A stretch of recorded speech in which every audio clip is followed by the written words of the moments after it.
The Small Back Room, adapted for radio by Peter Watts, from the novel by Nigel Bolchin.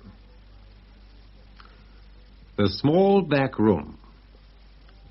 Even before the war, my foot was hurting all the time, so they took it off and gave me an aluminium one. That only hurt about 3/4 of the time. It struck a bad patch in the car coming back from the testing grounds. I tried kicking my shin with the heel of my other foot. That sometimes helped, but Colonel Holland glared, so I stopped. He let out a loud snort and said, "Now I suppose your people will send in a report saying that Reeves' gun's a marvelous weapon." "You don't like the Reeves?" I think it's a useless contraption. Well, tanks move, don't they?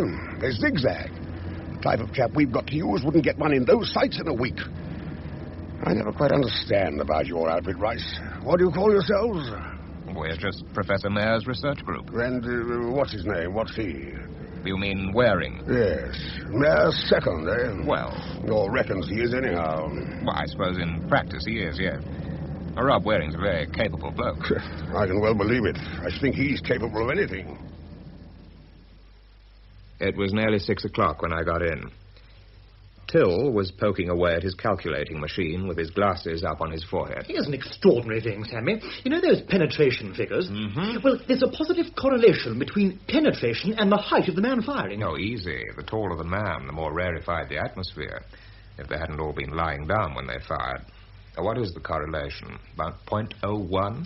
No. It's about 0.09. Oh, well, that's lower than the correlation you found between Roman Catholicism and weightlifting ability. So I wouldn't let it worry you too much. It's a very odd thing, anyhow. I went into Waring's room. He wasn't there. Neither was any of his furniture. There was just Susan, looking rather lonely at a typing desk in one corner. Hello. All on your own? What's happened to Waring? Gone into the inner room. Impossible to pass without stating your business to his secretary. Mm-hmm. He's back to carpet, too. Oh, well. Is he in? No, he's just gone to see the minister with the old man. No. Oh, for the love of Mike, sit down, Sammy. You look tired. I am. Dead tired. Foot all right? Fairish. Look, darling, why not go home and have some of your stuff? I shan't be long. I want to tell Waring about the trials of the Reeves. Is it any good? I doubt it. That won't suit Waring. He thinks it's marvellous. Why? Well, the old man has told the minister it is, so it must be. You're very bitter about him today. Has he been bloody to you again? Oh, he's been sweet. Like having a week's sugar ration in one cup of tea. I think the career must be going well. Why don't you start having a career, Sammy? I was just trying to think of the answer to that one when the door opened and Waring came in. I felt myself going pretty red. And not a soul in the place knew about Susan and me, but it always felt as though it must stick out a yard. Waring was looking very big and handsome, rather like a film star playing a successful businessman. Sammy, this is fine. Go on in, make yourself at home. Excuse me just a moment. Now, 3 copies of that, Susan, marked most secret. One to the minister, one to Professor Mayer, one for me. There's a note to go to the minister. As quickly as you can, please. It'll take about 2 hours. That meant she wouldn't be home till 9. I'm sorry, but it's a very urgent matter. Right. Now then, Sammy. Why not sit down and be comfortable? Look, chair. Beautiful, padded, comfortable armchair. Especially for important visitors like you. Well, you've gone very grand. Yeah, well, I was getting a bit fed up with prison furniture. Look at that rabbit hutch you and Tilly have. Some of the finest and most valuable stuff in the country comes out of that den. It makes me wild. Oh, it was nice of you to get yourself this stuff just for my sake. Go on, you bitter old devil. Now, tell me about the Reeves. Good show, I'm afraid old Holland took against it. He would. Luckily, the thing has been sold above his level. Sold? Yes, I made the old man take me around to see the minister. And I put it across to him. How? On what the stars foretell? Well, the idea is all right. When are you getting the figures? Over the next week. Fine. It will be if the figures say what we want. Well, they better, after what I told his nibs. Well, Holland thinks... Oh, to blazes with Holland! You're letting medal ribbons impress you, Sammy. I'd back the stuff you and Till turn out against a Boer War medal any day. I got back to the office and was thinking of going home when Pinker rang up and suggested I met him for a drink. I didn't want a drink, and I didn't much want to talk to Pinker, but I knew Susan wouldn't be home for hours, so I went. He was already there when I arrived, looking as dapper as ever. Well, how's everything going with the back room, boys? Have we won the war yet? I don't know. Nobody ever tells me anything. Well, I believe I've made a substantial contribution today. I think we need a new parliamentary secretary. Higgins is a dear good soul, but there's a war on. So you're having him kicked out? Give me time. I'm having a drink with the minister's principal private secretary's cousin tomorrow. I shall drop a little poison into his ears in the normal way, just to get things started. Oh, cheers. After the second drink, we got on to our outfit.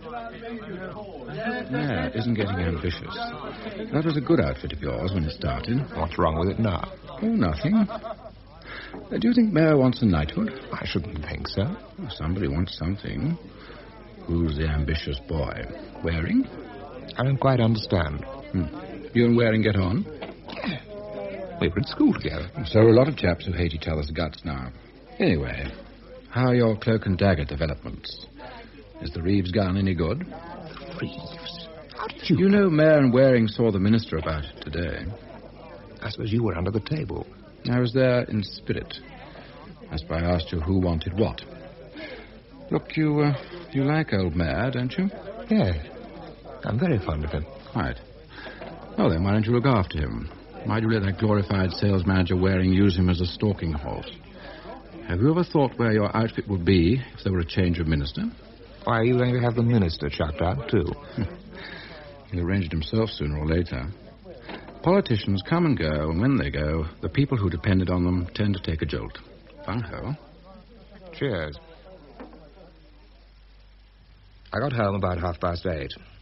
I was very tired, and Pinker's little party hadn't helped much.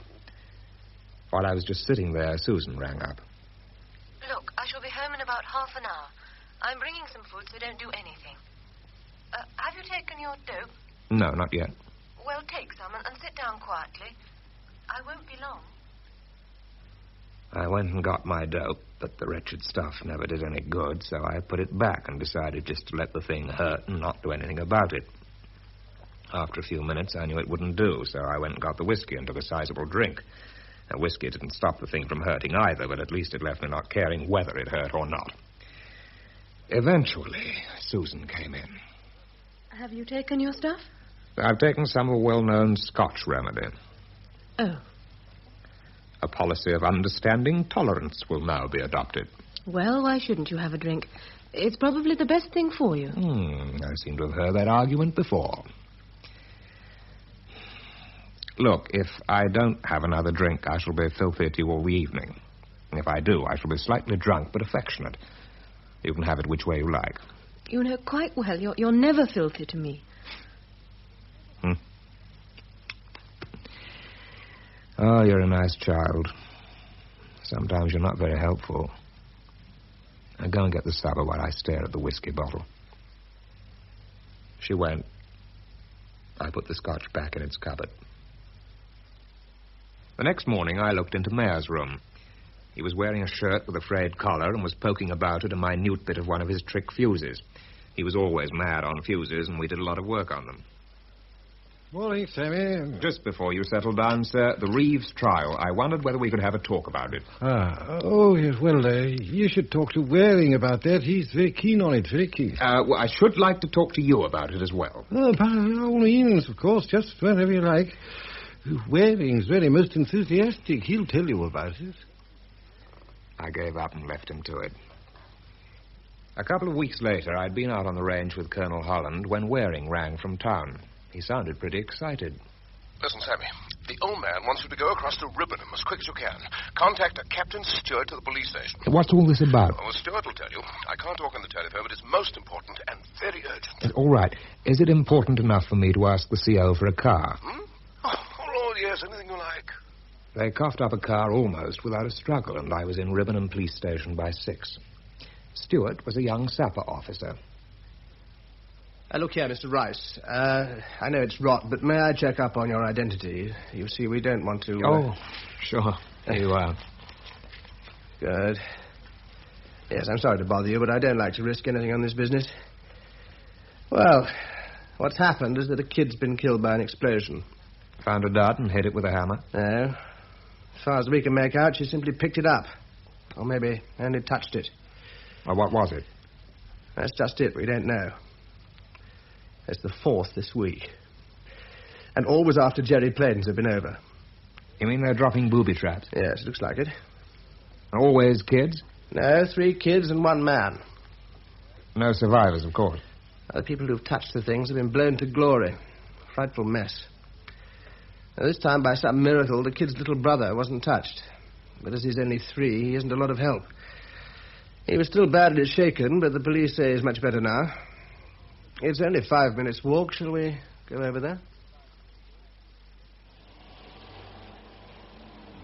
Oh, good evening, sir. Good evening, Mrs. Davis. How's Bobby? He's a lot better. Won't you come in? Thank you.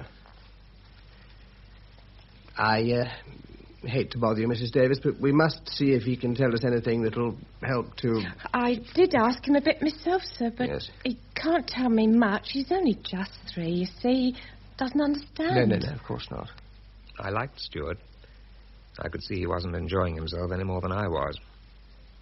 Mrs. Davis came back, carrying a tow-headed kid in a jersey and torn knickers. Hello, Bobby. Hello. Come to me. No. There. You come to me, Bobby. I've got chocolate, look. Oh, say thank you, Bobby. Thank you. Now, Bobby, what happened when the thing went bang? Thing went bang. Were you and Sheila playing? Sheila wouldn't play anymore. And she went away and she said, "What I found, Bobby." And went bang. Did you see what it was she found, Bobby? What was it like? In the grass. It was in the grass. How big was it? As big as this pen? Bigger? Don't know. What colour was it, Bobby? I doesn't know colour, sir. He's only just 3, see. I don't think he really saw it. Did you, Bobby? It was just in the grass, and Sheila found it, didn't she? Went bang. Yes. Did Sheila pick it up? No. Sure of that? She didn't pick it up. She put it down and said what I found. Of course, he's not very old, sir. Bobby, tell Mummy, did she pick the nasty thing up? No. She sat down. She found it. Show us what she did, Bobby. She said what I found. Never mind, love, it's all right. Go and play. With Blackie? He says he wants to go and play. Blackie's his kitten. Yeah, well, so he shall. Thank you very much, Bobby. You've been a real help. The devil of it is, we don't really know whether she touched it or not. It may be a time fuse. The person who found the thing's always been killed before they had time to show it to anyone else. That wouldn't be likely to happen with a time fuse. Oh, damn, I didn't ask Mrs. Davis if she was carrying metal. She was wearing a bracelet and she had metal protectors on her shoes. He was a very competent bloke in a quiet way. I was beginning to like him a lot. He sat for a long time thinking, looking very young and deadly tired. When did you eat last? Oh, I don't know. This is a snorter, old boy. Any theories? My guess would be magnetic or trembler. Yeah. Although it isn't easy to see how a trembler could be made to stand up to dropping from a plane. Not a lot to go on, is it? Until some more kids are blown to bits. I've seen 4 dead children this week, and it's getting me down. Look, old boy, we've got to get hold of one of these things, and quick. Put a cordon round it and then take it apart. Yeah. That's going to be fun, too. Susan and I always went out on Wednesday night. We were a bit late, but eventually we got a table at the Hickory. After a bit, I said, I know it would be a lot easier in some ways if we were married. But surely it's for me to decide. Listen, I'll take things from you with both hands. I always have, and I propose to go on. But one of these days, you're going to get tired of it. And when you do, I want you to be able to put the whole thing in the wastepaper basket and forget it in just 10 seconds. The trouble with you is that you're a defeatist. Now, there's nothing defeatist in this. When I get a bad patch, I want somebody to flutter around and tell me that I have a shocking time and that it's too bad, and you like doing that, so there we are. Well, what's wrong with that? Well, that I don't really have a shocking time. Or if I do, it's my own fault, and we both know it. And B, that fluttering around isn't really your sort of job, and we both know that, too. Oh, I shall now have a drink. Sammy? I shall drink, half a pint of bitter beer. This was an old game. She knew I never drank whiskey except at home, but she was always wondering whether I'd start. I don't know why, but I thought it was funny to pull her leg about it. About 3 days later, I got a telegram from Stuart that simply said, Police Station, Llanfaris. But before I could do anything about it, there was another saying, Don't come, grenade. It was just as well, because the figures of the Reeves trials were in, and I was working hard to get the report finished. About 3 o'clock, Waring rang and asked me if I'd come down. Oh, here, Sammy, this report of yours. Yes? Well, you're just knocking the thing for all you're worth. What's the idea? Knocking it? How? Well, all this about the time it would take to get into production. That's perfectly true. But why on earth bring that in? It's nothing to do with the trials. Well, am I supposed to give all the facts, or some of the facts, or my opinions, or your opinions, or what? I think that you're supposed to give the facts to Mayor. Well, that's what I have done. I'd be interested to hear his views on them. But I don't think it's your job to interpret them. Frankly, Sammy, I don't think you know enough of the background for that, the political stuff. You think that alters the facts? No, I think it alters the use one makes of them. Suppose the minister is really keen on this. Is our job to tell the minister the truth, or that what he wants to do is right? I don't think that's a matter for you and me, Sammy. It's certainly not for the technical side. The technical side being me? That's right, yes. If you want me to be blunt, I think the backroom boys should stick to their job. Yeah, which is to produce the answer you want, even if we have to fake it. No. Now, come on, be reasonable, Sammy. Nobody wants to fake anything. But between ourselves, the old man is rather on his ear about this. He seemed to think you'd done it on purpose. You know how he gets these ideas. I know how he got this one. What do you mean? I think you sold him a pup and made him sell it to other people. Now you want me to get you out of the mess. Well, it can't be done. No, of course not. It's just that the whole thing's a bit tricky, politically speaking. That's nothing to do with me. No, of course it isn't. The question is, what are we going to do? Look, R.B., if Mayor isn't satisfied with that report, he can alter it, but I'm damned if I will. You've never even seen the gun fired. Well, you can take that line if you like, of course, but you'll find yourself pretty unpopular. Fine. I'll go and see about it. Hello, Sammy. I understand that you don't like my report on the Reeves gun. The Reeves gun? Oh, yes. Bit disappointing, eh? I hoped it would show up better. Anything less like a man on his ear I'd never seen. Waring thinks you'll want the report altered. Oh? Well, look, Waring can put you in the picture. I'll tell you what, we might get him in and talk about it. We sat in silence till he came. Waring didn't look at me. Rob, the Reeves report, what's the position? You thought it was too destructive, in view of what the minister told us.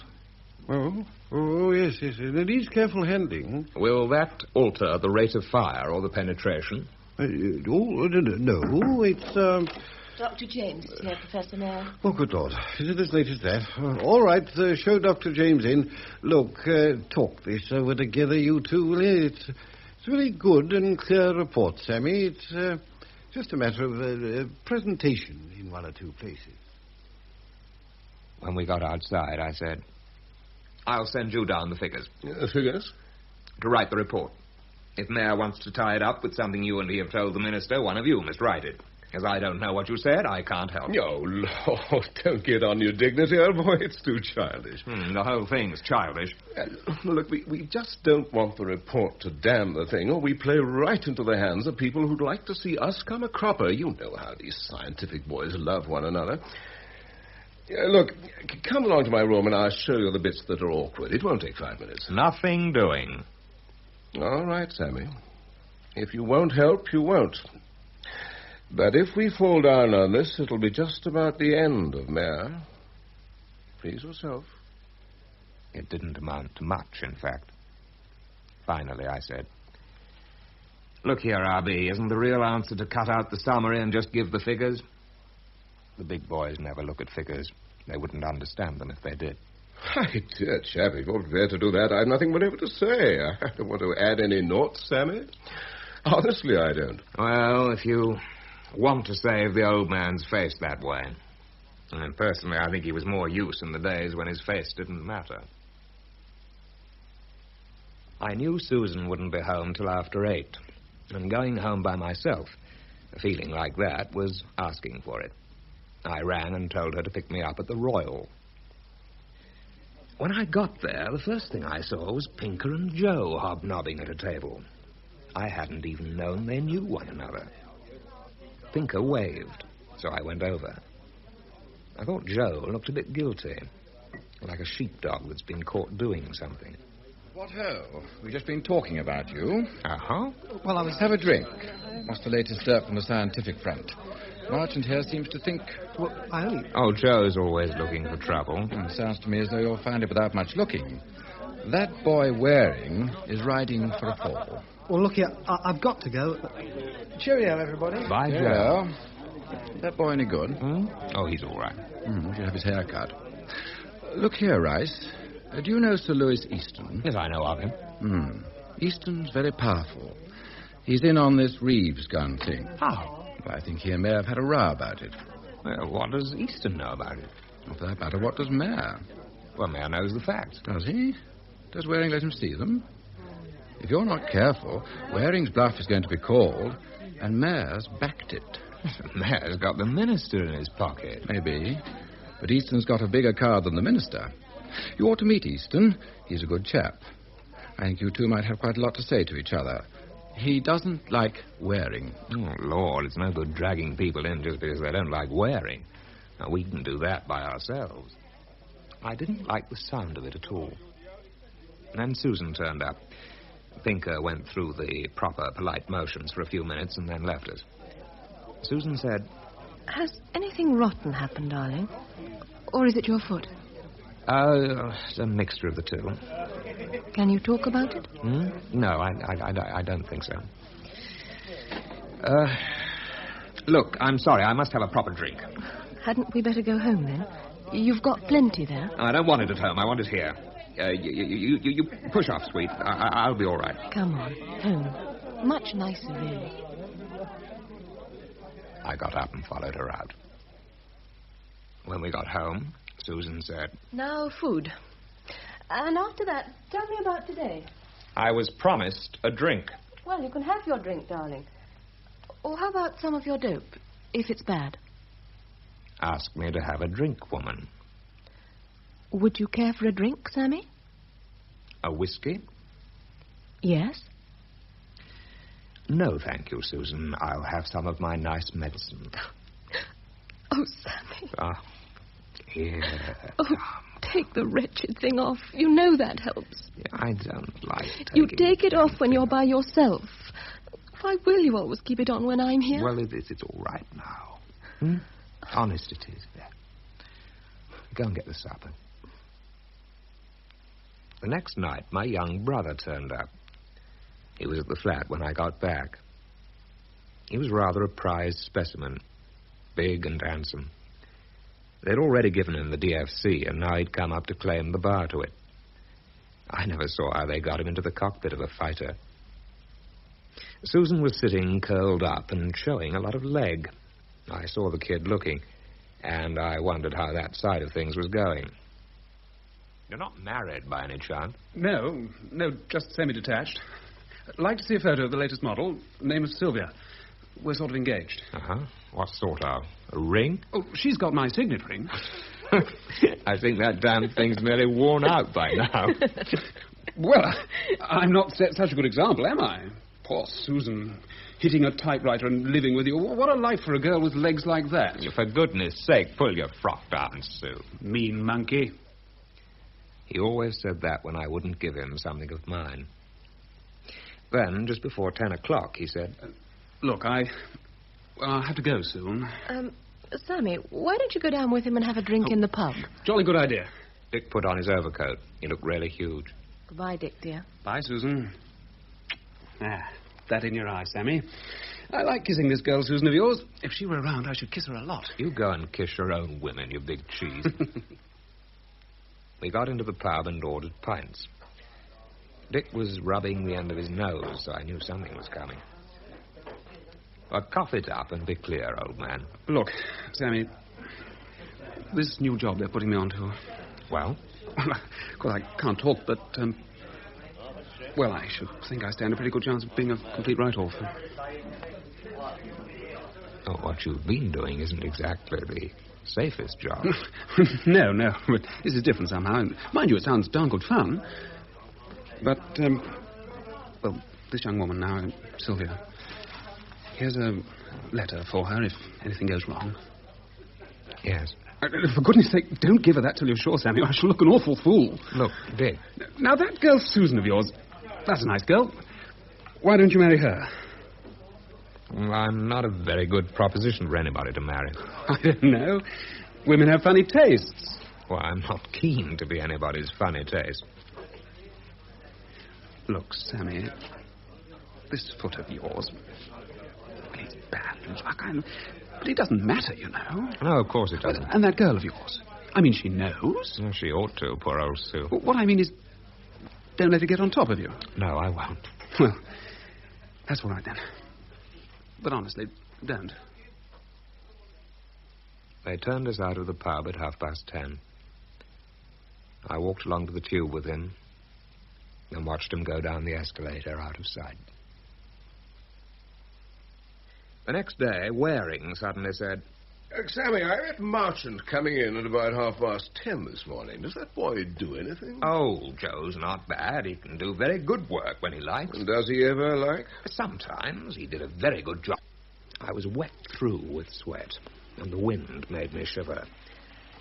After about 100 yards, I heard somebody running behind me. It was Susan.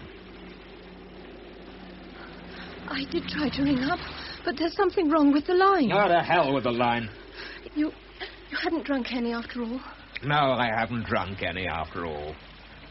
Oh, tell me where you're going, Sammy. I don't know. Woman? Maybe. Well, how about me? All right. Nothing else in sight, so I suppose you'll do. Come and have a drink. I've just walked out on the slut I live with. Why? Well, you see, I drink more whiskey than I should, yet she left me to sit and look at the bottle and sweat. Oh, I know. I'm a useless cow, darling. So when she did come in, I swept out. So I should think. Now, it appears that she tried to ring me up and couldn't, so I can't even have the satisfaction of being annoyed. As a matter of fact, Sue, it wasn't too bad an effort. I couldn't have done it a few months ago. Look, are you having me back now?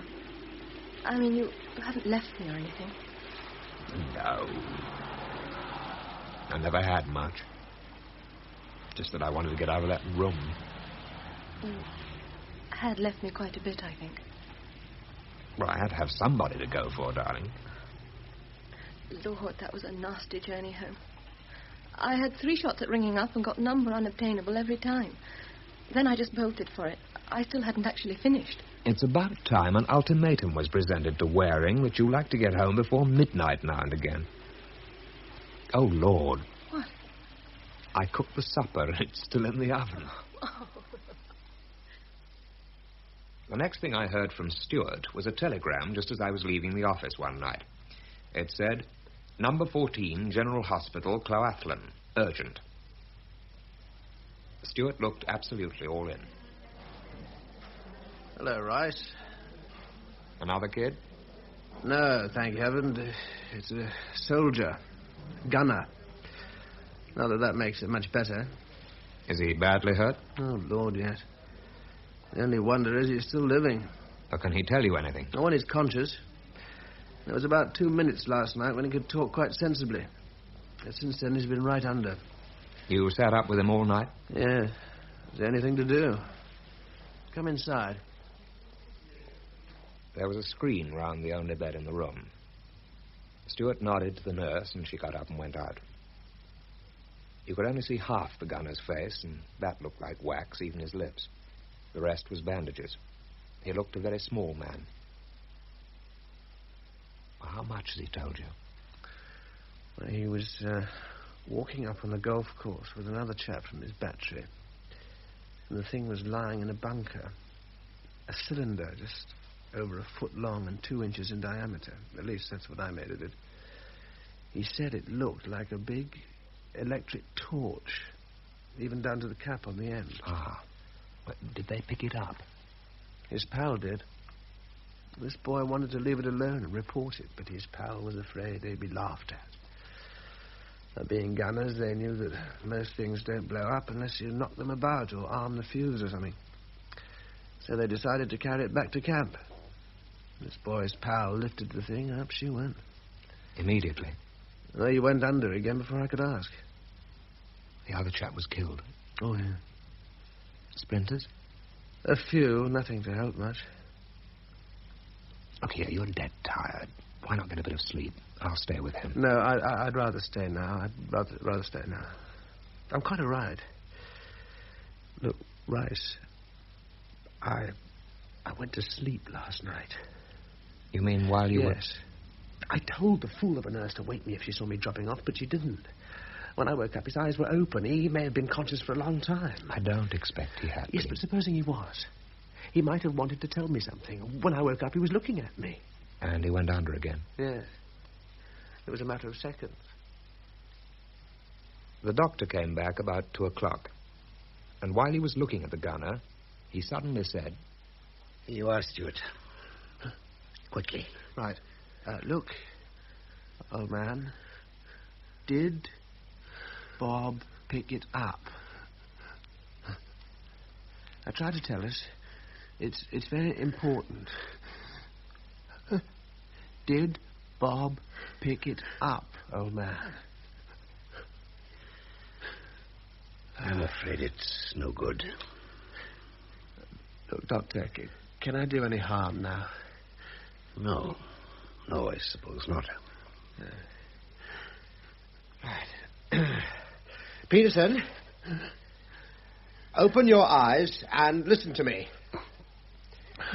Did Roberts pick that thing up, or did he not? Tell me, did Roberts pick it up?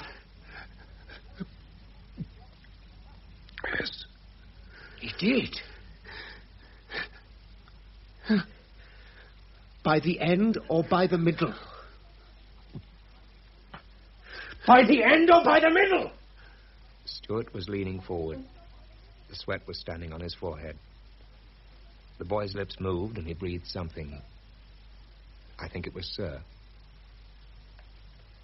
His eye was still half open, but you couldn't see anything but white now.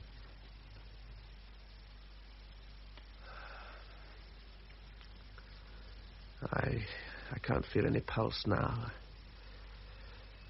I think that's that. Yes. You did get something of what you wanted. Excuse me a minute. Go and see he's all right, old man. He's had enough. I got back to the office at 4 and stepped right into the middle of it. Sammy, where have you been? I've been trying to get you all day. Get the stuff and let's push off right away. What stuff? Well, the Reeves gun figures. Hasn't Martin told you? There's a big meeting about the Reeves at 4:30 at Gloucester House. Who's coming? Oh, the whole crowd. Yes, apparently both Louis Easton and the soldiers have been shooting at it. And the ministers told Jake Gladwin to hold a round-table conference on it to tell all parties where they get off. You're the evidence for the prosecution. Is the old man going? Yes, rather. I told him it's time he stopped not speaking to Easton and started to be rude to him instead. Look, you do realize, don't you, the Reeves is a damn good idea, but as it stands, it isn't a damn good gun. Oh, to blazes with that. The minister's sold. Gladwin knows what answer he's got to get. Look, this party is just a bump off Easton and Company. Now, nip and get your stuff, Sammy. We can talk about it in the cab. We were a bit late, and about a dozen people had turned up already and were standing about talking. There was Colonel Holland and about half a dozen of Gladwin's people from the ministry, and Louis Easton, looking like an indignant cod, talking to a big man with black hair and a blue chin. The conversation died down as we came in. Well, you didn't have to be very sensitive to know that there were a good many guns pointing our way. Waring didn't seem to notice. After a few minutes, Gladwin and Mayer arrived together. Gladwin was a big man with a fat white face that was always sweating slightly. He dived into the chair at the head of the table as though he were playing musical chairs. Well, gentlemen, let's get started. Gentlemen, I have called this meeting on the minister's instructions to clear up the position about the Reeves gun. There have been extensive demonstrations and experiments. The question now is, what have these experiments shown, and what are we going to do about it? Now, you talk and I'll listen. I believe Professor Mayer has been interested in these experiments. Perhaps he'll give us his conclusions. Well, in a few words, Mr. Chairman, I should say that the Reeves gun is one of the most promising developments I've seen. But that's only an opinion, and I should prefer to hear other people before being too dogmatic. Well, frankly, Mr. Chairman, we don't like the Reeves. You don't, Colonel Holland? As he must have known they'd been fighting it tooth and nail for weeks, I thought he did pretty well to sound surprised. No, it has a lot of snags from the user point of view, and we don't think it has sufficient advantages to offset them. Well, of course, that's the question. Yes, Easton?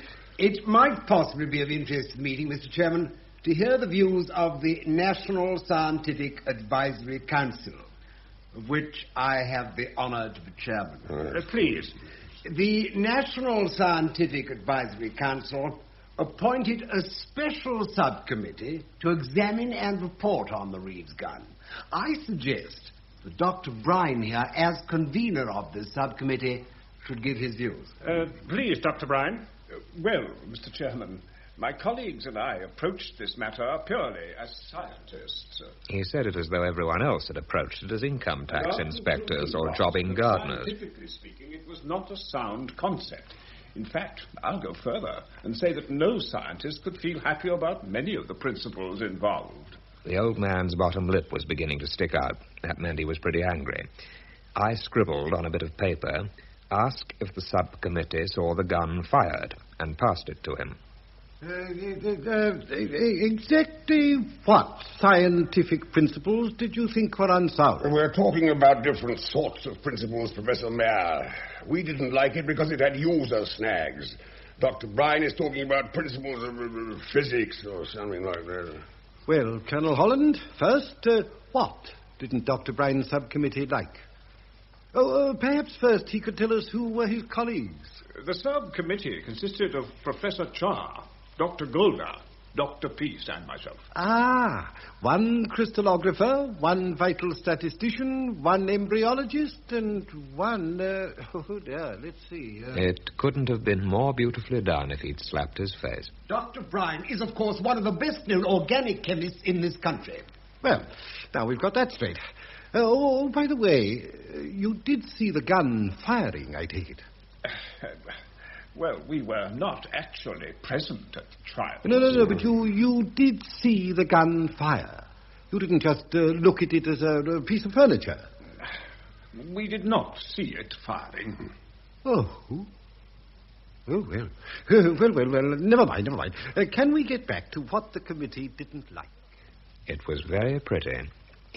The wretched Brian started off, but no one was going to accept him as evidence after that. So far, the old man had the meeting cold. Then old Holland looked up and said, Mr. Chairman, Professor Mayer may be quite right in saying that it's a grand idea scientifically, but what we're interested in is whether it's a good gun as it stands. This was just the line I wanted to avoid. I glanced at Mayer, but by that time he had his tail well up and he went in head first. Well, now, surely that's a matter of fact. We've had experiments and trials. Perhaps, Mr. Chairman, you'd allow Mr. Rice of my staff to give us the facts. Please. I took the papers out of my bag. I knew the stuff by heart, but it gave me time to think. It suddenly struck me that it probably wouldn't mean anything to the meeting because nobody but Gladwin's boys would know the comparative figures for other weapons. I just started to read out the figures rather quickly. When I finished, there was a silence. Then old Holland suddenly said, That's fine, Mr. Chairman, but now may I ask Mr. Rice what it all adds up to? I hardly think that's for me to say, Colonel. I was merely giving the results of the trial. And on these results, you think the Reeves is the first-rate weapon, eh? I think Professor Mayer's already given the view of the section. And you share that view? Oh, come, that's scarcely a fair question, is it? Why not, Mr. Waring? Well, Mr. Chairman, if Colonel Holland expressed the view, he'd hardly expect us to ask one of his junior officers if he agreed. Quite. I don't think you can ask Rice to argue with his chief, Holland. Mr. Chairman, we're told that Mr. Rice's figures show that we're wrong. But surely I'm entitled to ask him what his figures mean. If the Reeves gun is accepted, sooner or later, men have got to fight with it. If we've been too optimistic or anything has been glossed over, they'll be the sufferers. We shan't. Well, Mr. Chairman, nobody wants to hide anything. If Colonel Holland would like Mr. Rice's views, I have no objection at all. Well, Mr. Rice? I agree with Professor Mayer that the idea is excellent. And the weapon? I don't think it's right yet. Would you be happy to see it accepted in its present form on these figures? No, I wouldn't. Thank you. That's all I wanted to know. I think it's rather important, Mr. Chairman, that it should be realized that what Mr. Rice has given is purely a technician's view. Quite. The position's quite understood. I looked round the table. It was understood, all right. About a week after the meeting, Pinker came into the office. I've got a bit of news for you. The minister's on his way out. Our minister? It'll be announced tomorrow. Who are we getting? Pedder. Oh, good Lord. What do you think the effect of this will be on your outfit? Now, perhaps they'll just shut us down. As far as I can see, plenty of people would be glad enough. I think there'll probably be certain changes. Such as what? Well, personally, I shouldn't be surprised if old Pedder started asking, why Mayer? Because Mayer's about 500% better than anyone else. Waring shouldn't have let him play politics. If Mayer did go, I think Waring's got across too many people. If Mayer went and Waring went, they might as well shut us down. Well, is that quite true? They say Mayer messes about with fuses and acts as figurehead, that Waring does the talking, and that you do the work. That's why I want you to see Easton. He's a very powerful man. What's more, he's a buddy of Pedder's. I shouldn't think the contact I've had with Easton so far will have done me any good. Oh, you're wrong. He was particularly impressed by your performance at the Reeves meeting. Who will they want to put in instead of Mayer? I should guess a chap named Brian. Oh. I think Easton's been grooming him for the job for a long time. Brian couldn't look at Mayer's job. He could, with you helping him. But why should I? Mayer's good, and he's straight. Oh, I dare say. Good husband and father, admirable scientist, for all I know. It's no good being sentimental about these things. Sentimental my boot. It so happens that I like Mayer and I don't like Easton or Bryan, that's all. Damn liking them. It's the job that matters. All right, then it so happens that I think Easton and Bryan and company aren't in Mayer's class. Oh, well, as I say, it's nothing to do with me. All this is quite off the record, of course. I mean, I don't want any of it to get round to Mayer or Waring. I couldn't settle down at all. And about tea time, I rang Susan and suggested that we should go out to supper. She didn't want to go to the Royal, so we went to Noble's instead. Susan turned up looking worried. Look, Sammy, do you know anything about this business that I don't? Well, yes, up to a point. I told her what Pinker had said. Pinker hadn't told Waring? No. In fact, he made me promise not to tell him. Pinker can't bear wearing. Sammy, there's dirty work. Pinker rang wearing this afternoon, and they've gone out this evening. What? That's why I suggested here instead of the Royal. Yeah, but they don't... Oh, be your age. It's perfectly obvious they want to get rid of Mayor. They want to have someone left to run the show. Well, Pinker tried you, and you wouldn't play. So now he'll try Waring. And of course he will. But Waring told me at lunchtime he'd go if the old man went. He might if they flung him down the steps. It's an awful pity you let Pinker think you were tied to Mayor. But, darling, you can hardly expect me to come in with a cove like Pinker in doing the old man dirt. Well, there's no question of you doing him dirt. If they are going to get rid of him, you can't stop them. Maybe not, but I needn't actually help them. You really are hopeless, Sammy. They come and more or less offer you the job, and you turn it down. Now they'll go and get someone else, and you won't like it. You don't know what you're talking about. I wasn't offered anything. Besides, if they put some awful stooge like Brian in, it would be pretty hopeless. So you'll resign if Mayor leaves? I'm not sure. Well, I'll tell you. You won't. You'll let all this happen and you'll just hang around hating it, expecting everybody to be sorry for you. I shan't expect anything of the sort. Oh, yes, you will. You do this all the time. You put yourself in lousy situations and then tell yourself life's very hard. Look, Susan... No, I'm going to tell you this. You think you've done something honourable and loyal? Well, you haven't. You've just done what was the easiest thing. You're talking bunkum. It's true. You won't face things. Not real things. You just work on little easy ones. When it gets difficult, you run away. Will you shut up, you little slut? It's true. I happen to care about the quality of the work the place does. And you think it'll do better work with Waring running Brian than with you running him? That isn't the point. But it is the point. Oh, Sammy, you're such a fool. Oh, damn. Oh, pull yourself together, Susan. You're making an ass of yourself. She sat there raking in her bag for a moment and then suddenly got up and went. She didn't come back. So I got my hat and started for home. As I passed the Royal, I looked through the glass doors of the big downstairs bar.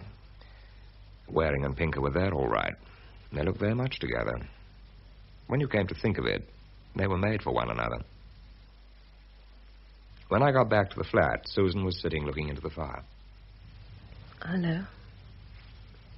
Well, that was a pretty performance, my dear. Yes. I'm sorry. You know, if you really think I'm such a poor sap, you'd better leave me. That had occurred to me. Oh! Well, what did you decide? I can't make up my mind whether I do you more harm than good by being here. I hadn't realized you thought of yourself as a sort of charity. Darling, don't let's be proud. It's so difficult if everybody's proud. The reason why I stay here is because I want to. What in heaven's name's got into you? I may have put it in an irritating way, but what I said tonight was true, you know. I hope you're not going to say it all over again. Look, Sammy, it's like this. You've got to make up your mind whether you want to spend your whole life being a person it's too bad about or not. I don't like it, you know. No, you hate it. I know that. That's why I wish you'd try harder.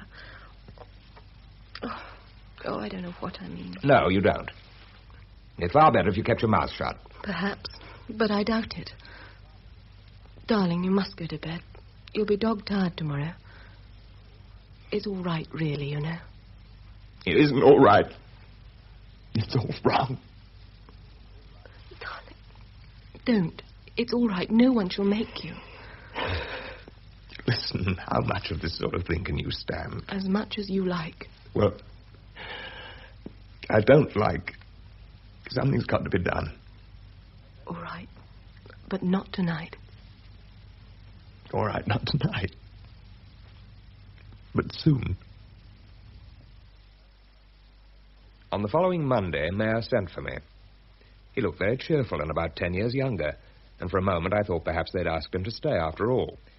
But, I shall be leaving the section in about a week's time.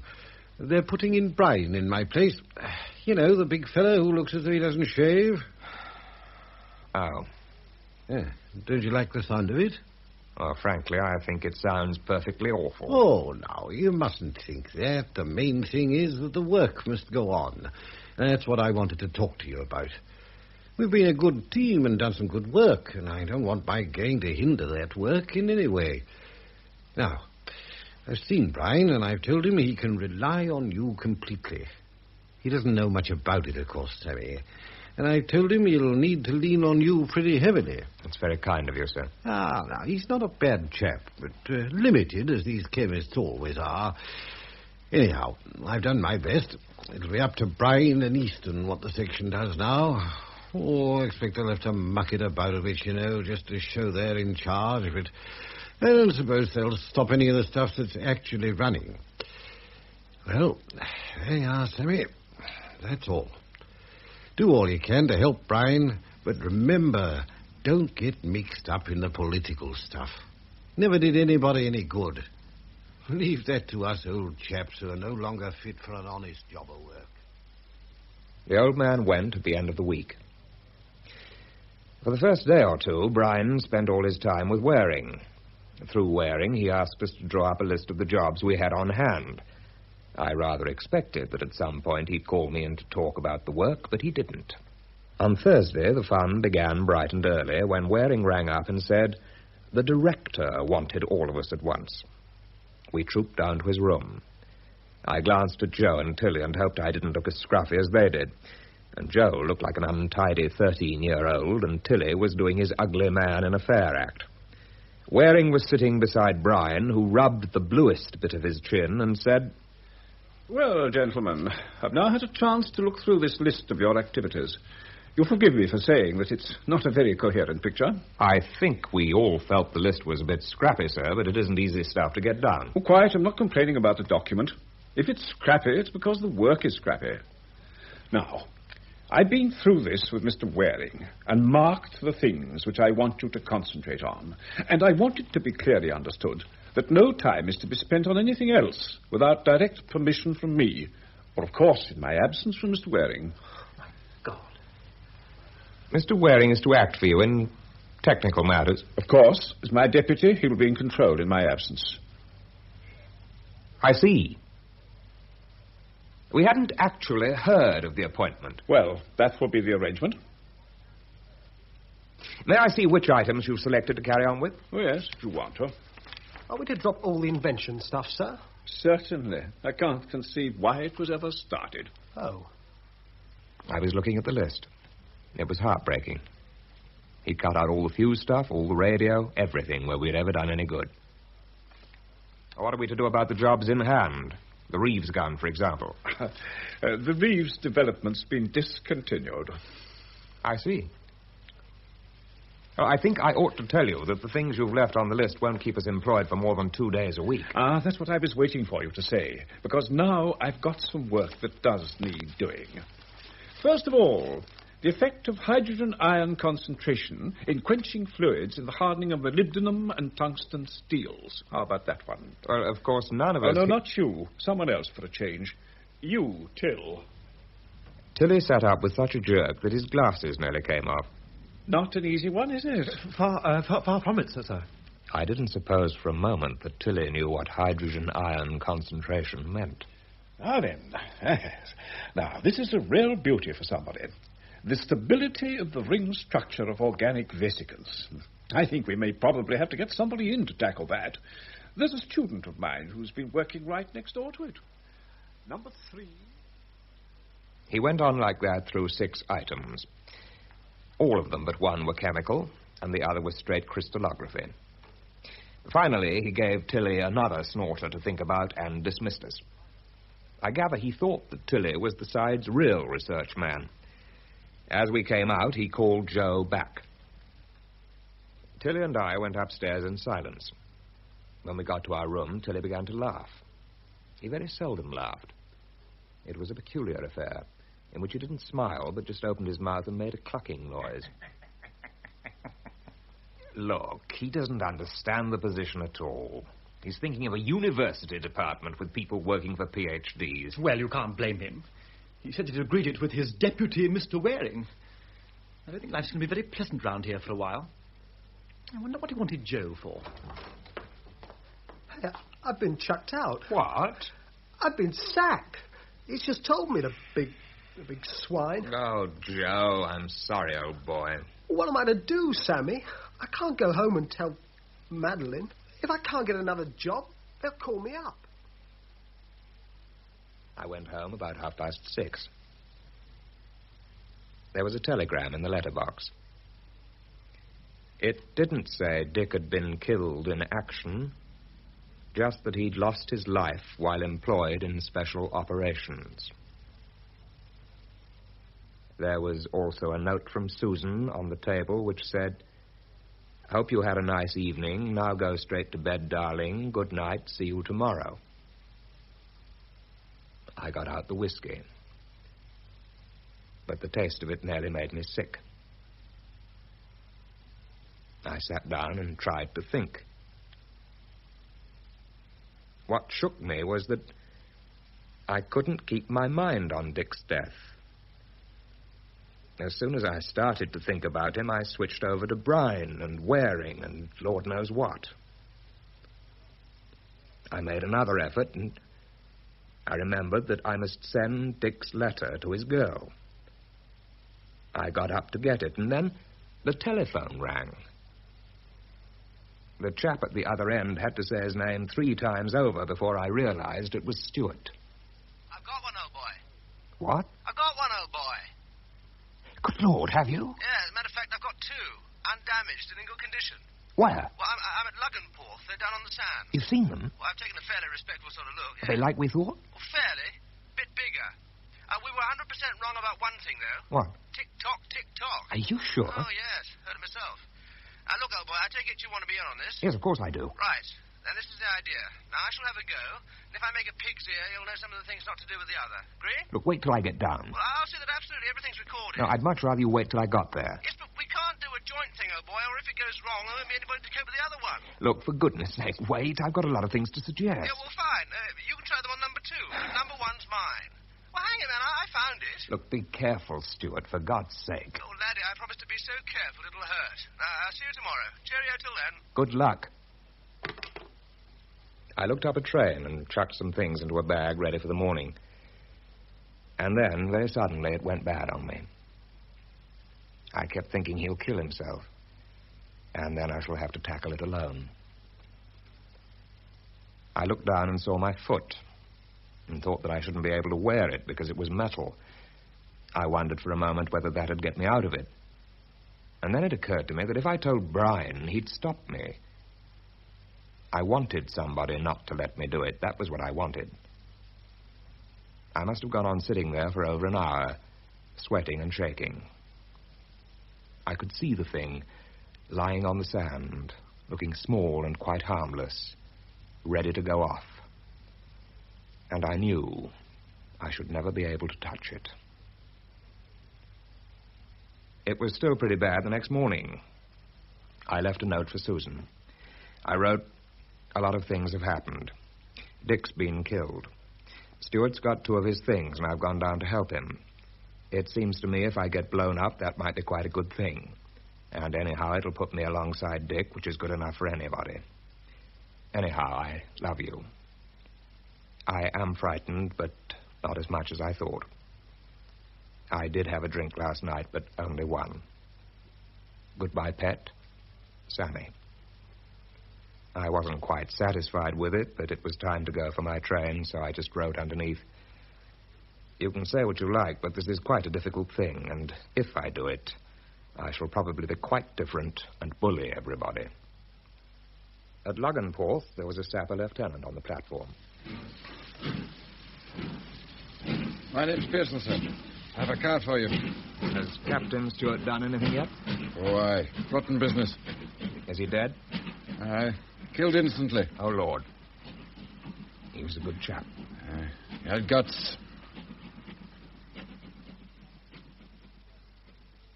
The CO was a tall chap of about 45 with a face like a prize fighter and rather incongruous baby blue eyes. Oh, here you are. How do you do? How do you do? My name's Strang. You've been told what happened? Yes. They're transcribing his shorthand notes now. Or did he have somebody making notes then? He had a field telephone. Oh, yes, of course. Now, strictly speaking, Dick Stewart had no right to bring you in, even though you are a fuse expert. not that it matters, but it puts me in rather a spot. Well, of course, we've got plenty of people who are only too keen to hit the thing a few good clips with a hammer and a cold chisel, but it isn't quite that sort of a job. I did have a fairly definite plan mapped out with Stuart. I think if I could see his notes, I could probably, I should probably be all right. Oh, I'm not worrying about you, old boy. But if I let you do it and you blow yourself up, what's your family going to say to me? And your boss? I haven't got a family, and Professor Mayer knows all about it. Oh, I see. Well, I'll have to talk to my master, but you think on the whole you stand a better chance of getting away with it than any of my boys? Yes. Right. Well, then, I shall get through to my master and tell him the situation, and that on the whole I think we ought to accept your offer. With great gratitude, I may say. They brought in Stuart's notebooks. It was odd to read the bit about meeting me. He'd made it read as though I'd done a lot more than I had.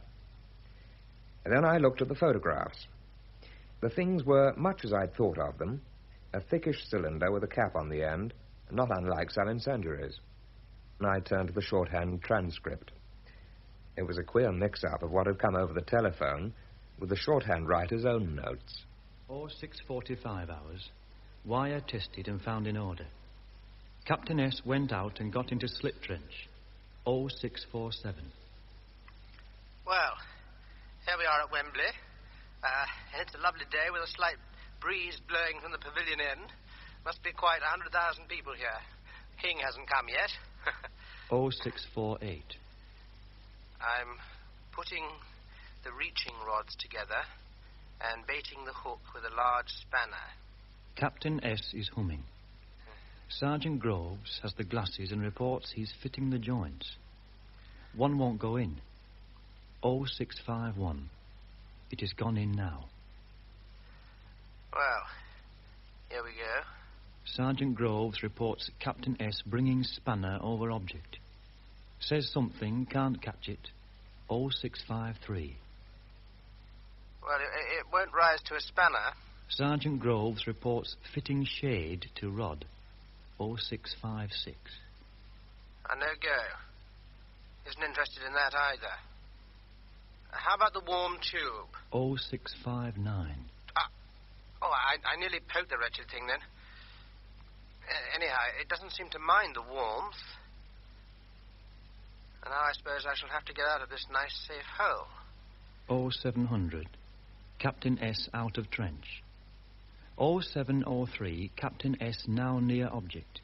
Kneeling down. Sergeant Grove says his head's right down listening. Glory be. It stopped.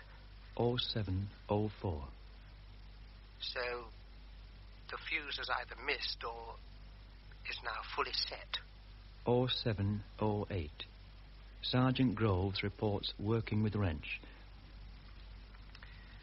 Now, I am going to work the sand away from under the cap end so that I can get at it with the other wrench. 0729. I think that's all right. Oh, Lord, this is where I need three hands. I shan't be able to tighten the wrench up. Then there was a detailed and quite hair-raising account of how he got the second wrench onto the cap. 0742. That went on quite nicely. I'm now going to try to unscrew the cap with the wrench in my right hand, holding it steady with the wrench in my left. 0754. I have the cap off. Now, I get this. I'll say it slowly. The cap screws off anti-clockwise on about 6 brass threads. Clock mechanism is in the cap. Straightforward trembler mechanism in the top of the body. I see. Wait a minute. Before I go any further, I'm going to earth the trembler. Hang on. Sergeant Groves reports Captain S working. 0804.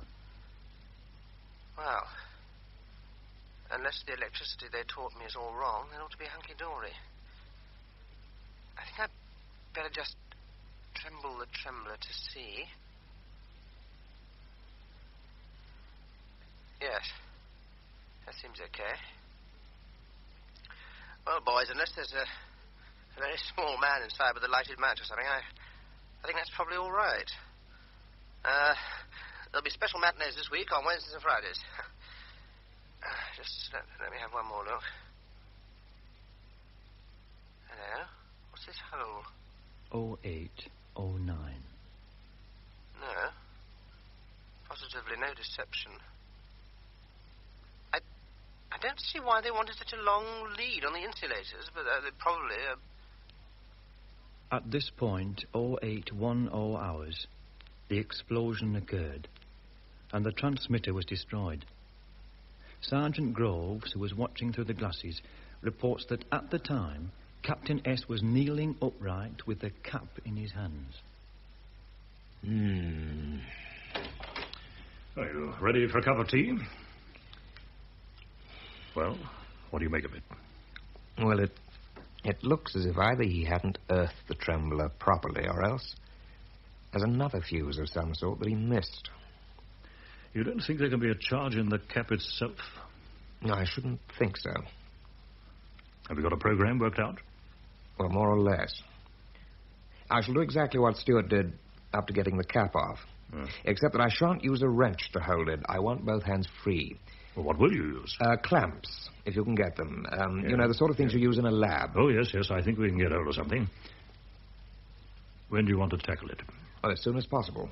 I doubt if we can get clamps before the light goes. That means leaving it till tomorrow morning. Is that all right with you? Yes. I woke up at about 5 o'clock. As soon as it was light, Strang took me to have a look at the clamps and the other stuff. The reaching things were just like stiff fishing rods. I thought one joint would do as a walking stick if I had my foot off. How do you feel about getting the stuff into the car and going down it? Strang took the car across the sand to a knot of people standing round a table with the field telephone on it. There was a red marker flag fluttering in the sand about a couple of 100 yards away. It looks like a golf hole. Huh? Oh, yes.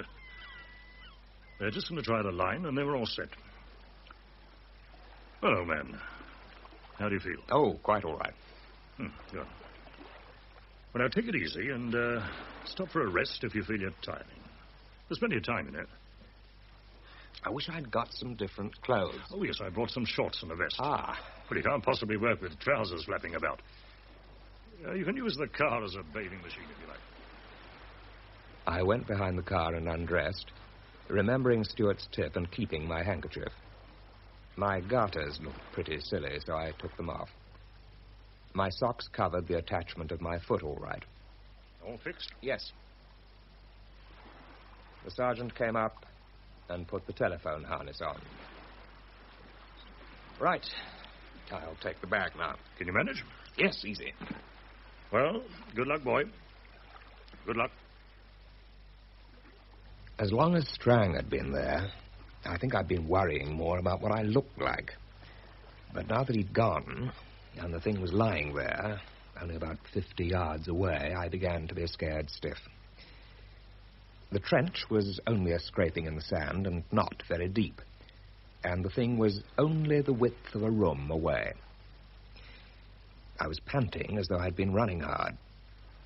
I thought, if I'm going to make this fuss about just coming within yards of the thing, what'll it be like later? I said into the telephone, "The object is about 10 yards away. It looks exactly like the photographs of the other one, but I shall try it quickly for metal and shading and warmth, just to be sure." My hands were shaking so that it was some time before I could get the joints together. I fixed one of the wrenches in the clip at the end. It seemed quite safe.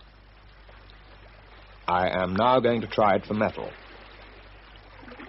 I was feeling a lot better now, and I got through dangling the wrench round it and then trying it with shade quite easily.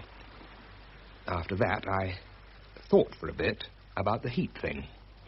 I decided simply to go through the motions. I just held the pad well away from the thing and reported no reaction. It was only when I'd pulled the rod in and taken it to pieces that I realized that I'd burnt my boats. If it had gone up while I was in the trench, that would have let me out. There wasn't another one to try, and everyone would have thought it was just an accident. I remember being very angry with myself. And then being quite glad. In fact, I found I didn't much mind the idea of getting out and tackling it. I checked that it wasn't ticking, and then got the clamps and wrenches out and sat on the sand beside it and thought it over. My general idea is to get the jaws of the clamps holding it firmly, and then to scrape away the sand so that I can get it all round. Because I reckon that if there's a second fuse, Stuart may have missed it through not being able to see the underneath part. I'm starting the first clamp. Even after Stuart's notes, I had no idea how tricky this part was going to be. As soon as I pressed, the sand started to fall away, and I thought the whole thing was going to move. When I did get the jaws over it, I was sweating like a pig, and it kept running into my eyes and smarting so that I was afraid I shouldn't be able to see properly and should do something silly. I sat back and rubbed my eyes with my handkerchief. I want to be certain that the jaws are properly centered so that it doesn't move when I tighten it. Oh, hell, the clamp wants to be about half an inch further over. Oh, God! I'd forgotten that the base was right against the bomb. I jerked away from it in a silly way, but nothing happened. It only moved a fraction of an inch, but it scared me sick. I tried to go on, but my hands were shaking too much, so I just sat back and rested. I've now got the jaws of the first clamp on. I just hit it a good clout with the base of the clamp and made it roll about a bit, but nothing happened. Now I'm going to tighten the jaws. As they're coming together, the far one's going to grip just a fraction before the other, but the clamp won't go any closer without pushing the bomb again. It's only a fraction. I think the only thing to do is to chance it. Yes, one jaw's touching the side. Here goes. They're both gripping. I could work more freely now one end was firmly held. Still, it took quite a time. That's all right. And now I'm going to scrape the sand away so that the thing's clear. Oh, no, I'm not. No, it's too apt to trickle away under the bases of the clamp. Still, I think I can manage. And like a fool, instead of resting again, I went straight on with getting the cap off. Now, I shall have to use two wrenches, as Stuart did, one to hold the body and the other to undo the cap. I got the wrenches on all right. The clamps made it easier. And now for it. I'm going to turn the cap.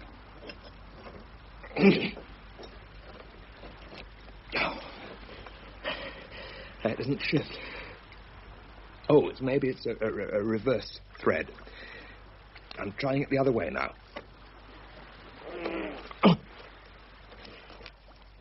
One more. Oh. I can't shift it. That shook me. If I couldn't get that cap off, it would all have been for nothing. I started to heave again with all my might. I must have shaken the thing quite a lot, though the clamps held it well. The sweat was pouring off me, and I could hear myself panting loudly. When I looked up, everything looked a curious green.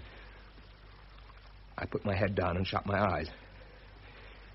I thought, I shall never shift it now. I knew that gutless feeling of old. When I opened my eyes again, things had gone back to their normal color. I took hold of the wrench again and gave it a terrific heave. And this time it moved quite easily. Probably I'd started it before, really. I took it off and sat back with it in my hand and panted. It's off now. Sorry to leave you for so long. I had to think things out a bit. Oh, yes, Stuart was right. The clock mechanism's in the head. Yeah, there's the lead coming out of it with 2 insulators. Now, let's look at the body. Yes, there's a brass trembler tongue lying between terminals. It's about 1/4 of an inch movement either way. I thought the first thing to do is to earth those terminals. And I can't do it. My hands are too shaky. Look, I'm going to rest again. But after a bit, it gradually dawned on me that earthing wasn't really very tricky. As long as I didn't get the wire across both the terminal and the trembler, it would be all right, even if my hands did shake. Well, if I'd been fresh, I could have done it in half a minute. But as it was, it took me a long time. But it was only tedious, not particularly dangerous. I think that was the first time I began to feel that I might beat the thing after all. They're earthed now.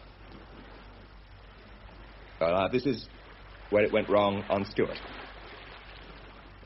The hole that he talked about runs down into the body, and hanging from the caps, the lead for the clock, that he said seemed too long. Yes, it's about 4 inches.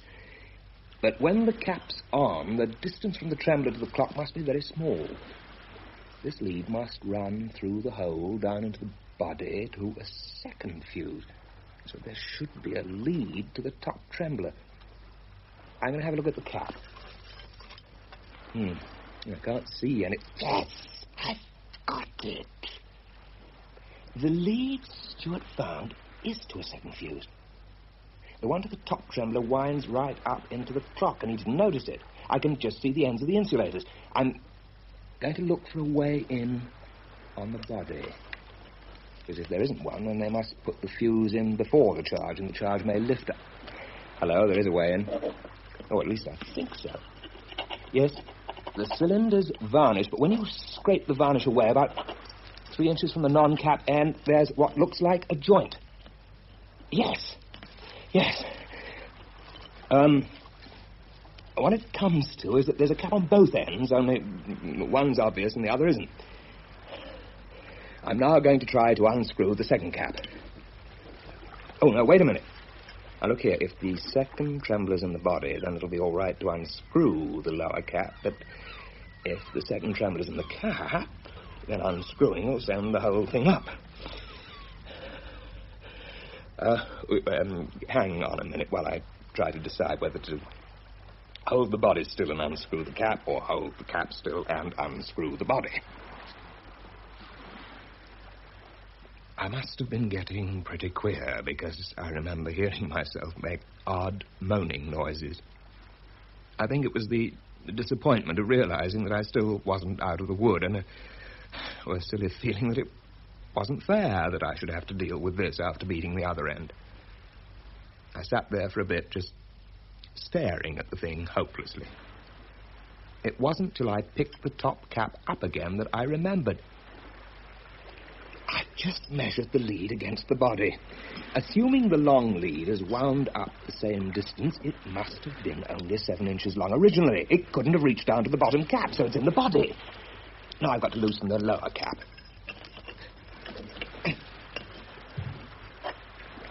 Oh.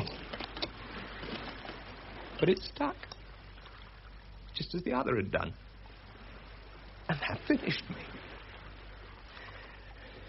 And if I'd been fresh, I dare say one big heave would have done it, but my hand and arm muscles were all to hell, and instead of giving one big heave, I had to keep giving a series of little tugs.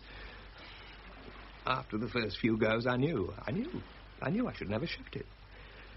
And if I'd had any sense, I should have stopped and rested, but I just went on, jerking at the damned wrench, never even believing that it was going to move. I don't know how long this went on, or why I didn't shake the thing so much that it went up.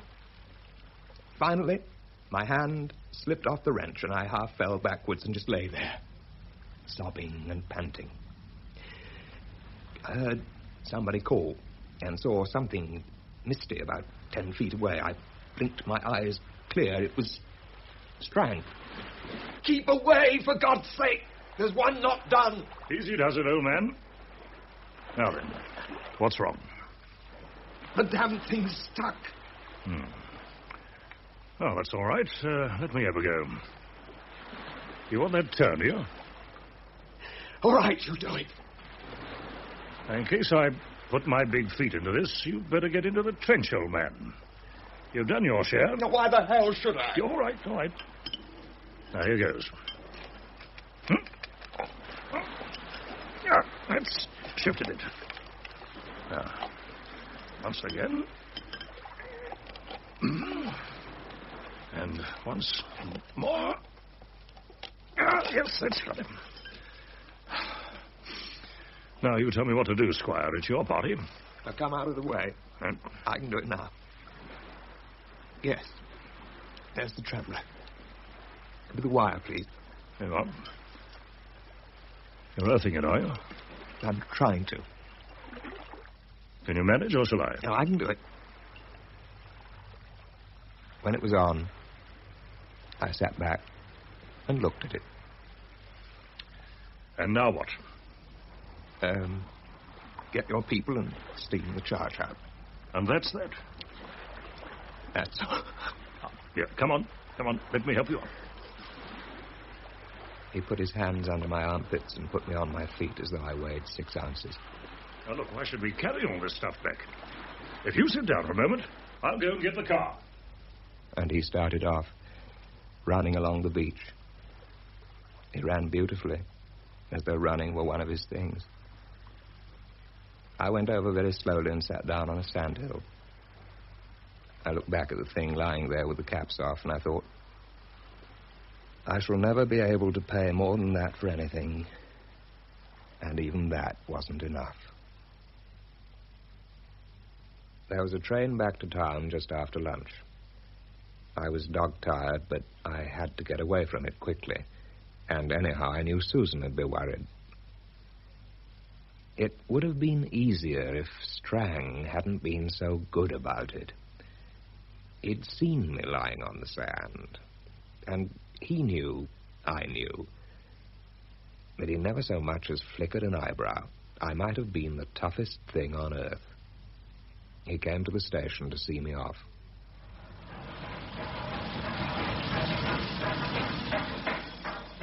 Well, goodbye, old man. Have a sleep in the train. You've earned it if anybody ever did. Look, Strang, I could have shifted it if I'd been fresh. It was the first one sticking that did me. Well, of course you could. Hang it, you've been working for an hour and a half. I don't see how on earth you stuck it. See, my hands and arms are very strong, but if I'd had the sense to rest... Get on with you, old man. If anybody ever doubts what you can do with your hands, or your arms, or any other bit of you, you send them along to me. I knew it was no good. He'd made up his mind, and nothing I could say would now alter it.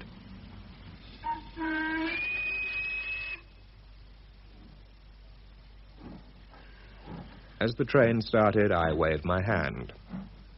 Strang pulled himself up and saluted. I thought if only I'd messed it up in a different way and killed myself, he could have done that and meant it. It was 7:30 when I got to the office. There was no light in Susan's room, and Waring had got a card on his door saying, Deputy Director. Oh, that seemed an awfully long way away. It suddenly struck me that I could ring Susan up. Hello? Sue, I thought I'd just tell you I'm all right. Oh, darling. Really all right? Yes. And the thing, did you do it? More or less. Anyhow, it's done. Oh, Sammy, darling. Come home right away. Get a cab. In a minute. I've got something to get straight, but I'll be with you within half an hour. Look, you really are all right, are you? Wouldn't you like me to come and fetch you? No, I'm quite all right. I'll see you in a minute. When I came out, it was just beginning to get dark. There was a cold wind blowing, and the park was very empty. I sat down on a bench and tried to figure it out. The facts were that Dick was dead, and Stuart was dead, and the old man was gone, and Waring was deputy director, and I was just where I'd always been. The good chaps went and were killed, and the crooks got away with it, but I just stayed put. The moon was just going down behind a tree. I decided that when it disappeared, I'd go home. I knew there was no answer. If I'd been a bit sillier, or a bit more intelligent, or had more guts, or less guts, or had 2 feet, or no feet, or been almost anything definite, it would have been easy, but as it was, I didn't like what I was and couldn't be what I liked, and it would always be that way. I thought, I'll go home now and hand over to Susan. She'll take it and make it into what she wants, just as Strang did. We shall all know, but I'm the only one who'll mind. I laughed to myself and said, I did it, darling, all by myself, except for a half-turn with a wrench. What's that among friends? There was still a rim of moon showing, but I was cold, and I wanted Susan, so I didn't wait for it. You've been listening to Alec McCarran as Sammy Rice and Isabel Black as Susan in The Small Back Room, adapted for radio by Peter Watts from the novel by Nigel Bolchin. As Captain Stewart, you heard Nigel Anthony, R.B. Waring, John Bentley, Pinker, Frederick Treves, Colonel Strang, Victor Lucas, Professor Mayer, Charles Simon, Professor Brine, Godfrey Kenton, Dick Rice, Geoffrey Collins, Easton, John Gabriel, Gladwin, Peter Williams, and Colonel Holland, Hector Ross. Other parts were played by Jan Edwards, Alwyn Griffiths, Nigel Lambert, and Bill Lyons. The production was by Roger Pine. 8:30. Saturday Night Theatre.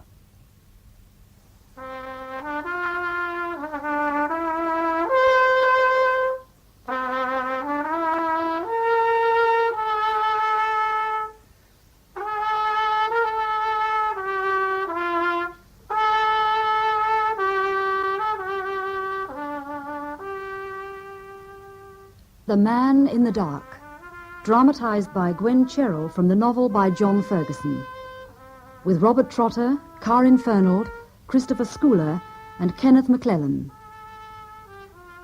The Thames Embankment, London, the year 1921. The Man in the Dark.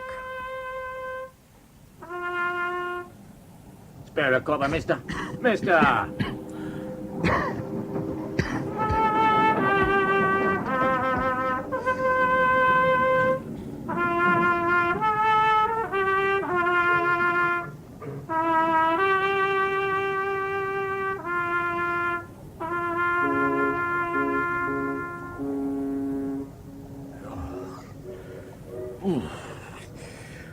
Waste of time playing anything. Nobody about night like this. Hello, old China. Uh-huh. I'll move up then. Gives a bit of room.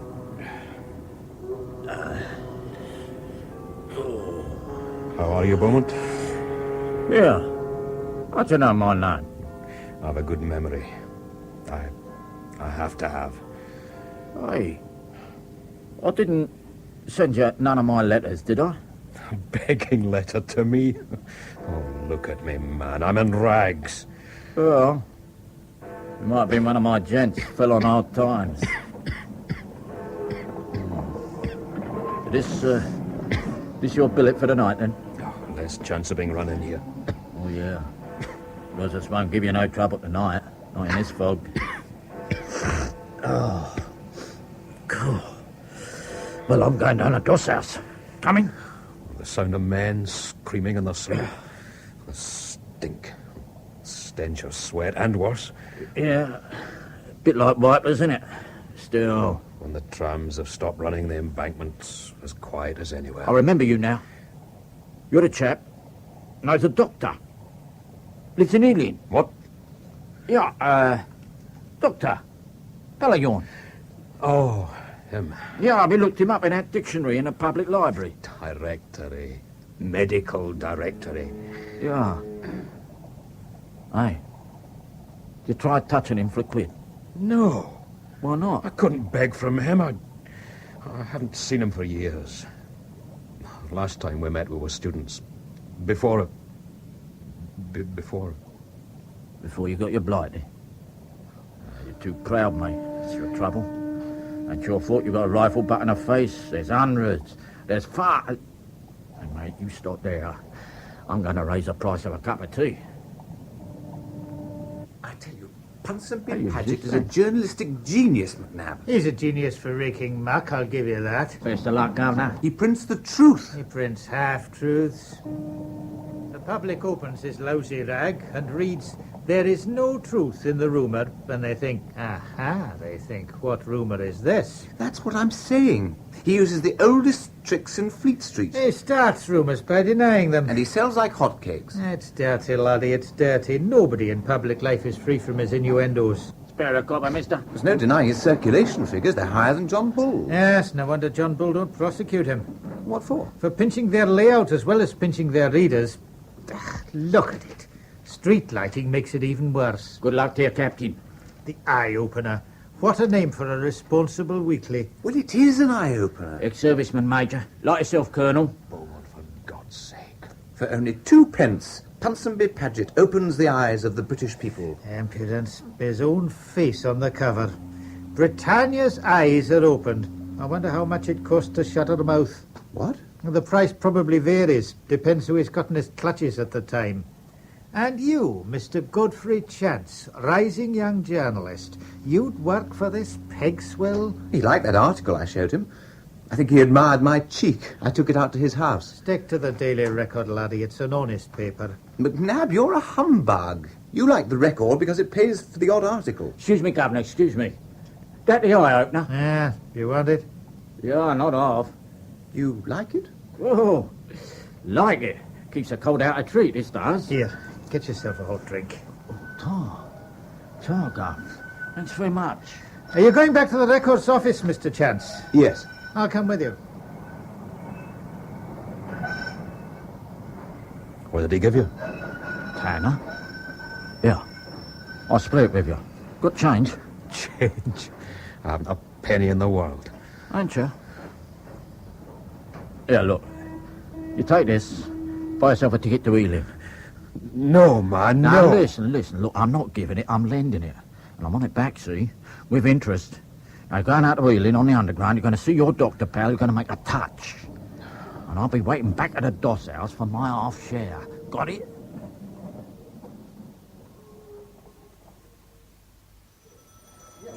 We're not producing comic cuts, you know.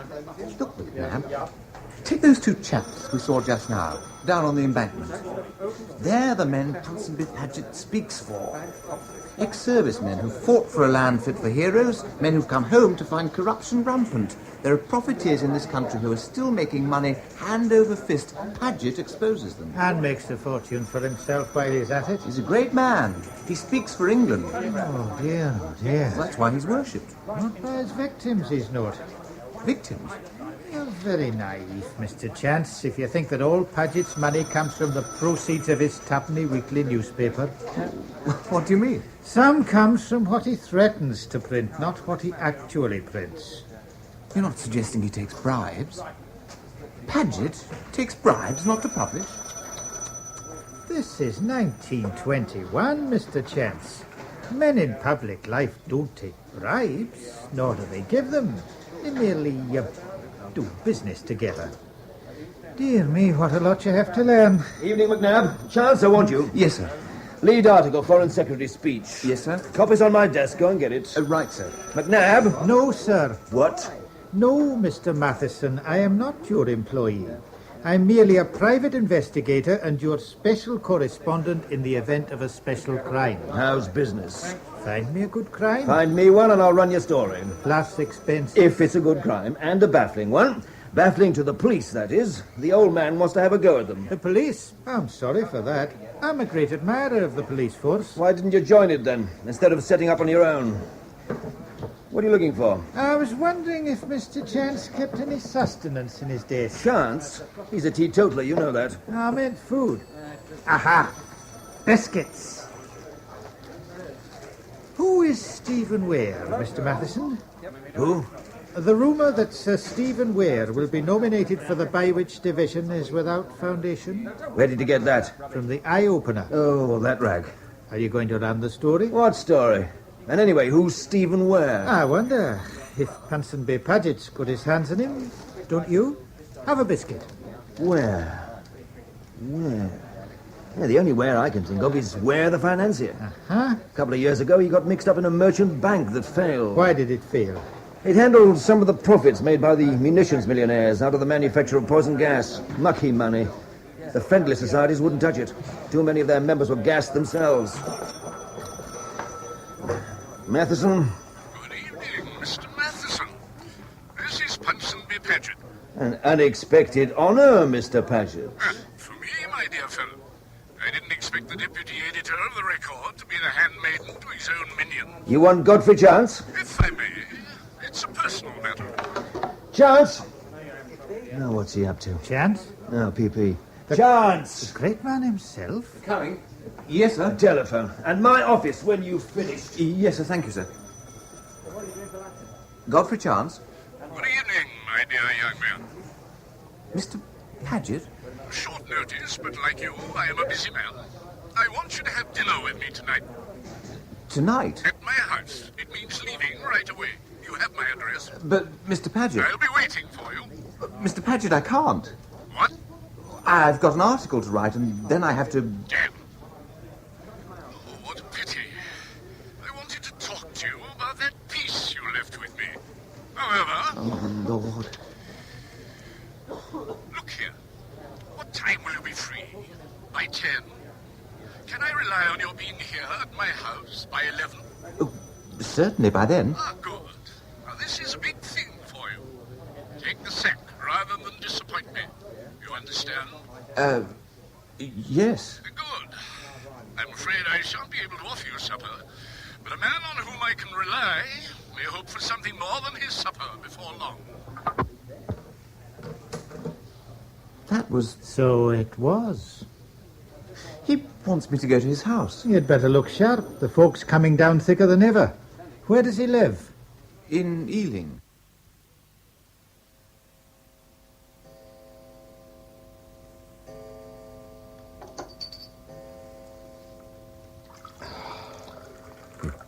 Midnight. A meal like that's been no more than a memory to me for the last 2 years, Peter. 2 years? Mm-hmm. Ah, your health, Dr. Dunn. And yours, Sandy. And, talking of your health, if you want my diagnosis... I don't. As I said, I just happen to be in the neighborhood. You're in bad shape. Bad shape? Frankly, if it hadn't been for your voice, I'd never have recognized you. Your clothes, man, and your hair. Oh, long hair's a badge of respectability where I come from. Is it? Most of the men in the Doss house wear the close crop of the convicted vagrant, Peter. Ah, yes. Ah, yes, you see. Ah, yes. You sit here in the comfort of a successful practice, warm fire, good scotch. Have you any idea what it's like to have absolutely nothing? Not even hope? Your injuries must have been very painful. Which injuries do you mean? You're bitter, Sandy. Very. And, if you'll forgive me, too damn sorry for yourself. What? Well, your brilliant prospects, you threw them away. For what? All students fancy themselves as writers, for God's sake. Even I did. But I had the guts to get out and try. And I'd have made good if it hadn't been for the war. You damned fool. If you'd stayed in medicine... Thank you for your hospitality, Dr. Dunn. And now, if you'll forgive me... Sit down and don't be so touchy. If I'm angry, it's only for you. If only you'd qualified. Huh? Dr. Kinlaw? At least you'd have escaped your present calamity. I'd have been safe in a base hospital like you mean, instead of being smashed to hell in the trenches. If it's all the same to you, I'll take my leave. Sandy, don't be so pig-headed. Good night, Doctor. Wait. Look, take this. No, thank you. Your dignity is ludicrous, Kinlaw. I don't want to have to pocket your insults and your money. I'd be obliged if you'd open the door. Thank you. Oh, wait. Good Lord, I'd forgotten that. What? The fog. How can I let you go out in that? It's worse than ever. Fog makes no difference to me, Dr. Dunn.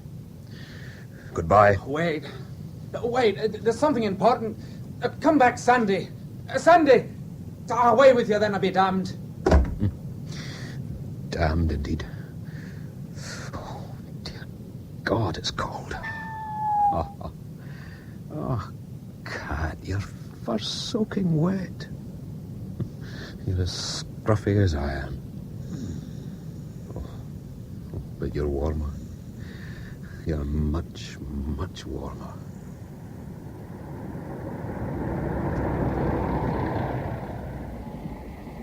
Where are we now, cabby? I'm sorry, Cub. I can't see. If you ask me, we're going round in circles. Oh, I thought we'd have been out of the worst of it by now. Do you want me to go on? What time is it? Oh, past midnight. Go on!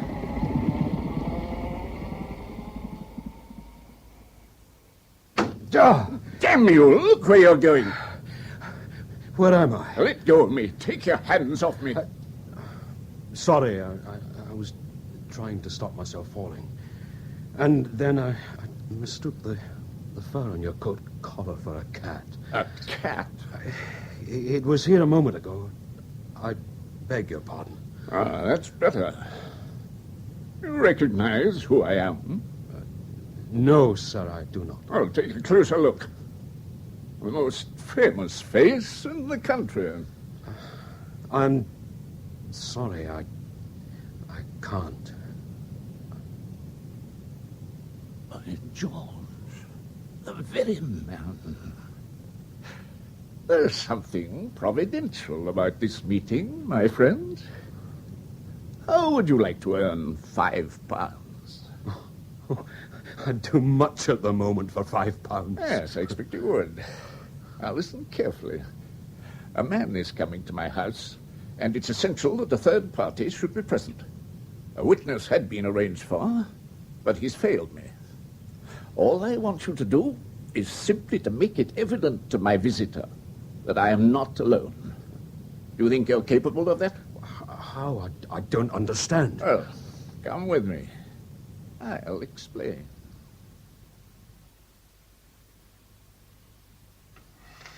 I'll just close the curtains. I shall close but not lock the French windows. I'm not certain which entrance my visitor will choose for his arrival. Leather-bound books, brandy, cigars, the aroma of fine Now, living. behind the screen is a chair and a table. What I want you to do is to sit here, my good man, and when I give the signal, make a noise as if you're busy with some papers. Now, give me that stick. I'd rather keep it. I'll lay it across my knees. Oh, very well. Now, I'll just draw the screen round you. I shall now give 3 taps on the fender with the poker. Are you ready? Ready? Right? Did you not hear it? Yes, but I can't find the papers. You've forgotten the papers. Well, try these. They'll sound like music in your ears. 1, 2, 3, 4, £5. Music to me, certainly. Not very audible to your visitor. Well, cough then. Cough. But only after I've tapped on the fender 3 times. Now, let's shut you in again. There. I'll make the fire up. He surely won't be long now. It's past midnight already. Just when everything seemed hopeless. Did you say something?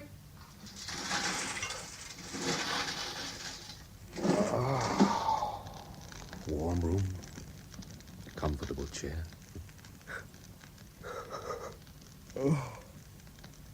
Oh, mustn't fall asleep. Mustn't fall asleep.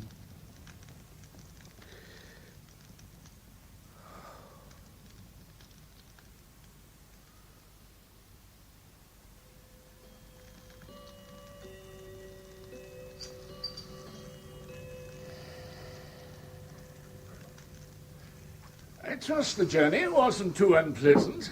One travels hopefully. Of course, especially on an errand like this. Whiskey? I'm honored that you should come. And interested. Interested in what? Why, your career.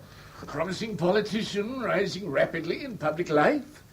What can stop this young man from reaching the top, I ask myself. What indeed? Pound notes, where are those Nothing notes? that I can think of. Can you? There is one thing. Oh, it's chilly in here. Would you like me to rouse the fire?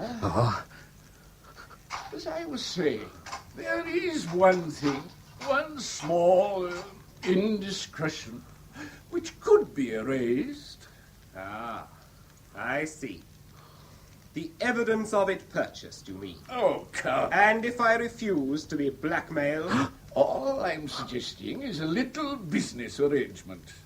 I surely don't take you by surprise. No, you don't. I have come prepared. Excellent. We'll get down to business right away. Who's that? I am also prepared. We are not alone. So that's your game. Well, this time you've mistaken your man. Fistic, I'll say. Ah, you fool. Violence won't help you. What? Put that knife away. Oh, my God. You're afraid. The all-powerful bully is afraid. Keep off! Keep off! Oh, my God, oh, my God. What are you afraid for? Your life? Your miserable life? Keep off! There's Keep only off! one end for vermin like you. Help! Help! Oh, no, no. Oh. My stick! Where's my stick? Where? Ah, the rat crawls out from behind the arras. My hands! What have I got on my hands? Stay where you are. Don't move. Is it blood? Oh, the wall. Let me lean against the wall. Do as I say, rat. Cringing, grovelling rat. If I could just... Crawling on all fours. Come here. Don't come near me. Come here, rat. I learnt what to do with rats in Palestine. Turks, rats, it's all the same to me. My hair, let go, you're pulling my hair. Now, a keen blade, you see? No. Mercy. Show me some mercy. Don't! No more! Don't kill him. Please don't kill him. Don't interfere. Please. Shut up. Look at him. He's nothing. He's not important. Yes. Yes, look at me. Look at me. Can't you see? Can't you see?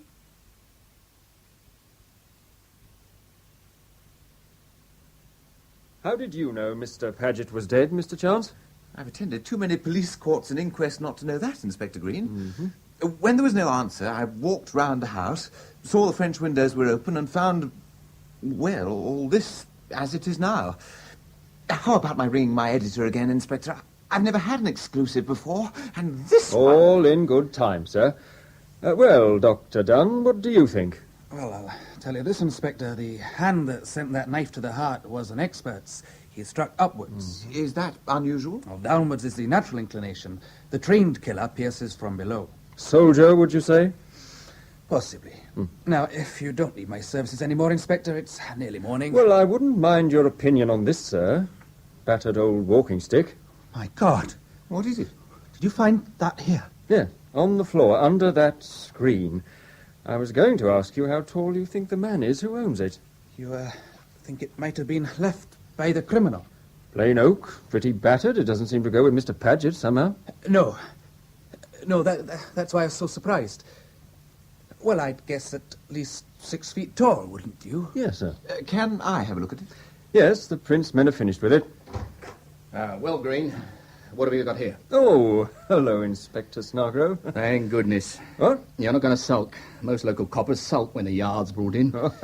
I could hardly expect to keep him to myself, could I? The most famous face in England. So, signs of a struggle, furniture overturned. No sign of the weapon? No. Forensics been in? Yeah, and gone. Decanter of whiskey, half empty. And 2 tumblers smashed. 2, eh? What's in this envelope? A little contribution of mine, sir. Several long black hairs, snatched out by the roots, seemingly. Where'd you find them? Over by the wall, just below those bloodstains. Good Lord. What the devil? Yeah, remarkable, isn't it? Smears of blood 3 feet up from the floor, plastered all along the wall. Paget's? So the doctor reckons, but nowhere near where he fell. Aye, that's right. What else? In this envelope, see?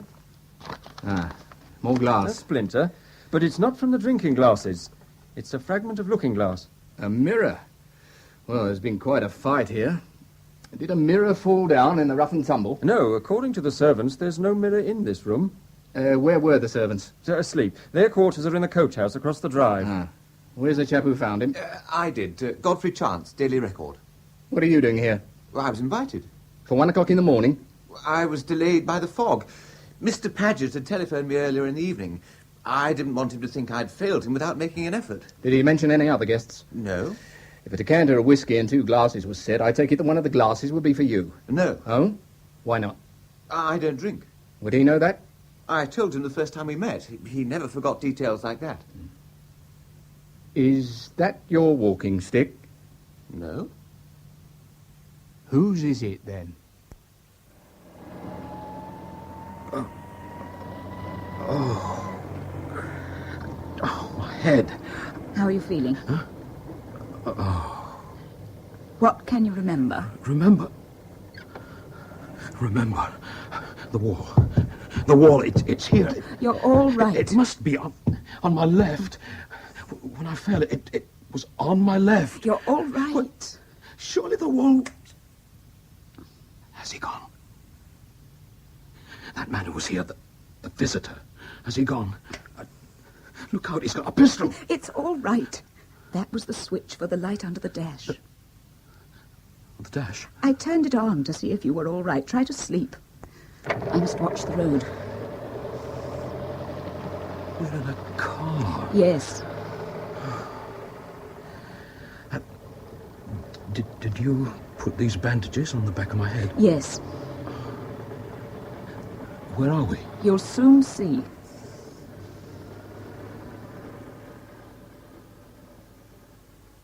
Last night, Mr. Ponsonby Paget was sitting where I'm sitting now.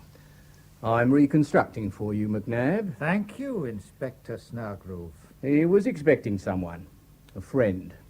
Someone who didn't turn up. Not for want of trying. Not Mr. Chance. It was somebody else. Oh? According to the butler, the whiskey decanter had been filled in readiness for a guest. Like Mr. Chance, he didn't turn up either. But somebody else did. Somebody who was uninvited. The murderer? Very good, Mr. Chance. Probably he was a burglar and the owner of the walking stick. But then, why did he knife Paget? Why didn't he just clout him with his stick? Burglar or not, he was a cool customer. He calmly stuck a knife into Paget and then had the gall to help himself to his whiskey. Really? From the fingerprints on the tumbler fragments, it's evident that Paget lifted his glass more than once. The other glass was used once only. Who takes his whiskey in one gulp? Any good Scot, eh, McNabb? Certainly right not an invited fireside guest. Much more likely a would-be burglar who's just committed murder and feels the need for a slug. Are there any bloodstains on the tumbler? No. Apart from Paget's, which you'd expect, There's just this one set, clear on the crystal. That's odd. Why? You reckon he took the dram after he'd killed Paget? Yes. That wall is most horribly blood-stained. Whose prints are those? Paget's? No. Whose are they? My dear McNabb, they're the burglars. So, he must have taken his nip before he killed Paget. Otherwise, the bloodstains would be on the glass as well as on the wall. A cool customer, you say, Snargrove? Look at these marks. The man who clawed that wall wasn't calm, he was frantic. Well, we knew he was lame. Maybe he fell down and was trying to drag himself upright when he heard my taxicab. Why didn't he make for the door, then? None of these marks leads towards the doors. It looks to me as if he was searching for something. Searching for something? For what? The electric light switch? 3 feet up from the floor. Besides, the lights were on when I arrived. Were they? Oh, I'm surprised. I had the feeling that he must have been in the dark. Why? Well, surely he wouldn't have left all this evidence against himself if he could have seen what he was doing. Fingerprints, locks of hair, fragments of his pocket mirror. Well, he could see all right. How else could he have aimed the knife so accurately? Well, you're right. It's a complete paradox. Cold-blooded murder and blind panic. You know, Inspector Snargrove, what interests me? Huh? As a policeman, you try to reconstruct the crime and everything that led up to it. I always want to know what happened immediately afterwards. Where is he now, I ask myself? And what's he doing? We passed through a small town a while back. I thought you were asleep. I heard a church clock strike. Why are you putting the light on again? I'm not. I'm turning off the headlights. Look, it's almost daylight. A breath of air. How do you come to be associated with such an evil man? What? He was wicked. Your face isn't altogether wicked. Lady, my face is smashed, unshaven and unwashed. Well, isn't that light enough for you to see that? If you'll sit up and look, you'll see for yourself. Through those trees, straight ahead, look. Daybreak. And the birds. I decided to drop you just along this road. What for? To get rid of you. Is that man dead? Yes. It's a hanging business, then. Look, you'll be out of it. Forget what you saw last night. Keep out of the way of the police and you'll be all right. I see. All this solicitude for me and my escape, it's for the murderer's safety. Never mind about that. How is it that you're associated with such a wicked man? Stop the car. Drop me here. You make me sick. You know, lady, you might as well have saved yourself the trouble. I didn't see the man who was murdered. What? Nor the man who killed him. I can't see you either. I'm blind. Blind? Yes. Sharper eyes than yours missed that in the fog last night. Didn't even know where I was. So you're free. You're free to drive away. Why don't you? I gave you good news, didn't I? Somebody's coming. Get back in the car. No time. What are you doing? I'll pretend to be looking at your tires. Don't hide. Look as if you were doing your hair or something. Yes, all right. Where's my bag? What is it? Nothing. Get down. Morning. Good morning, officer. Not too bad for January, is it? You in trouble, miss? No, thank you. Ah. Oh, well, then. I'll be on my way. Has he gone? He stared at you. Who was it? A policeman. A country bobby on his round. What took you by surprise just now? Nothing. When? When you opened your handbag, you saw something that surprised you. Oh, my mirror was smashed to pieces, that's all. Please get back in the car or he'll be after us. I thought you said he'd gone. Why should he come back? Please. And anyway, you've just turned me loose. For heaven's sake, you're covered in blood. Ah. Of course he'll be after us. You're an appalling sight. Hey! I say! Quick, get in. Did he get your number? No, I didn't give him time. Where are we going? Where I'd meant to go in the first place. A village. What village? Oh, never mind. Did you intend to take me there?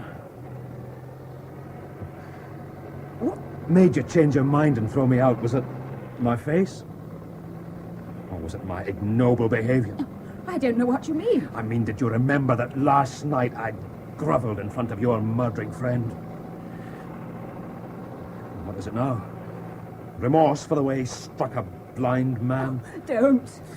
You know, lady, in the war I felt no resentment against the man who blinded me. It was him or me on equal terms. Last night I had to get down on my knees and beg for mercy from a sordid murderer, and for that, by God, I'll get him. Get him? You don't think I will? I don't see how you can. You don't even know where you are. Isn't that what you said? I'll find out. How far is this village? You'll get no help there. I'll manage. It's completely cut off. There are gates at either end of it. There's a cottage. An old woman has the key. We can lie low there. We? The cottage is isolated. No one will know you're there. Except the old woman.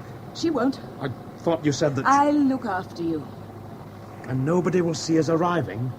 A blood-bolter down and out and a well-dressed woman? I take it you are well-dressed. You can stay hidden till dark. I see.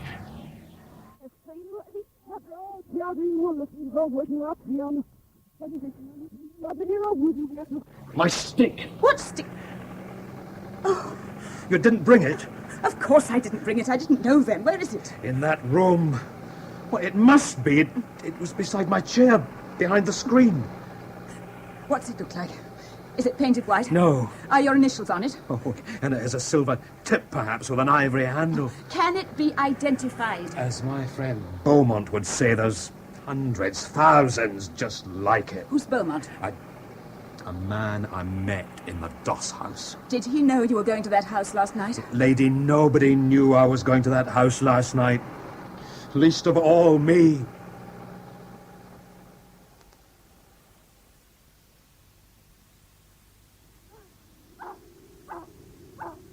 Quickly. Get in. The door's open. There's just one step. Quickly. Quickly. Oh! Done it. You're in. Oh, thank heavens. I'm sorry. You must be frozen hidden out there all day like that. Come near the fire and get warm. No. What? I want to see what I am. See. See. You thought I was helpless, lady. I'm not. Stay where you are. Oh, you've just flopped into a basket chair. Near the fire. Don't move. Log fire. Oil lamp on my left. On the table. Aha! A timbered ceiling. I can reach it, so the room must be under 8 foot high. House is old. Rag rugs on a stone flagged floor. And you're scared. Scared out of your life. I'm not afraid of you. You're afraid for your murdering friend, and you're right to be. He made a great mistake when he hit me. He should have killed me. No. I've been trying to work it out all day. Why did you bring me away from that house? Why didn't you both just clear out and leave me? A tramp off the streets? Who'd have believed me if I denied killing the man? I even had a motive. I'd £5 of his money. Why didn't you leave me? Have you worked it out? Yes.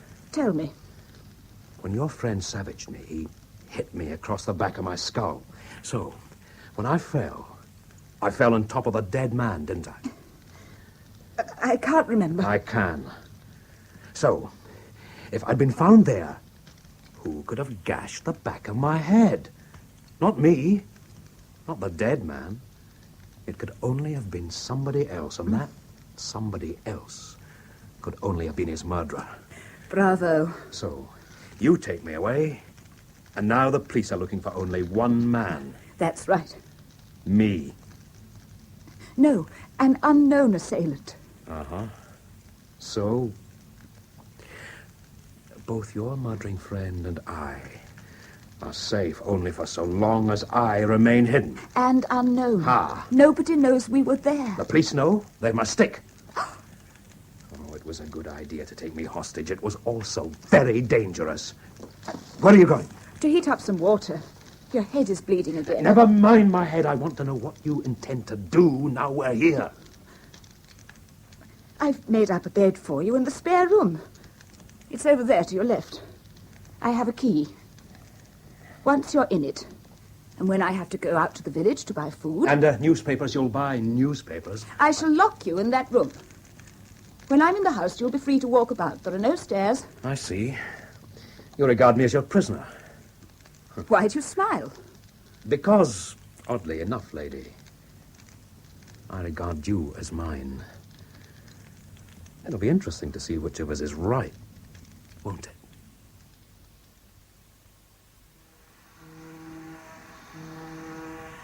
Tea? Biscuit? Have a biscuit. No, thanks. And for goodness sake, close the window. I can feel the damp rising from the river all the way up here. If you will have offices off the Strand. Offices? An attic with a gas ring. Snargrove's not going to solve this case, Mr. Chance. Why not? He's closed his mind. He thinks that the chappie who killed Paget was the same fellow who crawled round the room on his hands and knees. This extraordinary fop of a fellow. He carries a pocket mirror, yet he wears his hair unfashionably long. 1 minute he's in a blind panic, and the next minute he's having a quiet nip of whiskey and calmly limping away, leaving his walking stick behind. You saw that stick. Describe it. Well, it was, practical, thick. Much used? Oh, Lord, yes. Well worn? Yes. The handle? Grimy, sweaty. The tip? The tip? The other end from the handle? Well, I didn't... No, you didn't, did you? I did. That was very well worn, too, but not where you'd expect it to be. How do you mean? A lame man leans heavily on either his right side or his left. Sooner or later, his stick gets worn down on the side nearest his gammy leg. Which side was this stick worn down on? Neither. Here's your tea. Oh, thanks. The wear and tear was straight across. What does that mean? The poor devil was blind. Good Lord. That stick belongs to a blind man. A blind man. And an innocent one. Why hasn't he reported what happened then? Why didn't he go to the police? I wonder. Where is he? And what was he doing there in the first place? He wasn't an accomplice, that's for sure. Who'd take a blind man to assist in a murder? You mean he was there by accident? He just happened to stumble in on it? 1 o'clock in the morning? What if he'd found a shakedown for the night in Paget's garden? We can reckon he was poor, perhaps destitute. He heard Paget cry for help. The French windows were open. He went to help him, stumbled over that screen, and then fell over Paget's body. Very unpleasant for him. Can't have been all that cosy for the murderer. Find out the names of all blind persons who were reported missing from home that night. Good idea. Shouldn't take long, please God, there aren't that many. And I want you to look out for any reports of unidentified bodies. You think they might have done him in as well? They? Why they? Well, I don't know. I mean, well, I wouldn't fancy carrying a 6-footer on my own, would you? He was spirited away somehow, wasn't he? He certainly didn't walk away on his own, otherwise he'd have taken his stick. There are no signs of his being dragged, so he must have been knocked out and carried. Mr. Chance, you've just made a bright suggestion. Oh, thanks. That would explain why the murderer suddenly turned squeamish. Why he didn't just knife our blind fellow. Why?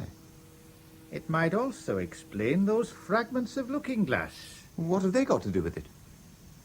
I should have remembered.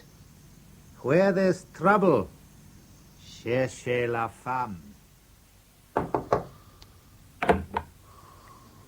morning.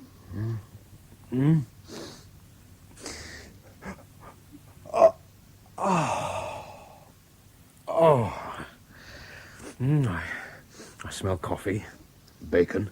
Will that be all right again? Smooth sheets, silk pajamas. Very nice. How's the head? Better every day. Breakfast in 5 minutes. What time is it? 7:30. The old woman is coming in at 9 as usual. I'll be out in 5 minutes. Listen. Are you? She's here. Stay here. Don't move. Mrs. Speddy. You're early today, Mrs. Speddy. Well, I hope you don't mind me, lady, but you've been a getting to your room so fast, I haven't had no chance for a gossip. Well, I you know, if you don't mind me saying so, I reckon you lost your rosy cheeks. Still, I'm glad to see you eat hearty these days. 3 eggs, 8 rashers. Well, there's nothing like a great big breakfast that'll put the roses back. That and some good long walks along the downs. Oh, like when he was a little Miss Stella. And now you're a wedded. Mrs. Pebble, show me your photograph in the record. Old Jacob Witch. Now, you remember old Jacob Witch at the post office? Well, he wrapped it round a pot of treacle and didn't never notice there was your photograph, but Mrs. Pebble did, and then... Oh, what's the matter, me lady? Are you all right? Yes, I was leaning on this door. I didn't notice it was open. I thought I'd closed it. Damn.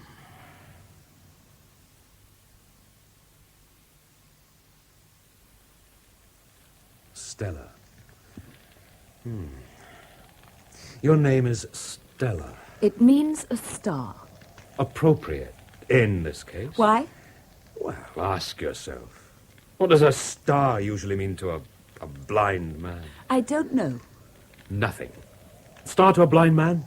Nothing. You said usually. In this case, Stella, you are going to be my guiding light. You are going to lead me to your murder... Don't say your murdering friend. Not again, please. To your husband. Oh, that's right. Bury your nose in the newspaper. What's your name? I wondered when you were going to ask me that. Alexander David Kinloch. Can I believe you? You've no reason not to. Alexander David Kinloch. I thought at first it might have been a crime of passion, a lover stabbing a man to save his mistress. Your man killed to save himself. The action of a husband. You're cynical. A husband who can count on the absolute loyalty of his wife. What's in the newspaper? Nothing. The most famous man in the country stabbed to death, and there's still nothing. It just says the police are questioning a number of people. His previous victims, no doubt. I thought you said you didn't know who he was. So, we just go on lying low, letting the evidence accumulate. They won't connect it with you. I didn't mean that evidence. What then? The evidence that I'm accumulating here in this house. What evidence? You're English, upper middle, upper crust, rich, drive your own car. The car's a 2-seater. And it's yours because I had to fold myself up like a penknife. No man of normal height could drive it with any degree of comfort. Oh, and your husband's a rising young politician. You're wrong. And that's another thing I know. You're a bad liar. I also know that this cottage is in Sussex. What? On the borders of Kent. How do you know that? I'm blind, my lady, not deaf. My 4 senses are keener than your 5. Look, on the way, I told you I heard a clock strike. It was a cathedral clock. I recognized it. The sunrise was straight ahead, you said, so just after that, we must have been traveling due east. And we traveled up and down hills. My guess is that we drove along the Sussex Downs. There's going to be a storm. Storms are bad in this part of the country. We might get snowed up. I hope not yet. I must look the most awful derelict. Who's to see you? It's not a matter of vanity. A fraying cuffs, threadbare jacket, blood-stained shirt. A man in her ladyship's house looking like a criminal on the run. You're not going to be seen. Not even by accident. Mrs. Spedding almost caught us. Well, I... Oh, no charity. Here. £5. Spend them. Buy me some new clothes. If I start buying clothes in the village... The nearest town, then. How far is that? It's short of a man's outfitters. Perhaps. A razor. New shirts. A jacket. Go tomorrow. Oh, it's early closing tomorrow. Is it so? I'll be more careful what I say in future. Stella, my dear, you're still down in the country, I hope? How's the weather with you? It's very cold here. One of the servants is there. Thank you, Hunter. That will be all. Has he gone? Yes. Where have you been, Stephen? I daren't ring too often in case they think it's odd. I've been about my ordinary business, my dear, here in town. I've had to buy him some clothes. Damn. Have you given them to him yet? No, I thought I'd ask you first what you thought. Now listen, cut off all the labels. What? Anything which tells where or when the clothes might have been made or bought, remove it. Why? My dear, if you didn't, he would read them. Stephen, how can he read them? I told you. With his fingertips, my dear. He'd read the stitching, and that might give away the name of the place where you bought them. Oh. Why else? It isn't so that... So that... what? So that he won't be identified. I mean, if he was found dead, I mean... Dear me. Do you detest him as much as that? Do you really find his company so abhorrent that you... Stephen! And I was thinking that you were rather fond of the poor man. Has he told you his name yet? Stella? What? Does he still refuse to tell you his name? Yes. Yes, he does. Just Sandy. He's a Scot. It seems better to leave it like that. Very wise. Too much knowledge can hang a man. Or a woman. Please stop teasing me like this, Stephen. Teasing? All this talk of death and hanging. Please, Stephen, what am I to do? I'm beginning to feel that you've... I've what, my dear? Deserted me. Deserted you? Now that's odd. All our friends are beginning to think it's the other way round. Why are you tormenting me like this? Listen, my dear, I have to go into the constituencies for a few weeks. A few weeks? If there is a crisis, and this tramp makes accusations, deny them. But Stephen! Damn it, Stella, you either deny him or you deny me. Now, which of us will it be? Pull yourself together. Won't be for much longer. Thank you for ringing. Good night. Found near the Reform Club on Sunday last. No. Missing from home, Daisy, Evelyn, Mary. No. Alexander David Kinloch will hear something to his advantage by communicating with Messrs. Selwyn and Smith, Devon Chambers, Chancery Lane. Liberal rewards. No. Compton, Rodney and Elizabeth wish to thank all kind friends. What are you doing? What I do every morning. Sifting through the agony columns. Missing persons. Why are you concentrating on this blind man? Why don't you go straight for the murderer, like Inspector Snodgrove? Because that man is a known quantity. With routine inquiries, legwork, paperwork, sooner or later Snodgrove will get him. Matheson will have kittens if he does. And the trouble is he won't be able to make it stick. Because our murderer's got pals in high places? No. Because the crime itself was well planned and he's got nerves of steel. Matheson says... I know what your editor says. I've got it here. Who is the murderer's friend? Time. Time blots out vital evidence, dulls the memories of important witnesses, and lessens public outrage at this abominable crime. So it does. Our man knows that. Except for one set of fingerprints on a tumbler, not one of those incredible clues could be traced to him. Time's working for him on that side. It's also working against him on the other. What other? The unexpected. The longer he has that blind man to cope with, the more difficult it's getting. He may have killed him by now. Perhaps he has. But dead or alive, what's he going to do with him? 1, 2, 3, 4. 1, 2, 3, 4. Why are you counting? I'm trying to judge the length of your hair from the strokes of your hairbrush. Oh. It's been a long time since a woman wore her hair over her shoulders in my company. You're blushing. There's nothing to me what you look like. I'm not beautiful. No? I got the impression you were. Not from me. No, not from you. From whom? 2 people walking on the common. The wind blew the conversation towards my window. When? A week ago. You forget that a blind man lives in his mind and in his imagination. And tonight, I picture you as you sit there in your long silk robe. Oh. It's long, but it isn't silk. Just an ordinary peignoir. Oh. Dinner at 8. Soup and fish. No, it's just a comfortable sort of robe. I got it in the town when I bought your things. It's not a bit Duclos. Not what? Duclos. What's Duclos? Dressmaker.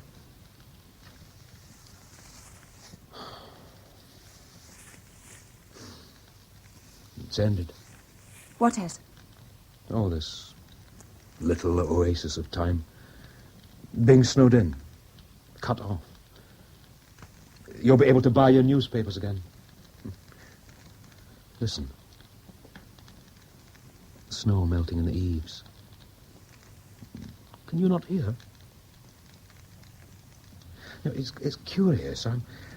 I'm not apprehensive for my own safety. I'm worried for yours. You needn't be. Things have changed, haven't they? Changed? We've watched each other closely for every waking minute we've been here. I'm no longer the derelict who can be dropped when it suits you, am I? Am I? Answer me, Stella. Please. I can't. Don't you understand? I can't. Didn't they give you a disability pension? What? Oh, yes. They gave me a disability pension. I commuted it into a lump sum. You squandered it, I suppose.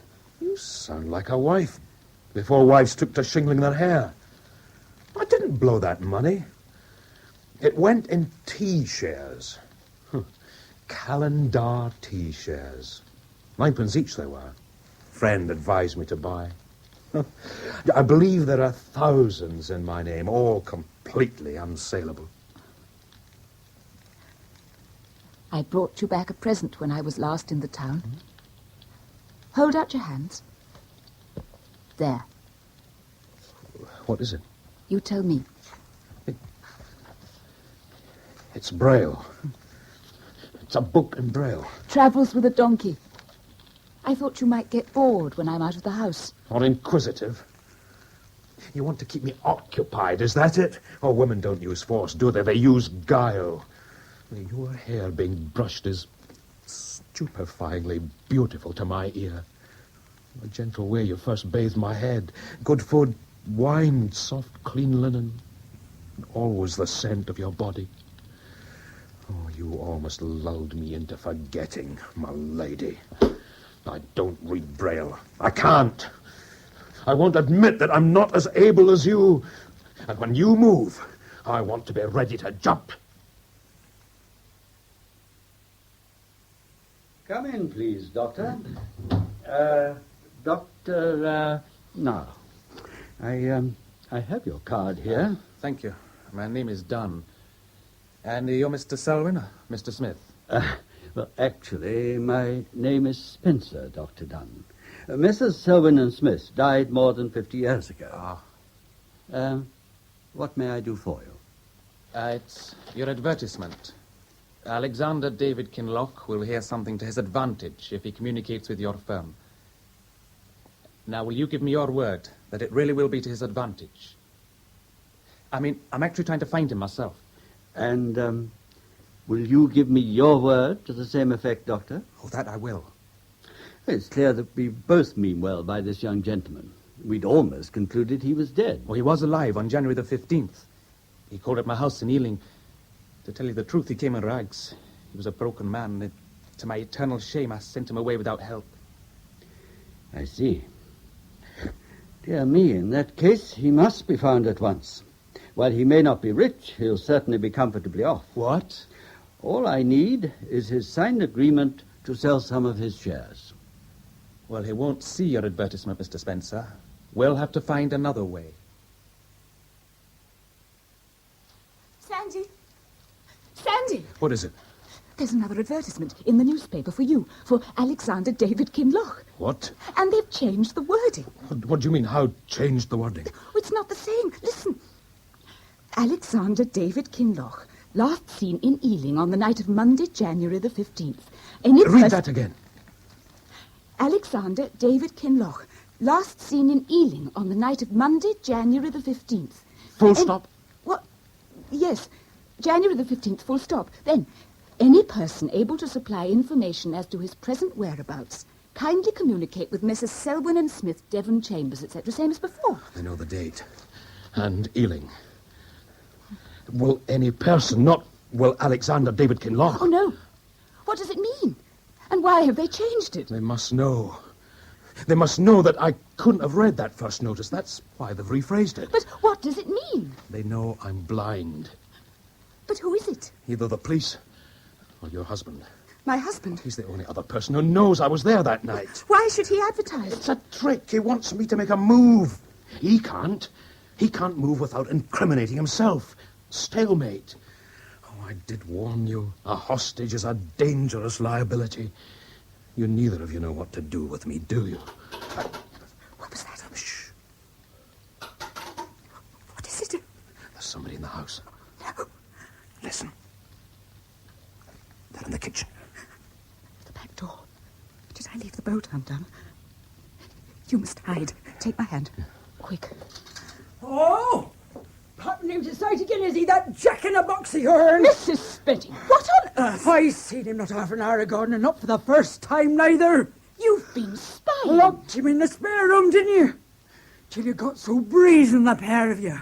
And he took to a setting afore the fire. Well, I had a good look at him through the window while he was a-dozing, so you needn't try hiding him again. Mrs. Spedding! Don't you, Mrs. Spedding me. Yo, the innocent I was. And I come across here in the dark. Oh. They're off now again. Oh, your friend.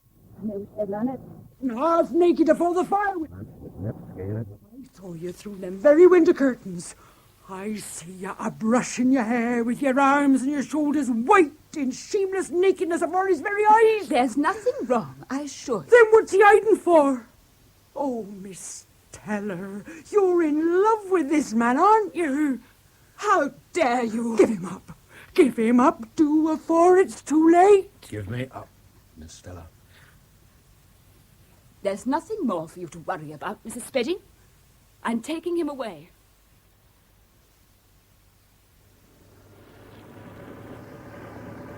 What are we making for? Wherever you want to go. Do you mind if I open this window? You'll get soaked. The sea's running very high. No, it's glorious. Listen. Good Lord, Revali. I hadn't thought to hear that again. Takes me back to the war. Is it raining? Where do you want to go? How long will it take to get from here to Scotland? Scotland? I don't know. 3 days? Scotland, then. All right, Scotland. But when we get there, I want you to forget everything. You understand, don't you, Sandy? Everything. Will you give me your word? As a gentleman? I know you're a gentleman. But I'll strike a bargain with you. What's that? When we part, you'll leave me with 2 things. And those are? A bottle of scotch. And a kiss.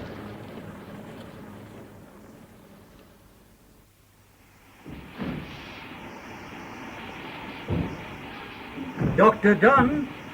Dr. Dunn! Over here! Ah, good man. You got my telegram? Houston, midnight. I've never moved so fast in my life. Here, give me your bag. Were you followed? I don't think so. Forewarned is forearmed. Ever since you told me I was being watched, I've kept a lookout, just in case. Who was he? Do you know? I thought at first he must be Kinloch himself. He came into my office, as I told you, inquiring about the advertisement. And he was a Scot? Oh, yes. But red-headed. I wonder who the devil it was. No matter. Not if you've given him the slip. Now. Yes, Mr. Spencer, now. Why are we going to Scotland? Read this. It arrived in my office today. If Messrs. Selwyn and Smith will send someone to Mr. Keeler, who's Mr. Keeler? Read on. Now staying at the Aberlundy Arms, Gart, Argyllshire, they can obtain full information about Alexander David Kinloch. Well, who's Mr. Keeler? I suspect he might be Mr. Kinloch himself. Look at the handwriting. If Messrs. Selwyn and Smith... Whoever wrote it used parallel rulers to guide his pen. See, each line is straight in itself, but rises towards the right hand because the ruler is not set straight across the paper. Of course. Isn't that how the blind are taught to write? Between 2 rulers? Yes. Mr. Spencer, I think we're on our way to him at last. A biscuit, Mr. Chance? No, thanks. A cup of tea? McNabb, it's been 10 weeks. I know. And Inspector Snartrove is still looking for a man who must be under his very nose. I haven't been idle while you've been covering other assignments, you know. And at least I know now precisely who it is I'm looking for. You do? I've even got a photograph of him. What? Here. Men of the 7th Battalion leaving for the front. He's among this lot? That one. What's his name? Kinloch. Oh, Scott. How did you find him? This advertisement in the agony column. Here. Alexander David Kinloch, last seen in Ealing on the night of Monday, January the 15th. Wouldn't that intrigue you? Good Lord, yes. Well, it didn't, did it? You missed it. 9/10 of our blind men lost their sight in war service. I thought it was a fair assumption that our chap was among them. I took his name round to the War Record Office. Within half an hour, I'd got his service history and this photograph of him. Then I went to the premises of the advertisers, Messrs. Selwyn and Smith, and waited for Kinloch to turn up. And did he? No. But there was somebody else waiting for him, a Dr. Peter Dunn. I followed him. Once I checked his history, I thought he'd lead me to Kinloch. And has he? No, damn it. He's left a locum in charge of his practice and disappeared. And? He's given me the slip, laddie. I don't know where he is.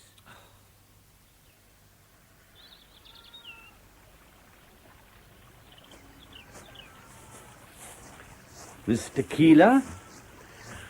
That's me. My name is Spencer. Ah, yes. My friend and I were looking for a Mr. Kinloch, actually. Alexander David Kinloch. Uh-huh. Are you Mr. Kinloch, sir? Yes, I am. I have a friend of yours with me, sir, who can identify you. A friend? No, you must be mistaken. I have no friends. Not even me, Sandy. Dunn. Is it Peter Dunn? Yes. I'm sorry to hear it. I'm sorry it was you who played the Judas. Judas? All right, Inspector, Superintendent, or whoever you are, make your arrest. I shan't resist. Man, what are you talking about? He's a policeman, isn't he? Mr. Kinloch, I'm not a policeman. I'm a solicitor. I come to discuss your holding in Calendar Tea. Your tea shares. Tea shares? What kind of joke is this? It's no joke, Sandy. Tea T-shirts? Oh, my God! You have a holding for which there are people willing to pay you 41 shillings. 41 shillings? For 2,000 T-shares? Not for all of them, Mr. Kinloch. For each one. 41 shillings each. You're a rich man, Mr. Kinloch. Rich. Rich. Rich. Rich. Rich. Rich.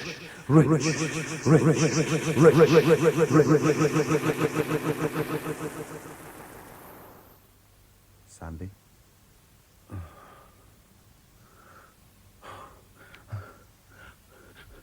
Where am I? In a clinic. In a private room in a clinic. Where? Well, you've had a bit of a collapse. When? 3 weeks ago. You've had very few lucid moments since. Oh. I remember that there was a policeman. No, not a policeman. And something about T-shares. That's right. But I was at an inn in the Highlands. How did you find me? You told us where you were. Oh, yes. Now, why? I wanted to confess. Confess to what? That murder in Ealing. You didn't do that. Oh, come on, Peter. Look, my life's worthless. I faced that. Hanging's merely one way of ending it, that's all.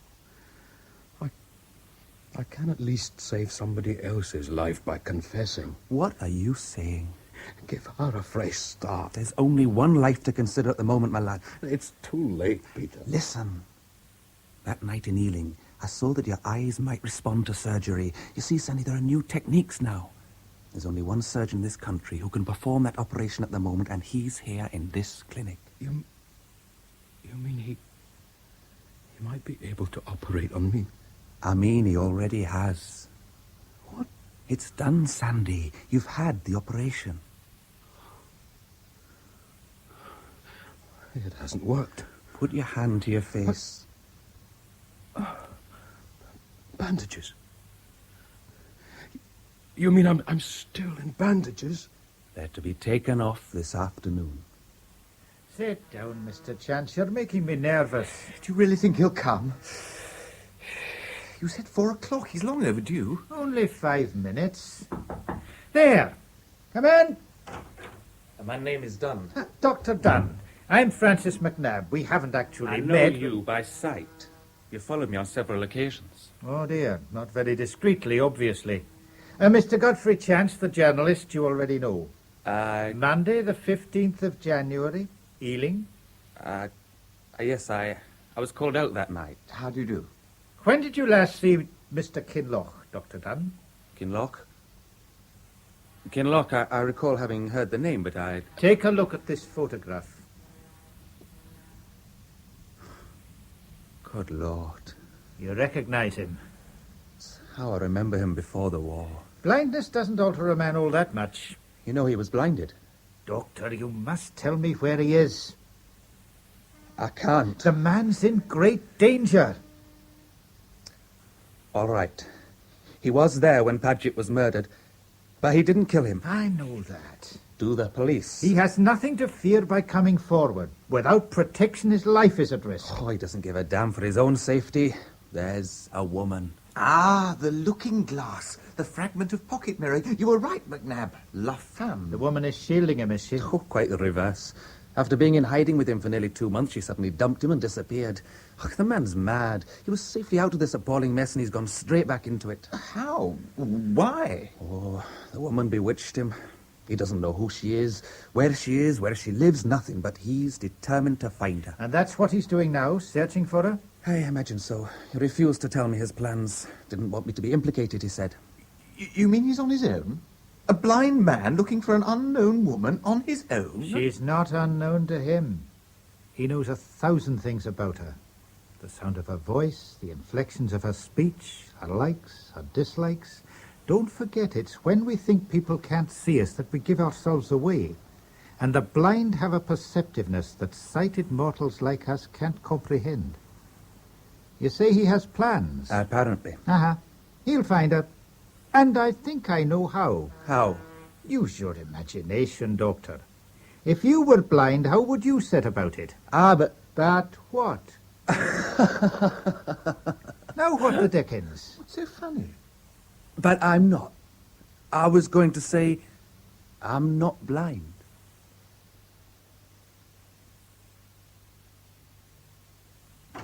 McNabb! You found him? Not sure, but there are 8 blind men who've just taken pictures. 5 in the West End, 3 in Knightsbridge. What are they doing? Selling matches. All of them? Yes, but only one of them might be our man. He's got a book in Braille. Good. He's sitting on a camp stool with the book open on his lap, and he's reading aloud from the Braille. Where is he? Enderby Gardens, Knightsbridge. Did you notice if he was anywhere near a dressmaker's establishment? Dressmakers? The London season is almost upon us. According to Dunn, Kinloch reckons the lady is in society. She'll be visiting a dressmaker, and regularly. It's the obvious place for him to take his pitch. But suppose you're right, and suppose she walks past him, how's he going to know? He won't be able to recognise her. No, but she'll recognise him. Well, not this chap in Knightsbridge, she won't. He's got thick, dark glasses on, hat pulled down over his eyes. That's why he's reading aloud, don't you see? He wants her to recognise him by his voice. Oh, I see. He's in great danger. The police are still looking for him, and so is someone else. Heaven knows what will happen when the lady realises she's been traced. Let's go and have a look at him. In the Lord I put my trust. Now say ye to my soul. There he is. Brave man. If Paget's murderer finds him, he'll kill him without compunction. Broad daylight. He murdered Paget to save his reputation. He'll certainly kill this man to save his neck. If this man is Kinloch. He says his name's Hollins. I talked to him this morning, past the time of day. Says he's a Cockney bricklayer blinded in the war. Cockney, eh? Listen. Go and talk to him again. What should I say? Anything, doesn't matter. I just want you to knock his hat off. Knock his hat off? Yes. Then give it him back and ask if you can try reading the Braille. Me? Of course you. Why do you want me to knock his hat? Just do it. Get him to lift his hands off the pages of his book just for a second, and I'll be standing beside you. Righto. That's interesting. What? Haven't you noticed? He hasn't got a stick. Well, I'm blowed. Whatever you do, don't let him know that I'm there. And a horrible tempest, and this shall be the portion of their cup. Afternoon? Oh. Afternoon, Gov. You back again? You don't forget voices, do you? Not them as comes along of half a crown, like what you done this morning. Your ears are as good as eyes, and so are your fingers, I suppose. I wonder if I could see what my fingers make of your... Oh, I'm so sorry. Here, me hat. Clumsy of me. Let me dust it for you. Oh, here, me book. Me Bible. Where's me book? Here it is. No damage. And your hat. I'm awfully sorry to be so clumsy. It's all right, Gov. All in a daisy.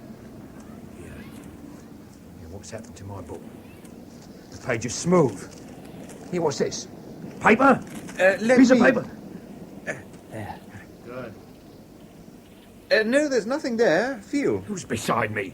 Who's that? Nobody. Yeah, what's going on? Here. Here's half a crown. Yeah, what did you flick that paper under my fingers for? Come on, chaps. Taxi! Taxi! Yeah, come back. Come back. Good of you both to come to the yard. That was a crafty bit of work. Thank you, Inspector. I can now tell you that the fingerprints on this sheet of paper are not the same as the ones found on the whiskey glass. Good. Mark you. They match the prints that were plastered everywhere else in that room at Ealing, but not the ones on the glass. That proves there was another man there. And you say that this man's hair matches the hairs in Paget's study. Same texture and colour as these you, lent me. Without a lab test, we can't place too much reliance on that. Still... 2 things convince me that this man is Kinloch. Oh? What are those? The most changeless feature of the human face is the forehead. Is it? You're right, McNabb. Even when you're bald like me, the hairline is... A photograph of Kinloch wearing a Glengarry. Look at his forehead. Our blind friend's is precisely the same. Yeah. What's the other thing? He's no more a Cockney than I am. Oh, his accent convinced me. His accent, yes. But his idiom, no. He said he remembered your voice along of the half-crown you gave him. What's wrong with that? That along of. He used it to mean together with. When a Cockney says along of, he means because of, not together with. You'd get 6 months along of pinching a wallet. Besides, he's a Scot. Did you not hear him put his tongue round the R in righteous? I'll get my men out there right away. You're not going to arrest him? No. He'll be the bait for the big fish. We'll grab 'em all. So long as someone doesn't grab him first. Snargrove's just passed us in a police car. Did you notice? There is no truth in the rumour that Sir Stephen Ware will be nominated for the Bywitch Division. What are you talking about? I'm quoting an item from the Eye Opener, January the 15th. It was on Snargrove's desk. Just now, you mean? Yes. He's obviously still checking everybody that Paget had attacked in print. Routine inquiries. Good old Snargrove. Stop on the corner of Enderby Gardens, cabby. Right I go. Spot of bother there, Governor. But look at them 2 coppers. Pull over, quick! Right.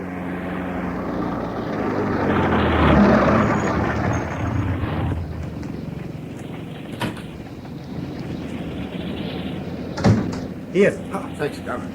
Inspector Snargrove. They've got him, McNabb. Snatched him. How? When? Sergeant? Oh, it's not 5 minutes ago, sir. A man and a woman drove up in a Rolls Royce. The lady got out. She's walking past the blind man. Suddenly, she goes as white as a sheet.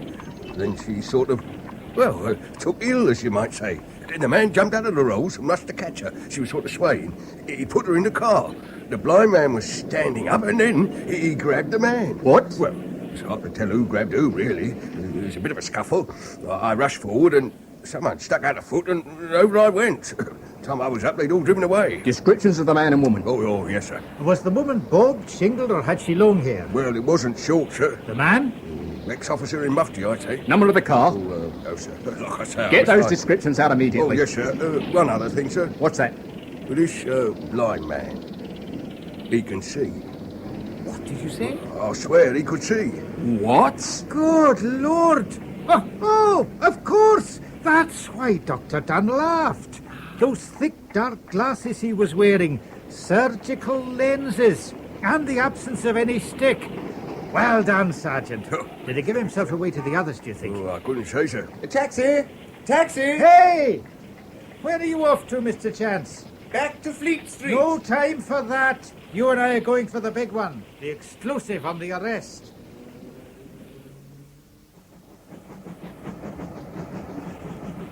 Once they find he can see, his goose is cooked.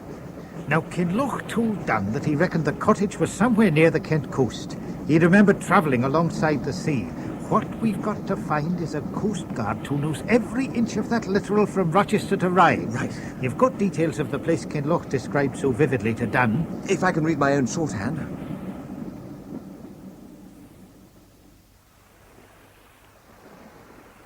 Right, sir. Ask away. Ask away. If I can read my notes, Mr. Talbot. Going west, a road down a steep hill.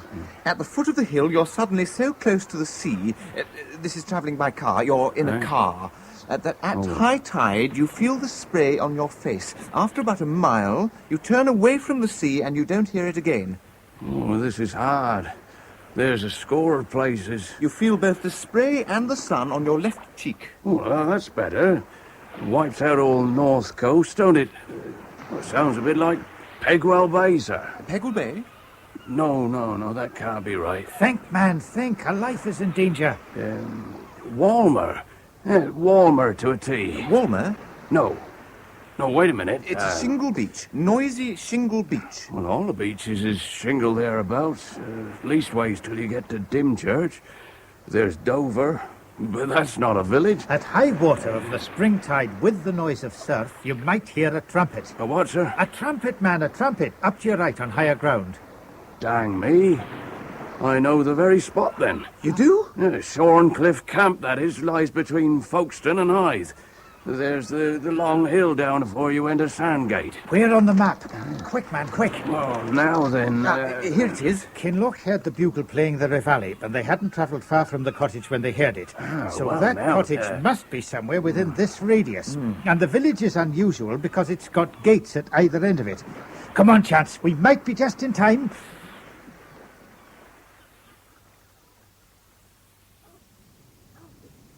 Chance. Shh. Where's Kinloch? They're all three of them inside the cottage. What's happening? That's what's so odd. Nothing. Still nothing? No. It's as if they were waiting for someone or something. You can see through the curtains here. Kinloch's still wearing his dark glasses. Yes, I don't think they know he can see. I'm sure they don't, otherwise he'd be dead. Let's go round the back. We can hear what they're saying through the kitchen window. My yacht leaves from Dover on the ebb at 11 o'clock. What time is it now? You have 30 minutes left, then we leave. We? Naturally, I'm taking my wife with me. She pitied you last time, Kinloch, so I spared your life. Now she's in love with you. Stephen! And I presume you're in love with her. You'd be a fool to presume anything about me at this moment. If Ware tries to make a dash for it, we've got to stop him. Well, how do we do that? There's his Rolls Royce over there. Go and smash the lights. Right. I hope Kinloch knows what he's doing. You don't seriously think I'd let you live, do you? You think I destroyed one blackmailer to put myself in the clutches of another? And probably my own wife's as well. You swine, she's been loyal to you throughout. She couldn't have given evidence against her husband anyway. Paget was right. You're not fit to be a representative of your country. Oh, Paget's little errand boy wants to copy his master, does he? Right. He shall. Stephen! Your ears will tell you what that noise was, eh, Kinloch? You remember you heard it before, You recognize the steel of my knife blade, don't you? Come on, yes, that's right, come on. You know your way around this room, don't you? All those weeks when you were living here with my wife. Be careful, Sandy. He's moving across the fireplace. So I see. What? I said yes. So I see. My God. I believe you can. Sandy! Look out! No, you don't! What the devil? Sandy! Sandy, darling! Get out of my way! Get him, Chance! Get him! You can see! You can see! Don't let him get away! Stop! Don't you think you can... Hold him, you young idiot! Hold him! Chance, you all right? Yes, I'm... Stay there. I'm coming too. What did you say? I said... Did you say darling? Did I? Quickly, we must get an ambulance for Chance.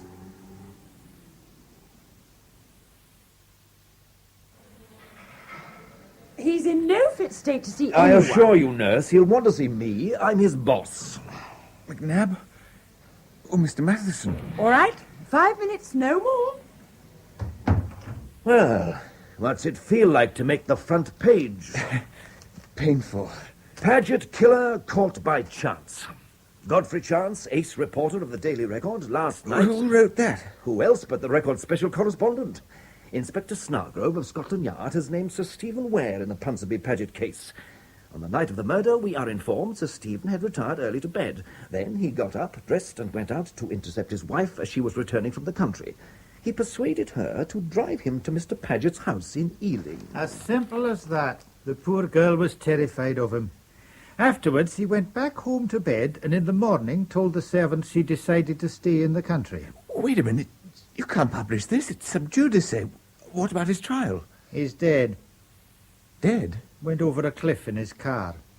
Oh. But not, I gather, because his headlights had been smashed. Ah. No, I didn't. Well, there wasn't time. What happened to Kinloch? Kinloch, I'm sorry to say, is in paradise. Kinloch was killed? No. He's gazing into the eyes of his beloved. They tell me that's a sort of paradise. Personally, I'd rather have a biscuit. Now, we've brought you some grapes, and exchange is no robbery. You don't happen to have any in this locker, I suppose?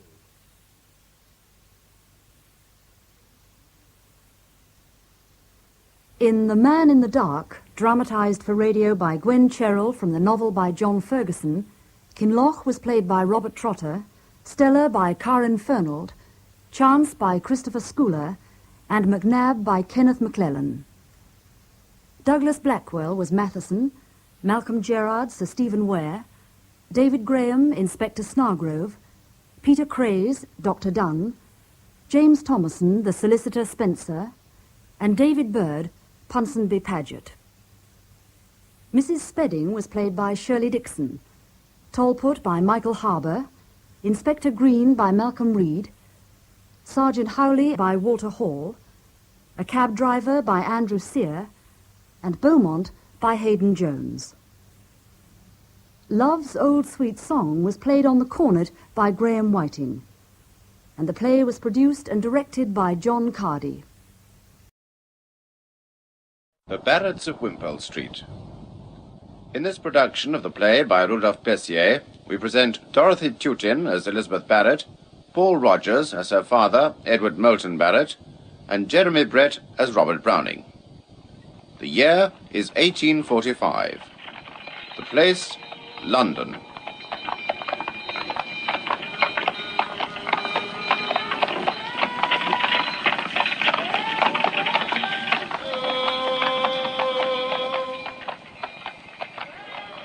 The action takes place in Elizabeth Barrett's bed-sitting room in her father's house at 50 Wimpole Street.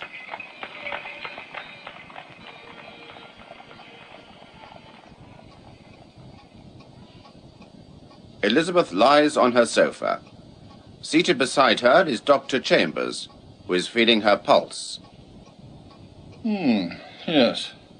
It's this increasingly low vitality of yours that worries me. No life in you. None. What are we going to do about it? Well, Dr. Chambers, if you shut a person up in one room for years on end, you can't very well expect to find her bursting with life and vigor. Why not prescribe something really exciting for a change? Exciting, eh? A gallop 3 times round the park every morning, dumbbell exercises, a course of calisthenics, a long sea voyage. Ah, how I wish I could, my dear. It's funny to think of it now, but you know, Doctor, as a child I was a regular tomboy. And mentally, you're a tomboy still. To tell you the truth, Miss Barr, oh, forgive me, my dear Miss Elizabeth, that quaint nickname of yours slipped out unawares. To tell you the truth, I'm not sure that brain of yours isn't altogether too active. Why not turn your mind to something light and easy for a change? Poetry. You're not neglecting your poetry, I hope? Meaning something light and easy? Oh, Doctor, I must remember to tell that to Mr. Robert Browning when I see him tomorrow. Robert Browning? A brother bard, eh? Oh, don't tell me you've never heard of him. Well, my dear, poetry isn't much in my line, you know. That's evident. All the same, read Mr. Browning's Sordello and then come back and tell me that poetry's light and easy. Well, I suppose we mustn't rob you of your mental exercises if they keep you contented. Contented? Oh, Doctor, I shudder to think what my life would be like if I hadn't a turn for scribbling and study. Yes, quite so. Yes, but the fact is you oughtn't to live in England at all. Italy is the place for you. Italy? Oh, Doctor, what a heavenly dream. Yes, and must remain a dream, I fear.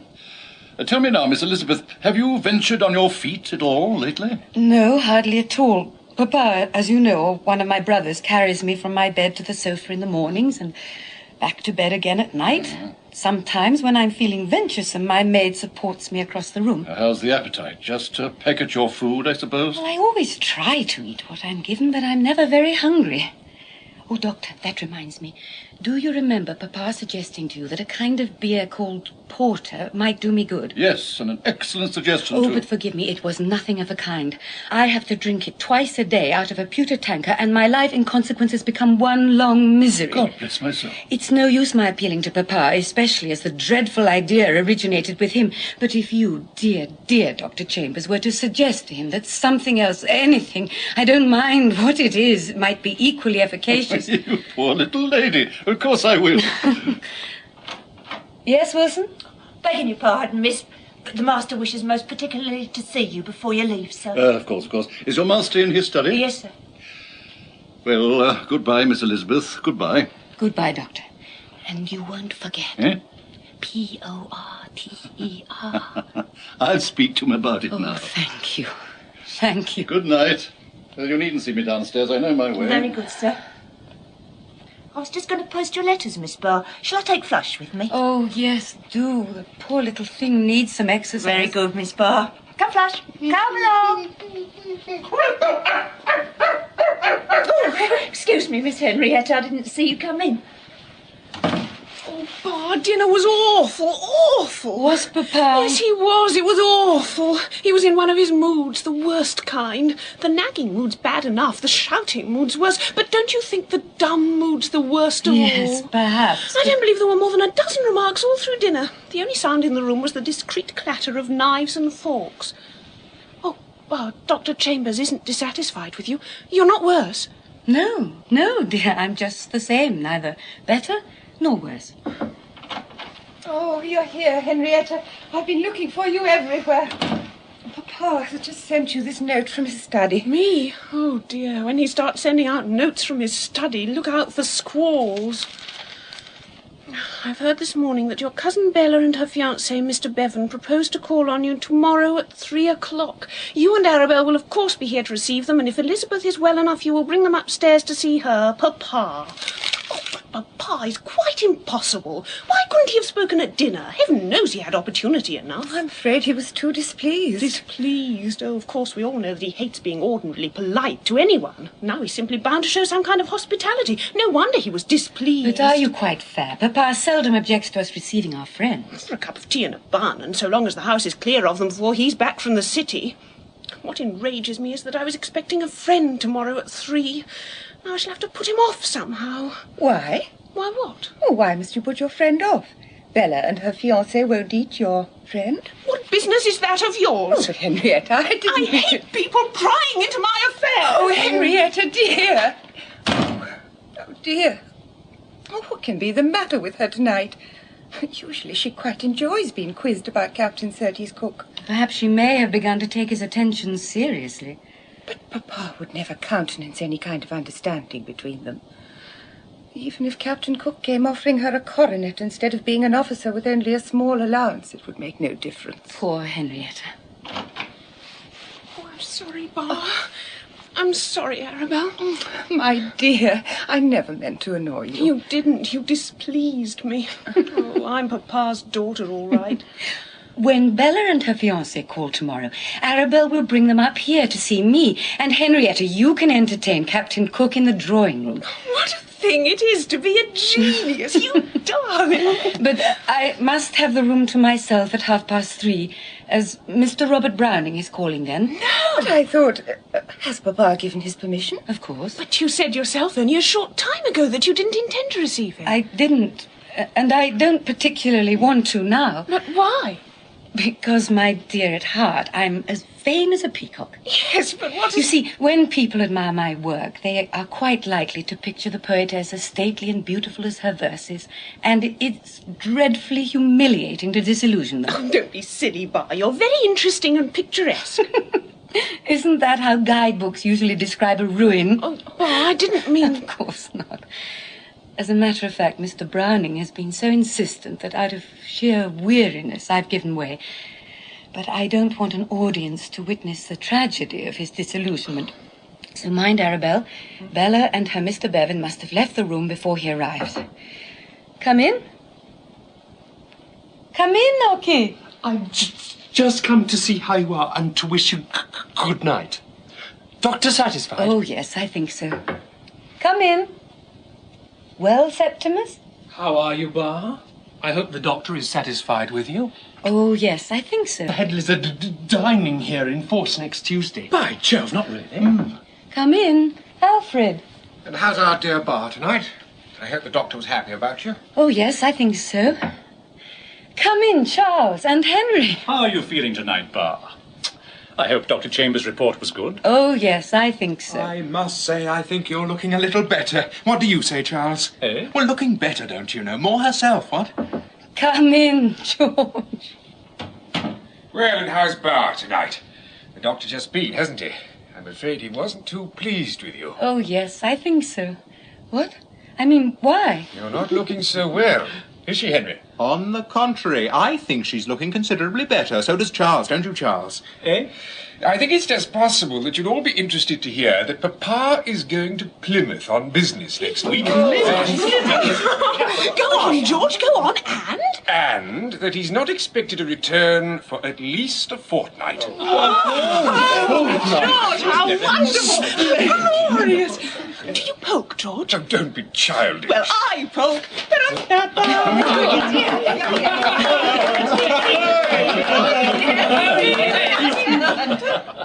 Papa. Good evening, Papa.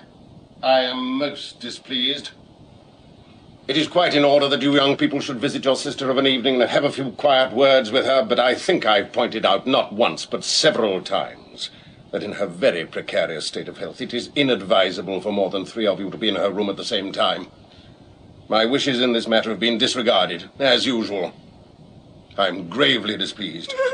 I am not aware that I have said anything amusing, Henrietta. I beg your pardon, Papa. And may I ask what you were doing as I came into the room? I was showing Bar how to poke. To poke. How to dance the polka. I see. Well, Ba, I think I'll say good night. I should be grateful if you would kindly allow me to finish speaking. Sorry, sir. I thought you'd done. Are you being insolent, sir? No, indeed, sir. I assure you I... Very well. Now... As I'm really the cause of your displeasure, Papa, I ought to tell you that I like nothing better than a little noise occasionally. It's delightful having all the family here together and can't possibly do me any harm. Perhaps you will forgive my saying, Elizabeth, that you are not the best judge of what is good or bad for you. And that brings me to what I came here to speak to you about. Dr. Chambers told me just now that you persuaded him to allow you to discontinue drinking porter with your meals. It needed very little persuasion, Papa. I said I detested porter, and when you dislike a thing to loathing, I don't see how it can do you any good. Self-discipline is always beneficial and self-indulgence invariably harmful. But, Papa... Did you drink your porter at dinner? No. Then I hope you will do so before you go to bed. No, Papa, that's really asking too much. I can't drink the horrible stuff in cold blood. Very well. Of course, I have no means of coercing you. You're no longer a child.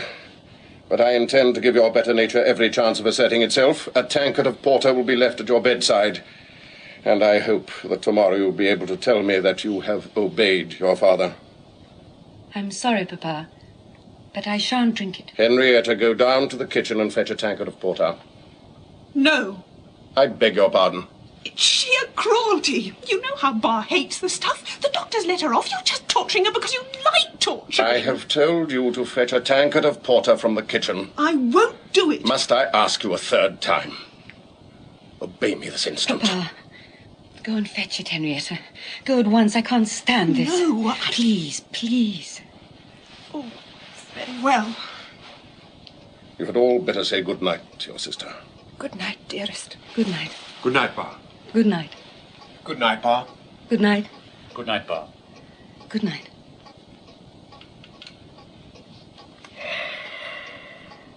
Oh.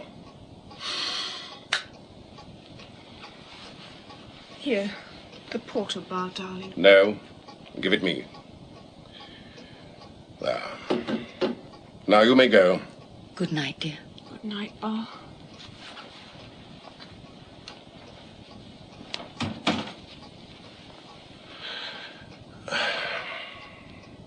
Elizabeth. Yes?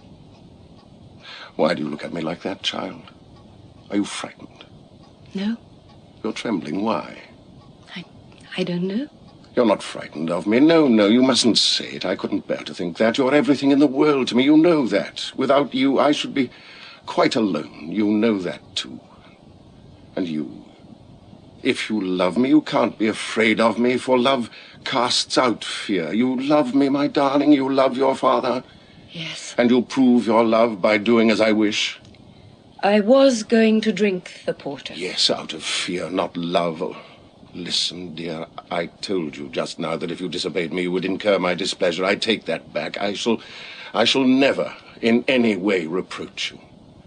You shall never know by deed or word or hint of mine how much you have grieved and wounded your father by refusing to do the little thing he asked. Oh, Papa, let us get this over and forget it. I can't forgive myself for having made the whole house miserable over a tankard of porter. Give it to me, please.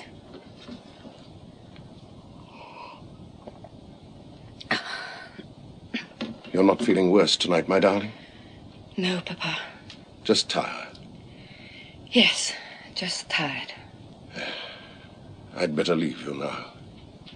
Shall I say a little prayer with you before I go? Please, Papa. Almighty and merciful God, hear me, I beseech thee, and grant my humble prayer. In thine inscrutable wisdom thou hast seen good to lay on thy daughter Elizabeth grievous and heavy afflictions. Give her to realize the blessed word that thou chastisest those whom thou lovest. Take her into thy loving care tonight. Purge her mind of all bitter and selfish and unkind thoughts. Guard her and comfort her. These things I beseech thee for the sake of thy dear Son, Jesus Christ. Amen. Amen. Good night, my child. Good night, Papa.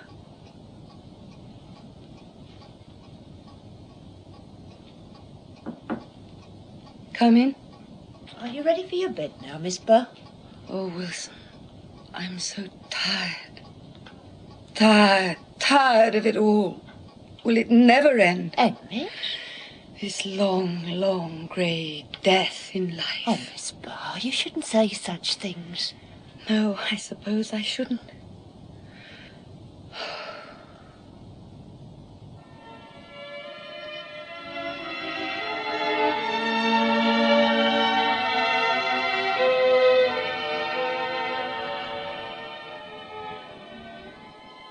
Please, Wilson, open the door.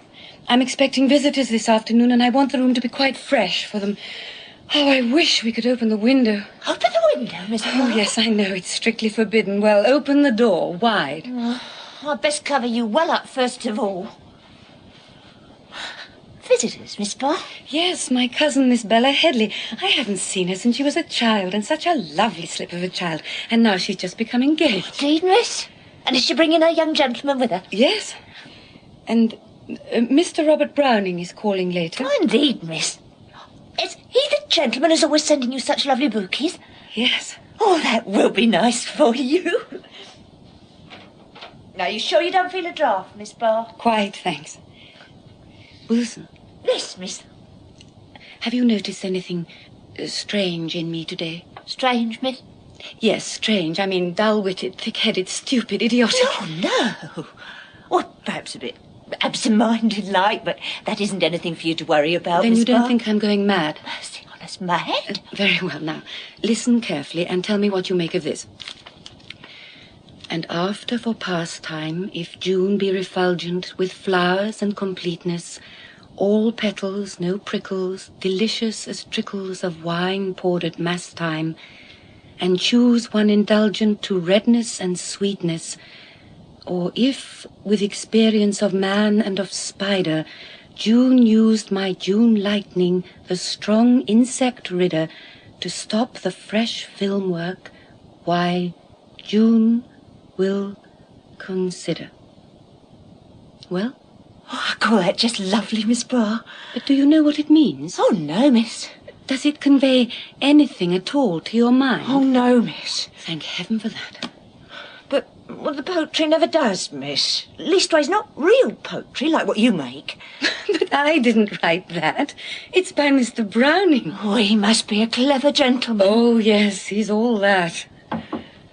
May I come in? Archie, dear, what on earth are you doing at home at this time of day? Pa's bright idea suggested I should take a half holiday to help you feed and entertain the lovebirds. Well, then, I want you to be very diplomatic.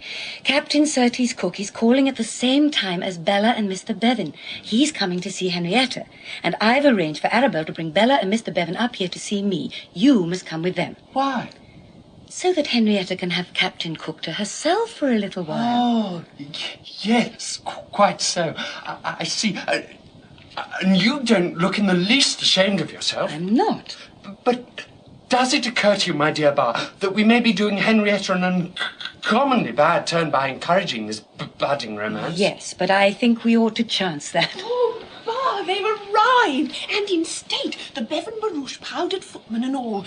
Go and help Arabelle receive them, Ockie. I'll wait here till Captain Cook arrives. I'm going to let him in, and then you and Arabelle can bring Bella and Mr. Bevan up here. All cut and dried, what? But look here. Go along with you, do you hear? What's the time? 5 minutes past 3. Past 3? Past 3? I don't understand. He said 3. Bar, today is Thursday, isn't it? Yes, dear. Oh, I thought perhaps I'd made a mistake.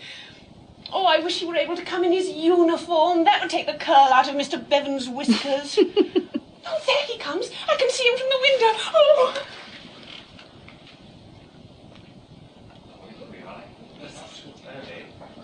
I'll see if she's ready. Oh, I'm so glad you could come, Bella. It's lovely to see you. Are you ready to receive them? Yes, quite. What are they like, Ockie? Oh, she's a dream of loveliness, and he's... Cousin Elizabeth! Bella, dear. Bar, dearest Bar, after all these years.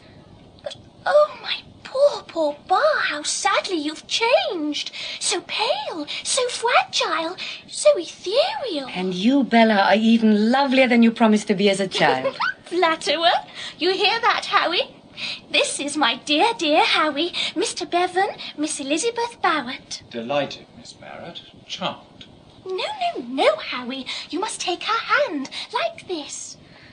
Oh, such a little hand. So frail, so spiritual. And the hand that pens so much that is noble and eloquent. I am honoured, Miss Barrett. Thank you. And may I congratulate you, both of you. I hope you will be very happy. Thank you, Miss Barrett. I am indeed a fortunate man. Dear Howie, dear Bar. But won't you sit down? Thank you. I adore your poems, Bar. Especially when dear Howie reads them. He too adores your poems, which ought to please you as he's dreadfully critical. Oh, come, my pet. Oh, but Howie, you are. He doesn't quite approve of even Mr. Alfred Tennyson's poems. Really, Mr. Bevan? I have nothing against them as poetry, no, indeed. What grieves me, Miss Barrett, is that his attitude towards sacred matters is all too often an attitude tinged with doubt. Now, your poems, my dear Miss Barrett, show no touch anywhere of these modern tendencies. There's not a line in one of them that I would disapprove of even dear Bella reading. That's very satisfactory. Dear Howie is so frightfully earnest. Come, my pet. But now tell me, my dear, when is the wedding to be? Or am I being indiscreet? Not at all. We plan... Oh, that reminds me. Where's Henrietta? The wedding? Early in August. Where's Henrietta? At the moment, she's downstairs entertaining a friend. Oh, I wanted to ask her... A friend? Not that tall gentleman we passed in the hall. Yes, Captain Surtees Cook. In the army? How thrilling. I thought his bearing was military. You wanted to ask Henrietta something? Yes. Oh, Bar, I do so want her to be one of my bridesmaids. Do you think... Henrietta. Bella, dear. Henrietta, darling, I was just saying you must be one of my bridesmaids. You simply must. Oh, I should love to, Bella. It's sweet of you to ask me. And of course I will if Papa... Oh, I don't see how he could possibly object. Object? But I don't understand. Isn't she funny, Bar? You're only asked to be a bridesmaid, darling, not a bride. Yes, I know, but... Oh, it's so hard to explain. Perhaps Mr. Barrett looks on bridesmaids as frivolous irrelevancies at so solemn a sacrament as marriage. No, it's not that. It's simply that nothing in this house must happen without Papa's sanction. You know he once owned slaves in Jamaica, and as slavery's been abolished there, he carries it out in England. I'm quite serious. We're all his slaves Henrietta. Here. Well, aren't we? Aren't we, Ockie? Aren't we, Bar? We can't move hand or foot without his permission. I tell you, Bella, it's more than likely that he'll refuse to let me be your bridesmaid for no rhyme or reason except that he's out of temper. I say, what about tea? Oh, yes, how lovely. Tea's quite ready. I'm sorry I forgot to tell you. Good heavens, let's hurry, or Captain Cook will have swallowed it all. Oh. Arrivederci, dearest Bar. It's been so lovely seeing you. May I come soon again? Come whenever you like, dear. Good day, dear Miss Barrett. Goodbye. It was nice of you to come and see me, Mr. Bevan. Not at all. I have long been looking forward to the honour of meeting you. Good day. Goodbye. Goodbye, dear.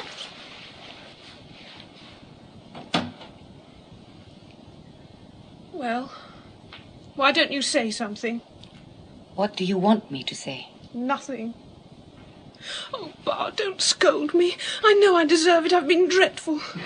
But I couldn't help it. Oh, I'm so miserable. Miserable, dear? Yes, and so wildly happy. Oh, Bar, dear, may I tell you about it? Go on. Surtees has just asked me to marry him. Oh, my dear. And of course I accepted him and said that I couldn't. What? And I had to tell him that we must never see each other again. When he calls here tomorrow, we shall have You're not talking sense, child. What really has happened? Oh, I don't know.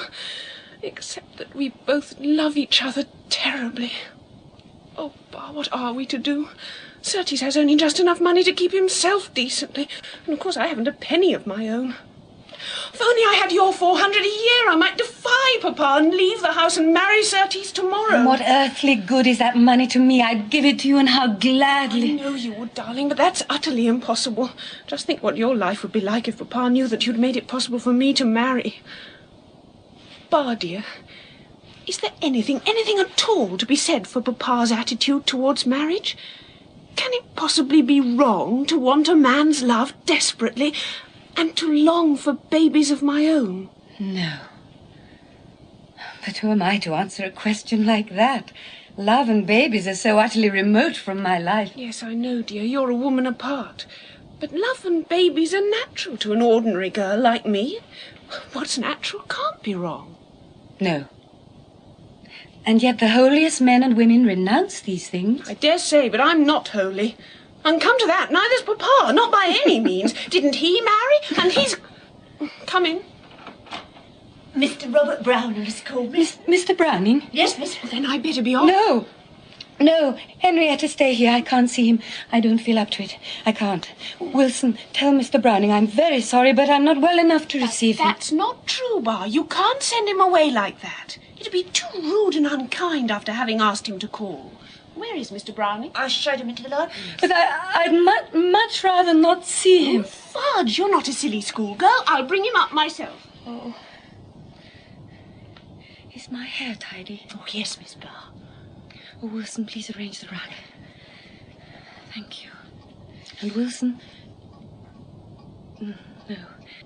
Thank you. That will do. Yes, miss. Mr. Robert Browning. Miss Barrett? Mr. Browning, how do you do? Dear Miss Barrett. Oh, at last! At last! I've had to put off the pleasure of meeting you much longer than I would have wished. Would you ever have received me if I hadn't been so tiresomely insistent? As you know from my letters, I've not been at all well during the winter, and I hope you don't find the room very close, Mr. Browning. No. My doctor obliges me to live in what I'm afraid must be to you a hothouse temperature. Wonderful. You may think, Miss Barrett, that this is the first time that I've been here. You're quite wrong, you know. What? I have seen this room more times than I can remember. It's as familiar to me as my own little study at home. Before I came in, I knew how your books were arranged, just how that tendril of ivy slanted across the window panes, and those busts of Homer and Chaucer are quite old friends, and have looked down on me often before. Oh, really? But I could never make out who the other fellows were on the top of the wardrobe. Oh, come, Mr. Browning. I know that dear Mr. Kenyon is never tired of talking about his friends, but I can't believe that he described my poor little room to you in detail. I dragged all the details I possibly could out of him, and my imagination supplied the rest. Directly after I had read your brave and lovely verses, I was greedy for anything and everything I could get about you. You frighten me, Mr. Browning. Why? Well, you know how Mr. Kenyon's enthusiasms run away with his tongue. He and I are the dearest of friends. What he told you about poor me, I quite blush to imagine. He never told me anything about you personally which had the slightest interest for me. Oh? Everything he could give me about your surroundings and the circumstances of your life I snatched at with avidity, but all he said about you was quite beside the point, because I knew it already.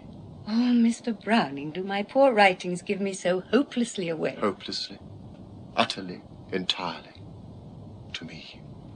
I can't speak for the rest of the world. You frighten me again. No. But you do. For I'm afraid it would be quite useless my ever trying to play act with you. Quite useless. I shall always have to be just myself. Always. Oh? And you too, Mr. Browning? Always myself. But really, you know, Miss Barrett, I shan't be able to take much credit for that. Being myself comes to me as easily as breathing. It's play acting I can't manage, and the hot water I've got into in consequence. Yes, I can well believe that now I know you. But isn't it extraordinary? When you're writing, you never do anything else but play act. I know. You've never been yourself in any one of your poems. It's always somebody else speaking through you. Yes. Shall I tell you why?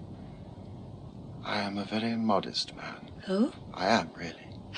I didn't question it, Mr. Browning. So modest, I fully realize that if I wrote about myself, my hopes, my fears and hates and loves and the rest of it, my poems would be intolerably dull. Well, since we're pledged to nothing but the truth, I won't contradict that until I know you better. Bravo. Oh, but those poems. Their glad and great-hearted acceptance of life. You can't imagine what they mean to me. Here am I, shut in by 4 walls, the view of Wimpole Street, my only glimpse of the world, and they troop into the room and round my sofa, those wonderful people of yours, out of every age and country, and also tingling with life. Oh, no, you'll never begin to realize how much I owe you. You really mean that? Why, of course. Well, of course you do, or you wouldn't say it.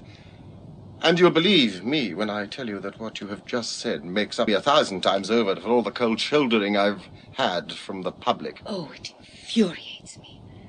Why can we never know an eagle for an eagle until it has spread its wings and flown away from us for good? Sometimes I detest the British public. Oh, no. No, my dear old British public. At least it gives me generously the jolly pastime of abusing it. And mind you, Miss Barrett, I've an uneasy feeling that my style is largely to blame for my unpopularity. Oh, surely not.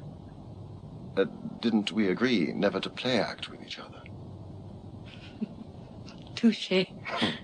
Well, perhaps there are passages in your work a little involved. I mean, a little too profound for the general reader. Oh? Oh, no. It's not what I say, but how I say it. Oh, but... And yet to me it's all simple and easy as the rule of 3. And to you? Well, not quite always. Sometimes there are passages... I've marked 1 or 2 in your Sordello, which rather puzzle me. Here, for instance... Oh, Sordello. Somebody once called it a horror of great darkness. I've done my best to forget it. However, it's extraordinary. A passage torn from its context. Well? Well, Miss Barrett, when that passage was written, only God and Robert Browning understood it. Now, only God understands it. What do you say? Shall we lighten this great darkness by pitching it on the fire? No, indeed. We shall do nothing of the kind. Please give me back the book. Oh. No, I insist. Such passages are only spots on the sun. I love Sordello. You would? Of course you would. And shall I tell you why? Because it is a colossal failure. If by failure you mean an attempt... Yes, you're right. That's just why Sordello appeals to my very heart. I, too, am always making colossal attempts and always failing. Isn't one such failure worth 100 small successes? Oh, 1,000 and more. You think so, too? Oh, but of course I know that. Miss Barrett, you smiled when I told you that Kenyon had no need to describe you because I knew you through and through already. And what you have just said of success and failure proves to me finally how right I was. All Kenyon did was to fill in the background. I had painted my portrait of you with the true soul of you, ardent and lovely looking out of it. Ardent and lovely, and you think you know me. Oh, Mr. Browning, too often impatient and rebellious. Well, what of it? I've no love for perfect patience under affliction.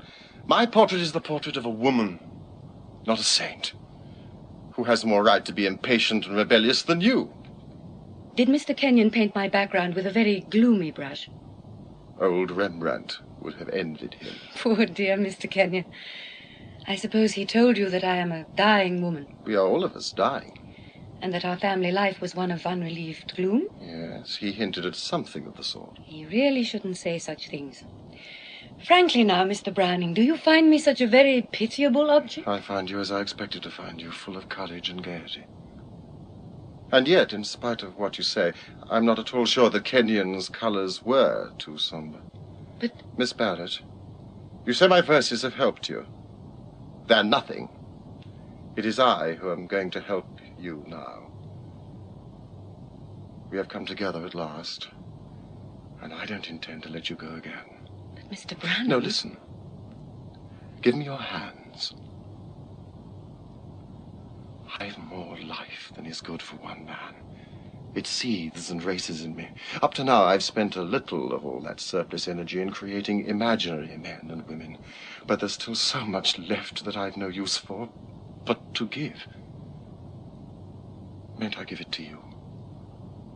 Don't you feel now new life tingling and prickling in your fingers and arms and into your heart and brain? Please, Mr. Browning, please let go my hand. Well? You really are a rather overwhelming person, and in sober truth, No, please, don't tell me again that you're afraid of me. You're not. It's life you're afraid of, and that shouldn't be. Life? Yes. Miss Barrett, do you remember the first letter I wrote to you? Yes, indeed. It was a wonderful letter. You may have thought I dashed it off in a fit of white-hot enthusiasm over your poems. I didn't. I weighed every word of every sentence. And of one sentence in particular, this sentence. I love your books with all my heart. And I love you, too. You remember? Yes, and I thought it charmingly impulsive of you. But I tell you, there was nothing impulsive about it. That sentence was as deeply felt and anxiously thought over as any sentence I've ever written. I hope I have many readers like you. It's wonderful to think I may have good friends all the world over whom I have never seen or heard of. I'm not speaking of friendship, but of love. No, it's quite useless you're trying to put aside the word with a smile and a jest. I said love. And I mean love. But, Mr. Browning... I'm neither mad nor morbidly impressionable. I am as sane and level-headed as any man alive. Yet all those months since first I read your poems, I've been haunted by you. And today you are the center of my life. If I were to take you seriously, Mr. Browning, it would, of course, mean the quick finish of a friendship which promises to be very pleasant for both of us. Why? You know very well that love, in the sense you apparently use the word, has no place and can have no place in my life. Why? For many reasons, but let this suffice. As I told you before, I am a dying woman. I refuse to believe it. For if that were so, God would be callous. And I know that he's compassionate, and life would be dark and evil, and I know that it's good. You must never say such a thing again. I forbid you to. Forbid, Mr. Browning? Yes, forbid. Isn't it only fair that if you forbid me to speak of you as I feel, and I accept your orders as I must, that I should be allowed a little forbidding as well? Yes, but... Oh, dear Miss Barrett, what a splendid beginning to our friendship. We have known each other a bare half an hour, and yet we've talked intimately of art and life and death and love, and we've ordered each other about, and we've almost quarrelled. Could anything be happier and more promising? With your permission, I'm going now. I can see that you are tired. When may I call again? I don't quite know. Will next Wednesday suit you? Yes, I think so, but perhaps it would be better Next Wednesday, then? At At 2:30. Yes, but Au revoir, then. Goodbye.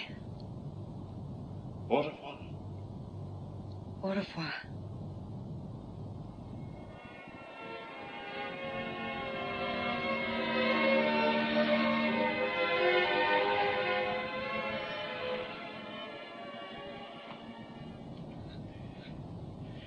Let me see you walk again, Miss Barrett. Shall I?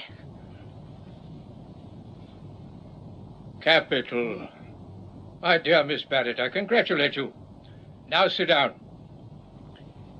When exactly was it you last called me in for consultation, Dr. Chambers? 3 months ago, almost to a day. Well, you've done wonders, Doctor. Oh, mine was just the ordinary spade work. The real healer is no one but Miss Barrett herself. The wish to live is better than a dozen physicians. Well, now, about the future. I fully agree with Dr. Chambers that another winter must, if possible, be avoided. If you continue picking up strength as you are doing, I see no reason against your travelling south by October, say. Travelling? South? To the Riviera, or better still, to Italy. Italy? Oh, Doctor, do you really mean it? Why not? You could travel there by easy stages. There are no practical difficulties in the way of your going there. Oh, if by practical you mean financial, none at all. I've taken the liberty to tell Dr. Ford Waterlow of the only real difficulty in the way of your wintering abroad, and he is quite prepared to deal with him. Quite and drastically. Oh, I'm sure that won't be necessary. Papa may not raise any kind of objection. It depends how he's feeling at the time. Fiddlesticks, my dear young lady. Mr. Barrett's feelings are neither here nor there. All that matters is his daughter's health and happiness, as I intend to make clear to him. Quite clear. Goodbye, my dear Miss Barrett. No, please, don't get up. I'm delighted with your improvement. Delighted. Goodbye. Goodbye, Doctor. Goodbye, Miss Elizabeth. Goodbye.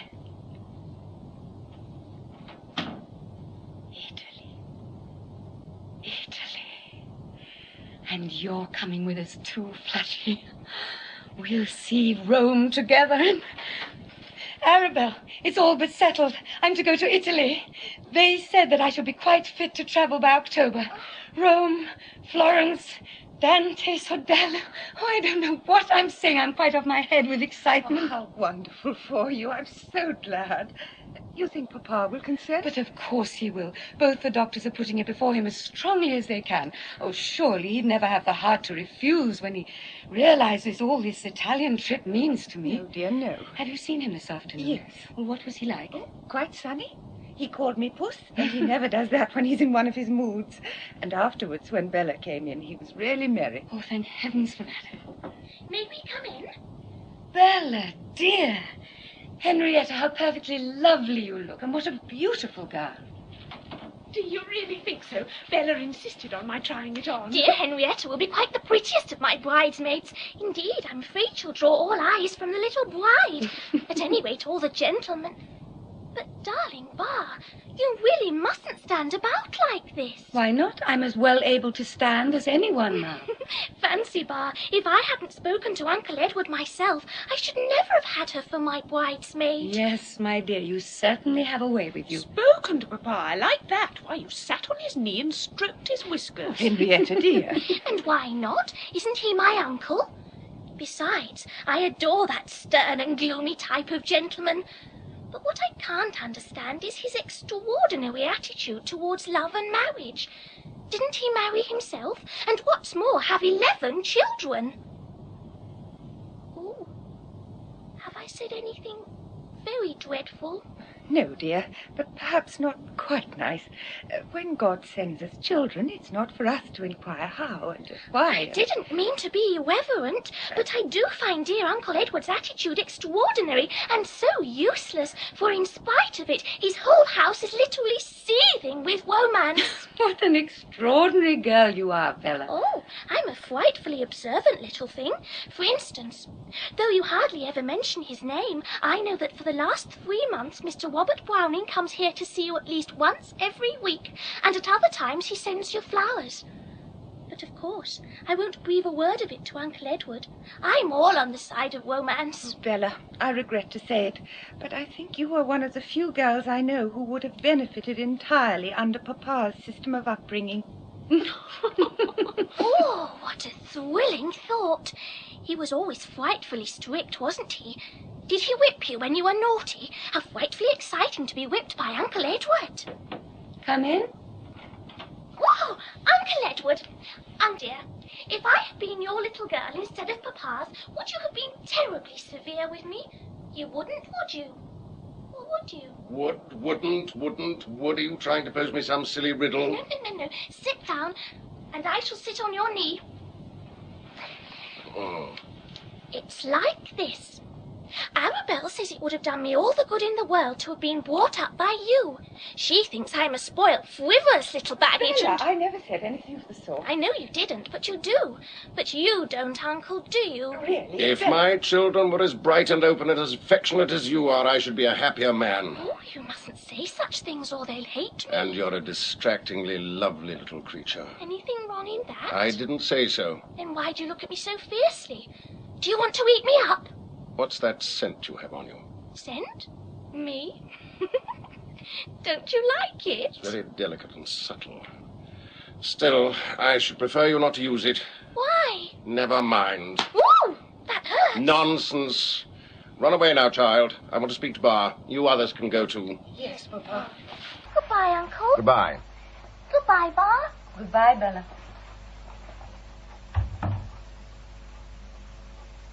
When is the wedding? The wedding? Oh, Bella's on the 27th. Good.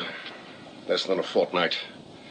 We're not likely to see much of her till then, and afterwards, well, she'll be living in the country most of the year. But I thought you were so fond of her, Papa. Fond of her? Why not? Isn't she my niece? But she's a disturbing influence in the house. See your brothers following her about with their eyes, especially Octavius. The room's still full of her. I shall be glad when she's gone. But I don't want to talk about Bella. Your doctors have just left me. Yes, Papa? Their report is excellent. Astonishing. I'm more than gratified. I'm delighted. Of course, my poor child, it's unlikely that you'll ever be a normal woman. Even Chambers, optimistic fool though he is, was forced to admit that. Papa? Well? Didn't the doctors tell you that I should avoid spending next winter in England? Well? And that they think I shall be fit to travel to Italy in October if you... So it's out at last. And how long has this precious plot been hatching, may I ask? Well, it's now several weeks since Dr. Chambers first mentioned Italy as a real possibility. I see. And do your brothers and sisters know anything of this delightful project? I believe I mentioned it to them. But, oh, Papa, what does it matter? My only reason... Matter not in the least. It's nothing at all that I should be shut out of my favourite daughter's confidence, treated like a cipher, ignored, insulted. Insulted? Believe me, Papa, my one reason for not worrying you with this Italian idea before was that I fear that I should nip it in the bud at once. Exactly, I quite understand. But that wasn't... No, I beg you, spare me explanations and excuses. There's nothing more to be said. But there is more to be said. And I must beg you to listen to me, Papa. How many years have I lain here? 5, 6, it's hard to remember, as each year has been like 10. And all that time I've had nothing to look forward to or to hope for but death. Death? Yes, death. And when life brought me little happiness and much pain, I was often impatient for the end. Elizabeth, I'm shocked and now that you... this miracle has happened. Day by day, I'm better able to take and enjoy such good things as everyone has a right to. Able to meet my friends, to breathe the open air and feel the sun and see grass and flowers growing under the sky. When Dr. Chambers first spoke to me of Italy, I put the idea from me. It seemed impossibly wonderful. But as I grew stronger, it came over me like a revelation that Italy wasn't an impossibility at all, that nothing really stood in the way of my going, that I had every right to go. Right? Yes, right. If only I could get your consent. So I set about consulting my friends, meeting all obstacles, settling every detail, so as to have a perfectly arranged plan to put before you after the doctors had given you their opinion. In my eagerness, I may have acted stupidly, but to call my conduct underhand and deceitful is more than unkind. It's unjust. And it's cruel. Self. No thought, no consideration for anyone but yourself or for anything but your pleasure. But, Papa... Didn't it even once occur to you that all through those long, dark months you proposed to enjoy yourself in Italy, your father would be left here utterly alone? Alone? Utterly alone. Your brothers and sisters might well be shadows for all the companionship they afford me. And you...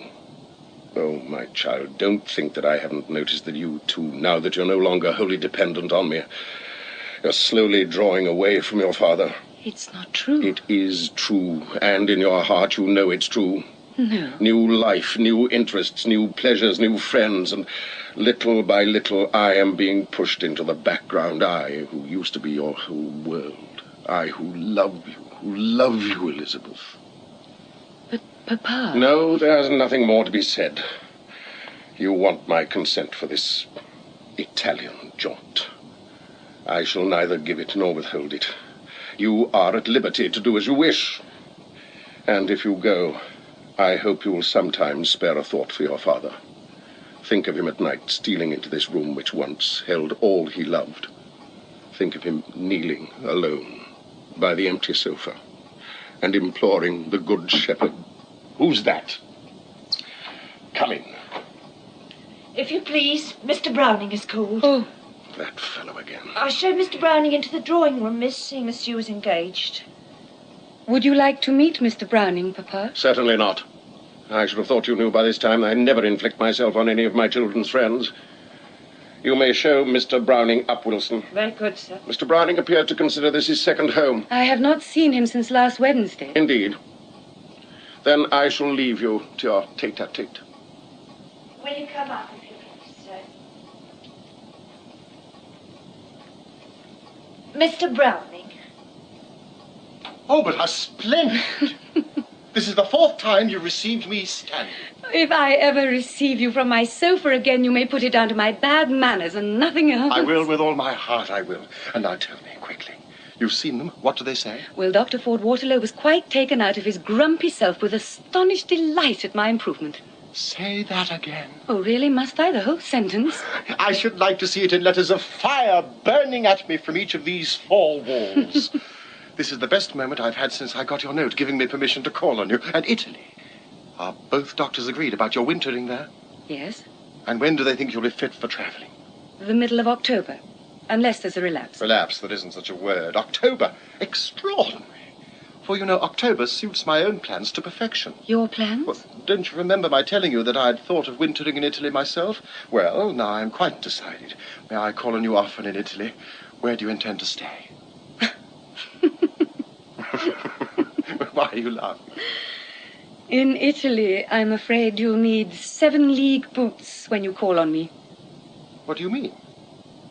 I shall be at 50 Wimpole Street next winter. Here? Yes. But didn't you tell me that both doctors... Doctors may propose, but the decision rests elsewhere. Your father? Yes.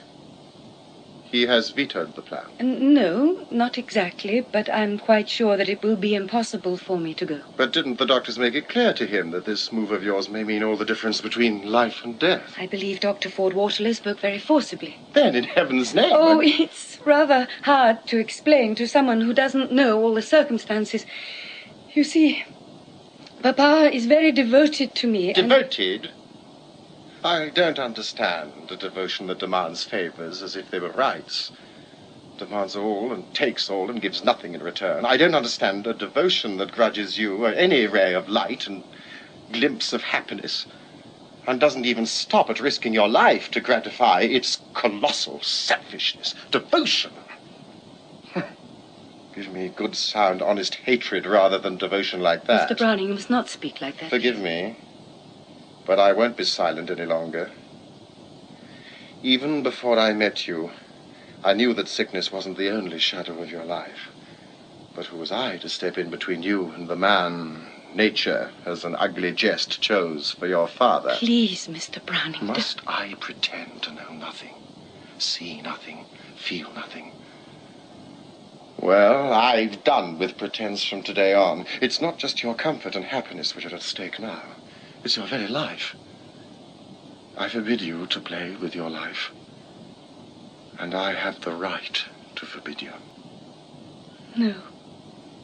No. Oh, please don't say any more. The right. And you won't deny it. You're utterly candid and true. At our first meeting, you forbade me to speak of love. There was to be nothing more than friendship between us. I obeyed you. But I knew well enough, we both knew, that I was to be much more than just your friend. Even before I passed that door and our eyes first met across this room, I loved you. I loved you. And I've gone on loving you. And I love you now more than words can tell. And I shall love you to the end and beyond. You know that. You've always known. Yes. Yes, I've always known. And now, for pity's sake, leave me. No, I shall never leave you. Elizabeth. Elizabeth. Oh, Robert, have mercy on me. Elizabeth, my darling. Oh, Robert, I love you. I love you. And yet you ask me to take my marching orders and go out of your life. Yes. For what have I to give you? I have so little of all that love asks for. I have no beauty and no health, and I'm no longer young. I love you. Oh, Robert. I think Eve must have felt as I did when her first dawn broke over paradise. The terror, the wonder, the glory of it. I had no strength to put up any kind of resistance except the pitiful pretense of mere friendship. I was helpless. I was paralyzed with a happiness I'd never dreamt it was possible to feel. That's my only excuse, and God knows I need one, for not having sent you away from me at once. I love you. My life had reached its lowest ebb, and then you came. Robert, do you know what you have done for me? I could have laughed when Dr. Chambers said that I'd healed myself by wanting to live. He was right. I wanted to live. Eagerly, desperately, passionately. And only because life meant you. You. And the sight of your face. Elizabeth. And the sound of your voice. And the touch of your hand. And with these words singing in my ears, I'm to turn my back on you and go. I love you. And I want you for my wife. Oh, Robert. I can't marry you. Not today or tomorrow. Not this year, perhaps, or next. Perhaps not for years to come. I may never be able to marry you. Elizabeth. Robert, if we were to say goodbye today, we should have nothing but beautiful memories of each other to last to the end of our lives. We should be unhappy, but there are many kinds of unhappiness. Ours would be the unhappiness of those who have put love away from them for the sake of love. There would be no disillusion in it, or bitterness, or remorse. Is it you who are speaking? What do you mean? I thought yours was the courage that dared the uttermost, careless of defeat. I never thought you were a coward. A coward? I? Yes, I am a coward, Robert. Coward through and through, but it's not for myself that I'm afraid. I know that, my darling. What's another disaster to me, who have known little but disaster all my life? But you're a fighter, and you were born for victory and triumph. If disaster came to you through me... Yes, a fighter, but I'm sick of fighting alone. I need a comrade at arms to fight beside me. But not one already wounded in battle. Wounded, but undefeated, undaunted, unbroken. Yes. And what finer comrade could a man ask for? But, Robert... No. But, Robert... No, Elizabeth. No.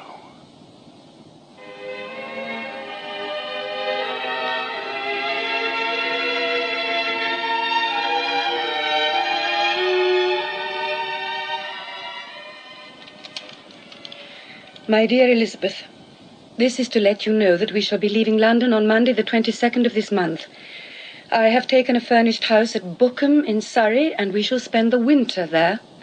I have felt for some time now that your present feverishly restless mode of life in London will, if continued, affect you harmfully both physically and morally. I am writing this letter so that you may inform your brothers and sisters of my decision before I return home tomorrow. That's today. Oh, Robert, don't you see what this means to us? It will soon be made impossible for me to see you at all. This letter means all that. But it means a great deal more that you haven't as yet been able to grasp. A great deal more? It means that you will be in Italy before the month is out. Italy? Yes, and with me. Robert. It means that we must be married at once. Do you know what you're saying? Yes, I know what I'm saying, and I repeat it. We must be married at once. My darling, listen to me. No, don't touch me. I can't marry you. I can never marry you. You can and you shall. You'll marry me if I have to carry you out of this house and up to the altar. Oh, Robert. It's no use deceiving ourselves. However much stronger I may become, I shall always remain an invalid. As your wife, I should be haunted day and night by thoughts of all the glorious things you could have enjoyed, but for me, haunted by the ghosts of your unborn children. Elizabeth. When I first read that letter, my world seemed to fall to pieces. But now, I thank God that it came while we're still free, and have the strength to shake hands and say goodbye. Goodbye, Robert. On the whole, I think this will be our best plan of campaign. The family leave here on the 22nd, so we have barely a fortnight to get everything done in. You told me last week that your sisters were invited to a picnic in Richmond Park next Saturday, so the house will be conveniently empty. We'll meet at Marylebone Church and be married quietly sometime in the morning. I'll see about a license at once and interview the vicar. Robert! Directly after we're married, I think you had better return here and take things very easily for a day or two. You'll have, 6 days if we leave on Saturday week. Now, the packet leaves the Royal Pier at Southampton on Saturdays at 9 o'clock. We must catch the 5 o'clock express at Vauxhall.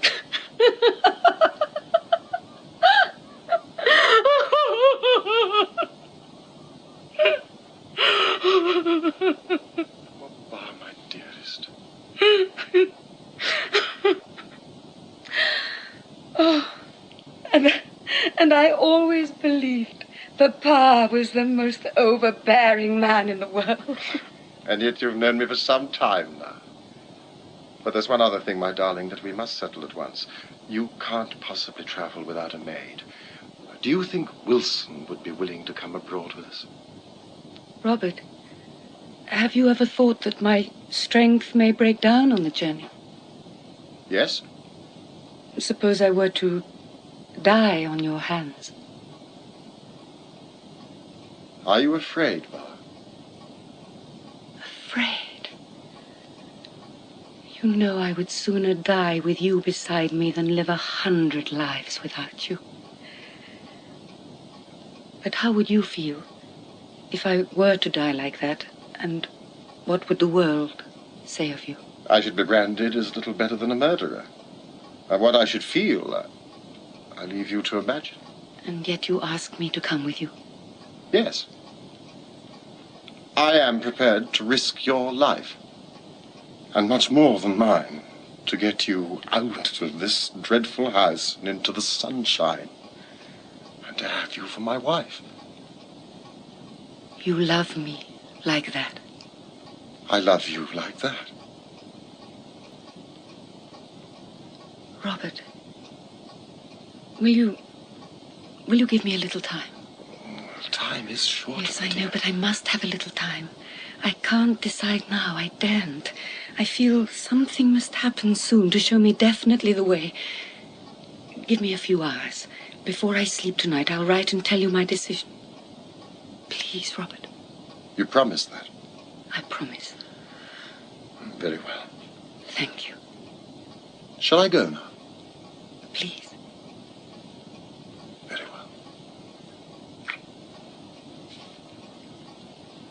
Au revoir, my darling.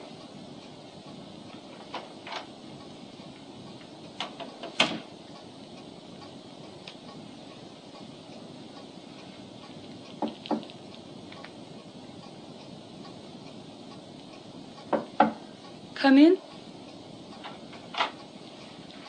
I saw Mr. Browning going down the stairs. May I bring him in? Him? Wake up, Bar. I'm talking of Surtees. You said I might. Oh, yes, of course. But won't some other time do as well? No, he's outside on the landing. I told you he was in uniform. Will you promise to see him, Bar? Very well, dear. Come in, Surtees. Captain Surtees Cook, Bar. My sister Elizabeth. Your servant, Miss Barrett. How do you do? Greatly honoured. On my word, I am. I understand that not everyone received here. No, indeed, Surtees. With the exception of the family, very few gentlemen have ever been allowed in Bar's room. Twice honoured in one day, you know. First by Her Majesty, now by you, Miss Barrett. Can't think what I've done to deserve it. Oh, I'd forgotten. You've just come from the palace.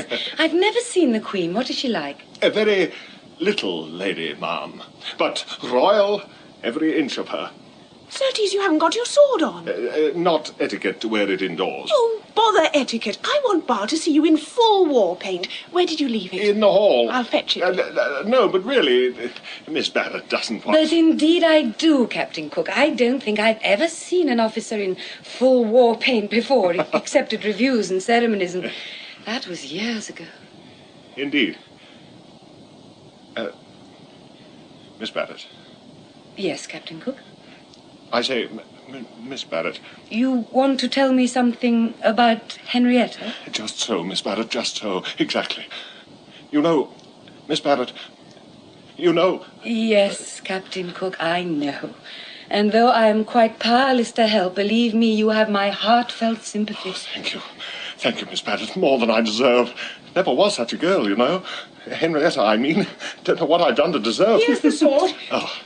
Oh, yes, I thought he'd seize the opportunity to tell you something while I was out of the room. Did he really manage to tell you? Perhaps not quite, did you, Captain Cook? Well, you know, still, like most ladies, quick on the uptake. My dear, how I wish I could do something for you both. Well, you can't, favourite daughter though you are. Stand still, Surtees, I'm going to buckle this on you.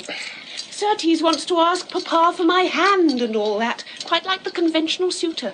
I can't get it into his poor head that such things are simply not possible at 50 Wimpole Street. Oh, believe me, Captain Cook, it would be more than useless. You would be peremptorily ordered out of the house. Quite aware that I'm not much of a match, Miss Barrett. A poor man, you know, little else than my pay.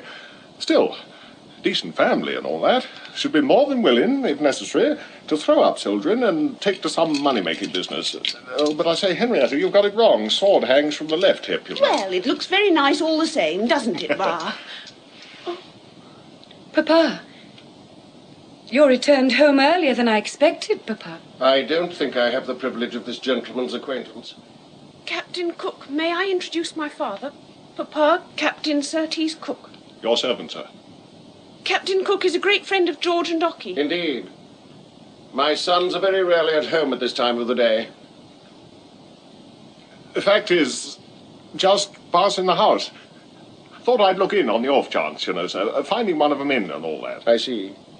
Captain Cook has just come from Buckingham Palace, and Henrietta thought I should like to see him in all the splendour of his regimentals. Indeed. Nothing much to look at, of course, but ladies like a bit of colour, and...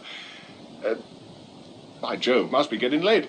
It's 19.5 past 5. By Jove, high time I were moving. Goodbye, Miss Barrett. Goodbye, Captain Cook. Goodbye, Miss Henrietta. Your servant, sir. I'll see you out. Henrietta. I'm seeing Captain Cook to the door. The servant will attend to that. I wish you to remain. Elizabeth, you received my letter? Yes, Papa. What has just happened fully confirms me in the wisdom of my decision. This house is fast becoming a rendezvous for half London. Fortunately, our new home is so far away from town that your London friends are not likely to trouble us, at least during the winter. Our new home? I don't understand. Are we leaving Wimpole Street? I have taken a house at Bookham in Surrey, and we move in on the 22nd. Why? I am not in the habit of accounting for my actions to anyone, least of all to my children. One thing I have a right to ask you, Papa. If Captain Cook is to be forbidden to visit us, is it because you found him here in Bar's room and saw me fastening on his sword? I understood you to say that Captain Cook is George's friend and Ockie's. Yes. And my friend, too. Ah. And since it was I who suggested his seeing Bar, and I who asked him to show me how to buckle on his sword, it's unjust to penalise him. Come here, Henrietta. Yes, Papa. Come here. What is this fellow to you? I told you, he's a friend of ours. What is he to you? A friend. Is that all? Yes. Papa. Let me go. What is this man to you? Answer me. Answer me. Papa, please. Answer me. Oh, Papa, I love him. Let her go, Papa. I won't have it. Let her go at once. You, Elizabeth, you knew of this filthiness. I've known for some time that Henrietta loved Captain Cook, and I've given her all my sympathy. You dare to tell me you... Yes, and I would have given her my help as well if I had it to give. I'll deal with you later. Papa, listen to me, please.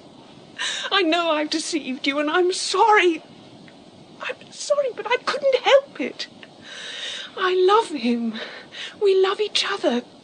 And if you'd known, you would have turned him from the house. Can't you understand? He's poor. We don't expect to be married yet. But he's a good man, and it can't be wrong to love him. I want love. I can't live without love. Remember how you loved Mamma and how she loved you, and you'll understand and pity me. How long has this been going on? How long have you been carrying on with this fellow? I've known him a little over a year. And you've been with him often? Yes. Alone? Yes. Where? I've met him in the park and... And here? Here. And alone? Have you met him in this house alone? Yes. So furtive unchastity under my own roof, and abetted by one whom I believe to be wholly chaste and good. No. Silence! Henrietta, attend to me. Unless I have your solemn word that you will neither see nor in any way communicate with this man again, you leave my house at once, as you are, with nothing but the clothes you have on, in which case you will be your own mistress and can go to perdition in any way you please, but of this you may be certain. Once outside my doors, you will never again be admitted on any pretext whatever, so long as I live. You have your choice. Take it. Papa! Will you give me your word neither to see nor to communicate with this man again? I have no choice. Very well. You will now go to your room and remain there until you have my permission to leave it.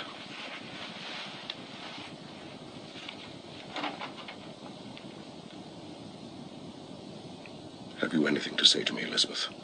Any excuse to offer? No, Papa.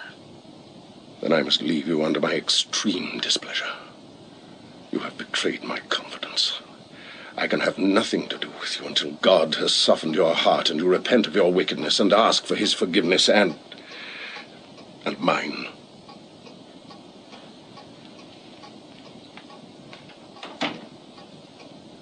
That's it. My mind is made up.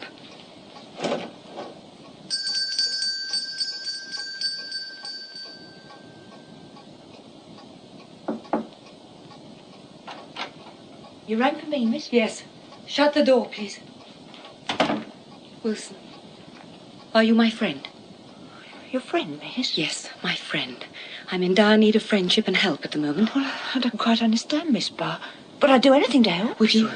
And I know I can trust you. Oh, yes, indeed, miss. Wilson, next Saturday I'm going to marry Mr. Browning. Marry? Shh. Yes.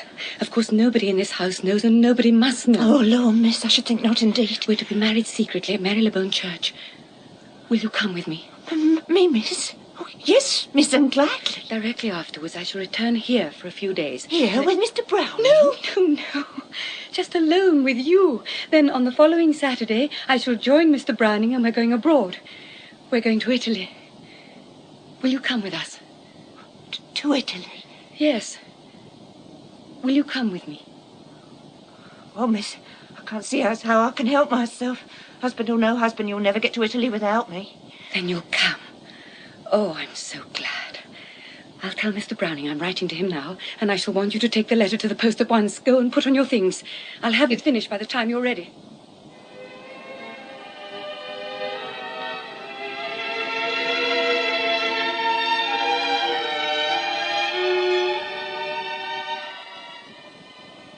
So you see, Papa, I and my husband are going to Italy to live. Forgive me. Elizabeth. Oh, Miss Barr, I'm that sorry. In my flurry to get the luggage off to the railway station yesterday, I clean forgot to pack these rugs. Oh, never mind. Oh, I do hope we haven't forgotten nothing else. If we have, it won't matter much. We shall be able to get all we need in Paris. Oh, no, miss. Don't seem possible. We'll be in Paris tomorrow. Oh, how time crawls. We've still an hour and a half of this dreadful waiting. You're sure, Wilson, they quite understood at the livery stables exactly when and where the cab was to meet us? Oh, yes, miss. The corner of Wimpole Street at 3:30 punctual. It won't take us more than 10 minutes to get to Hodgson's library. And then Mr. Browning will have us in his charge. Your husband, Miss... Oh, don't breathe that word here. Miss Barr. No, I'm so foolishly nervous. I can't help it. The very walls seem to be listening. There's no one in the house I know except Miss Henrietta, and she should have gone out by now. Oh, Miss Henrietta was just putting on her bonnet as I came along the passage. Have you finished writing your letters, Miss Yes, I've written to them all to wish them goodbye. I've just been reading over my letter to Mr. Barrett to see if there was something I could add, something. Anything. Oh, Miss Barr. I know I shouldn't say such things, but there's a lot I'd give to be here tonight when the master reads your letter and knows you've been a married lady for almost a week. Wilson, don't. The very thought terrifies me. I can see his face.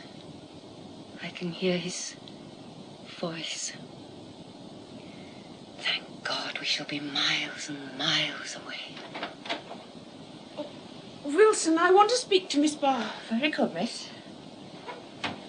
I thought you were going out, Henrietta. I was just going when I ran into a messenger at the door. He brought a letter from Surtees, Captain Cook. Well? You remember Papa made me swear not to write or see Surtees ever again? Yes. I'm going to break that oath today. Are you, dear? Yes, and I shall glory in breaking it. Surtees' regiment has been ordered abroad and he leaves on Wednesday, so I must see him today or on Tuesday. No matter where. I shall meet him both days. I see. But why do you tell me all this? Because I want you to say that I'm a wicked, deceitful, perjured, loose woman so that I can fling the words back in your face. Oh, Bar, darling, forgive me. I'm all love and hate these days. I don't know which is the worst torture. My dear, you think I don't understand. But I do. Oh, I do. And I pity you with all my heart. But never lose hope. Never lose courage. Never. Oh, Miss Barr! Miss Barr! Shut the door, Henrietta. What is it, Wilson? It's the master, miss. He must have heard. Someone must have told him. Oh, what on earth is the matter? Nothing. Wilson, put my hat and cloak away, quick. Oh, yes, Miss. Barr, I don't understand. You're as white as a sheet. What did Wilson mean? Is there anything... No, don't speak. Don't ask me anything. You know nothing, understand? Nothing. No, those rugs. Wilson, hide them at once. Come in. Come in. You're home early, Papa. Oh, Miss Barr! What's the matter with that girl? Wilson? Yes, and with you?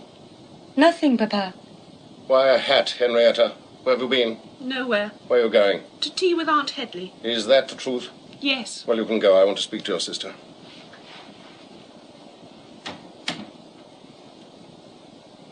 Do you know why I'm back so early, Elizabeth? No, Papa. Because I could bear it no longer. It's 10 days since I last saw you. Am I to blame for that, Papa? You dare to ask me such a question. Weren't you a party in your sister's shameless conduct? Did you expect to go scot-free of my displeasure? But I did not come to speak about that. I wonder, my child, have you been half so miserable these last 10 days as your father? Miserable, Papa? Do you suppose I'm happy when I'm bitterly estranged from all I love in the world? Do you know that night after night I had to call up all my willpower to hold me from coming here to forgive you? Papa? All my sense of duty and right and justice. But today I could face it no longer. The want of your face and your voice became a torment. I had to come. And I despise myself for coming. Despise myself. Hate myself. No. Papa, can't you see, won't you ever see that strength may be weakness and your sense of justice and right and duty all mistaken and wrong? What do you mean? No, be silent. Don't answer me. mistaken and wrong. You don't know what you're saying. If only you'll listen to me, Papa. No. But, Papa... No. If there were even a vestige of truth in what you say, my whole life would be a hideous mockery. For always, through all misfortunes and miseries, I've been upheld by knowing beyond a doubt what was right and doing it unflinchingly, however bitter the consequences, and bitter they've been, how bitter, only God knows. It's been my heavy cross that those whom I was given to guide and rule have always fought against the right that I knew to be the right and was in duty bound to impose upon them, even you, even your mother. My mother? Yes, your mother. But not at first. You, my eldest child, were born of love and only love. But the others, long before they came, the rift had begun to open between your mother and me. Not that she ever opposed me, never once, or put into words what she felt. She was silent and dutiful and obedient. But love died out, and fear took its place. Fear. No. And all because I saw the right and did it. Oh. Oh, dear God. What you must have suffered. And all those children born in fear. Oh, it's horrible. It's horrible. Ah, my dear, don't. I shouldn't have spoken. I shouldn't have told you. No, don't look at me like that. You don't understand. How should you? You know nothing of the brutal tyranny of passion, and how even the strongest and best are driven by it to hell. Would you have abetted your sister in her filthy... Henrietta's love. How dare you speak of it in the same breath as... Love, you ignorant little fool. What do you know of love? Love, the lust of the eye, the lowest urge of the body. I won't listen to you. You shall. It's time a little reality were brought into your dream of life. Do you suppose I should have guarded my house like a dragon from this so-called love if I hadn't known from my own life all it entails of cruelty and loathing and degradation and remorse? Through years of tormenting abstinence, I strangled it in myself. And so long as I have breath in my body, I'll keep it away from those I was given to protect and care for. You understand me? Yes, I understand. Very well.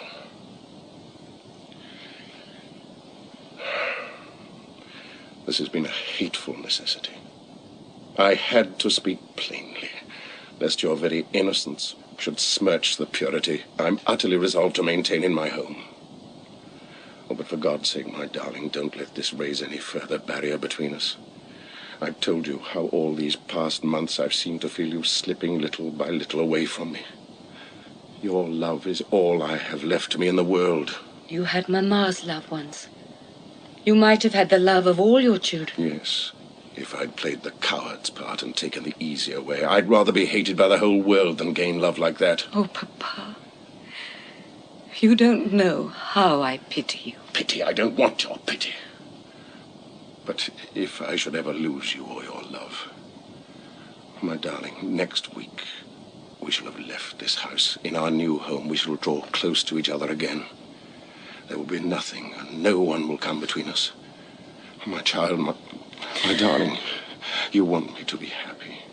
The only happiness I shall ever know is all yours to give or take. You must look up to me and depend on me and lean on me. You must share your thoughts with me, your hopes, your fears, your prayers.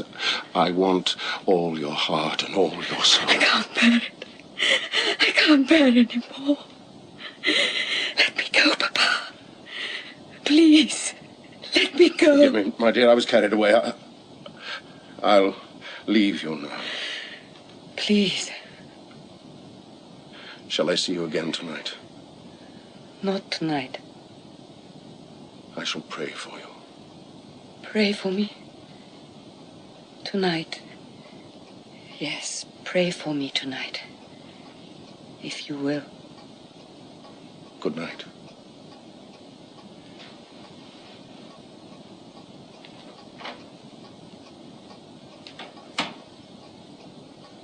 I must go at once. I must go. I must go. Where's my cloak? My bonnet? He's gone to the study, miss. We must go. Now, at once. But Miss Barr, the cab won't be there yet, not for an hour. Besides... Then we must walk about the streets. I can't stay here any longer. I'm frightened. I'm frightened. Walk about the streets, miss. You can't. Besides, the master's at home. He may see us leaving, for God's sake, miss. Where did I put those letters? Ah, here. If he saw us leaving... We must chance that. He can't stop me. I don't belong to him anymore. I belong to my husband. Papa can kill me, but he can't stop me. I daren't, miss, I daren't. Then I must go alone. Well, you can't do that.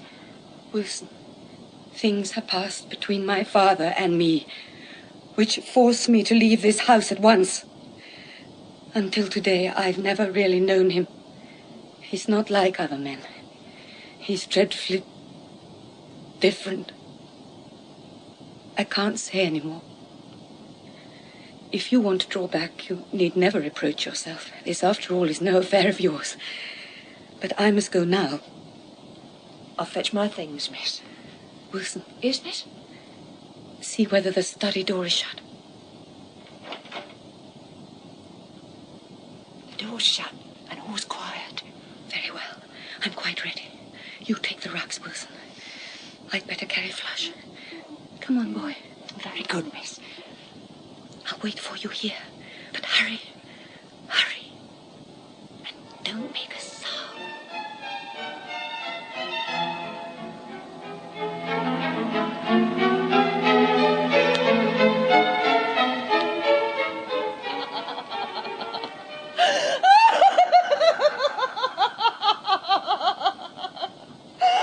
Annabelle, for God's sake! What on earth? High strikes, by Jove! Devil's the matter? It's Bar. She's married. She's gone. Arabelle, pull yourself together. What are you saying? Where's Bar? She's married, Mr. Robert Browning. Browning, the poet fellow? She's gone. These letters she's written to all of us. There's one for Papa, too. Is he in? Dressing for dinner? Well, someone must give him Bar's letter. Let me. I should love to. Shh! What is the meaning of this? Why are you all in here? Oh, where's Elizabeth? Arabelle, answer me. Do you hear? Where is your sister Henrietta? She left you this letter. Left me? What do you mean? She left letters for all of us. This is yours. Ah. You must forgive her, Papa. You must forgive her, not for her sake, but for yours. I thought I hated you. But I don't. I pity you.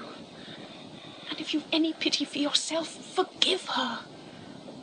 I and my husband are going to Italy to live. Yes. Yes. A dog. Yes. I'll have her dog. Octavius? Sir? Her dog must be destroyed at once. But, Papa... You'll take it to the vet tonight, you understand me? Tonight. You understand me? I really don't see what the poor little beast has done. You understand me? In her letter to me, Bar writes that she has taken Flush with her.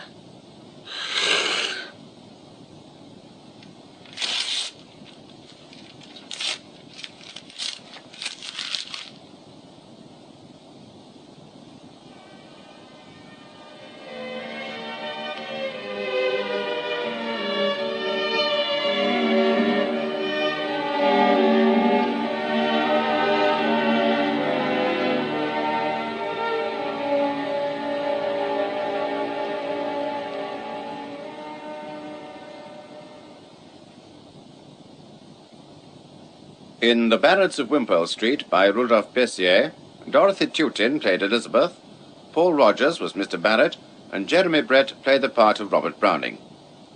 Arabelle was played by Kate Binchy, Henrietta, Jane Knowles, Octavius, Christopher Good, Bevan, Kenneth Fortescue, Bella, Helen Worth, Captain Cook, Michael Kilgarriff, Dr. Chambers, Rolf Lefevre, Dr. Ford Waterlow, John Ruddock, and Wilson, Sheila Grant. Mr. Barrett's other sons were John Rowe, William Edel, John Sampson, Robin Brown, and David Valler. The play was produced by Archie Campbell.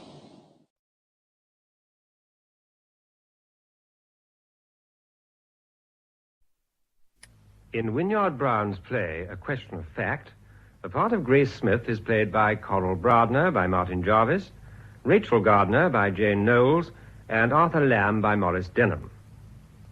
The action of the play takes place in a house in the grounds of an English public school. The year is 1953. A Question of Fact. There. That's got some curtains up for them, Nanny. Well, they'll have to have their supper in here tonight. Dining room's all cluttered up with wedding presents, and the cold didn't come, so they'll have to do with this electric thing. I expect they'll feel the cold after Italy. The college ought to have had this house redecorated, to my way of thinking. Still, Miss Rachel'll soon have it looking nice. Remember how she used to be with her doll's house? Oh, what them poor dolls used to suffer.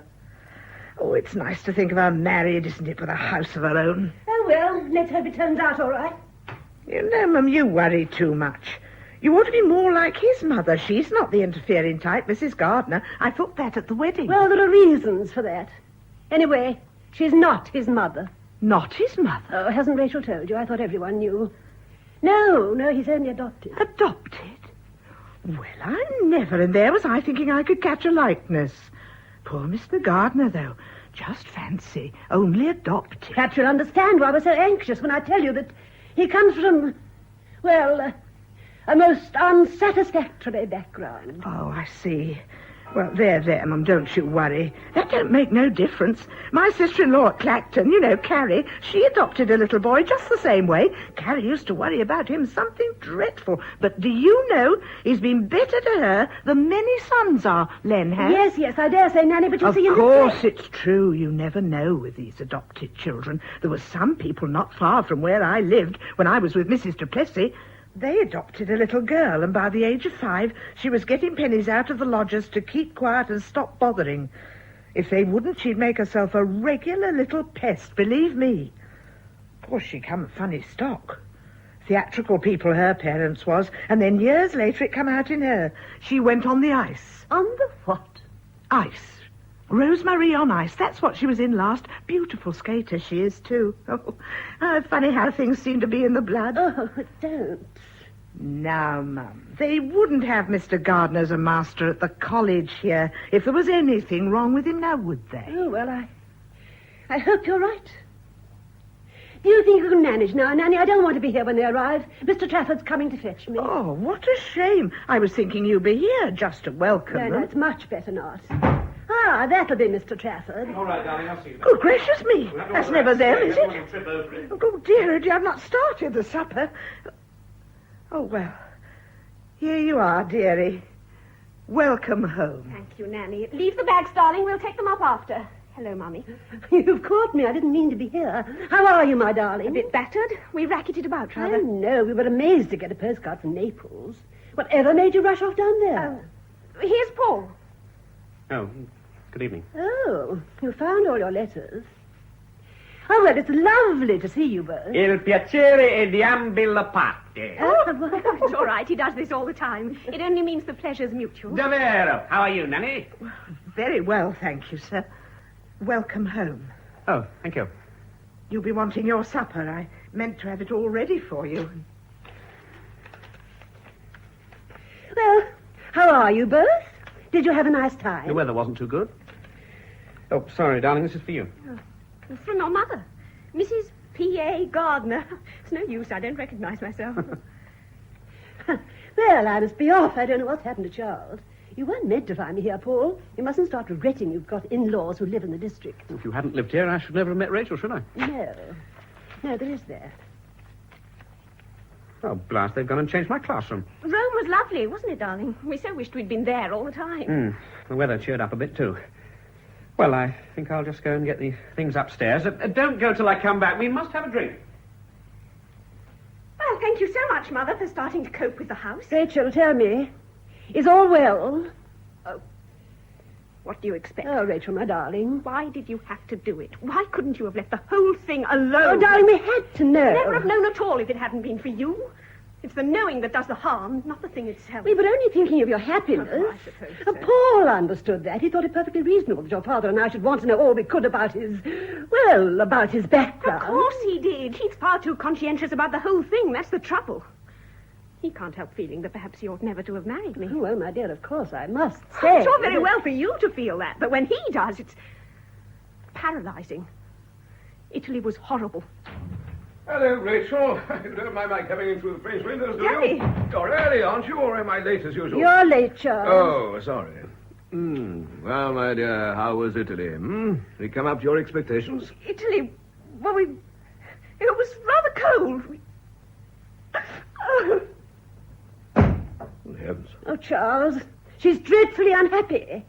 Have you any idea why? Why do you suppose? It's come between them already. Oh, for heaven's sake, Nina, you didn't start talking about that as soon as you set eyes on her. Of course not. I simply asked if all was well. I suppose it wasn't perfectly obvious what was in your Oh, mind. no doubt it was obvious. It's in all our minds. It must... It must not. The only chance for their happiness is that we should put this thing right out of our minds. It's no use, Charles. It's too big to forget. Well, is it, my dear? I wonder. I know it seems big, but after all, whatever his father may have done, it's nothing to do with the boy himself. He's not a murderer. But he is the son of one. You can't get away from that. If his father was a duke, wouldn't forget that. Poor old Nina. You're thinking of Charles Nottingham. I believe that's part of the trouble. Well, there's something dreadfully lower middle class about murder. Those awful little houses where it happens, the stuffy, smelly lives of the witnesses. Oh. Well, I like him. And don't forget, he was perfectly willing to release her. He left the decision entirely to her. That was cruel. Don't tell me he didn't know what she'd do. Yeah, well, at least she's done it with her eyes open. It's no use, Charles. When he came in just now, I meant to be nice to him. I was nice to him. Besides, it's not only me. They find it between themselves.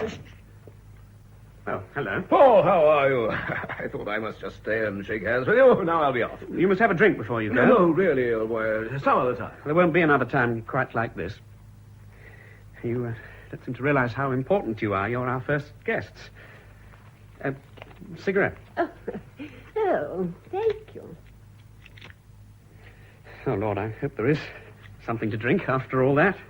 I'm sure there ought to have been some sherry to come across from my old room. Ah, good. I suppose this might be made into quite a pretty room. Well, not bad. I'd have liked something better for Rachel, but it'll be a nice change for me after 5 years in college. Wonderful flowers, Mummy, in our room. You shouldn't have bothered. Well, here we are. Oh, thanks. Well, here's the greatest happiness to you both. Rachel? Paul. Thank you, darling. Now, come along, Charles, do. Goodbye, Paul. Don't bother to come out. Right. See you again soon. Oh, thank you for the drink, Paul. You know, I really am very glad about you and Rachel. Thank you very much, sir. You can't call me sir. What do I call you, then? Don't call me Oh, well, I don't know. Call me anything you like. Goodbye. Oh, God. Well, that's over.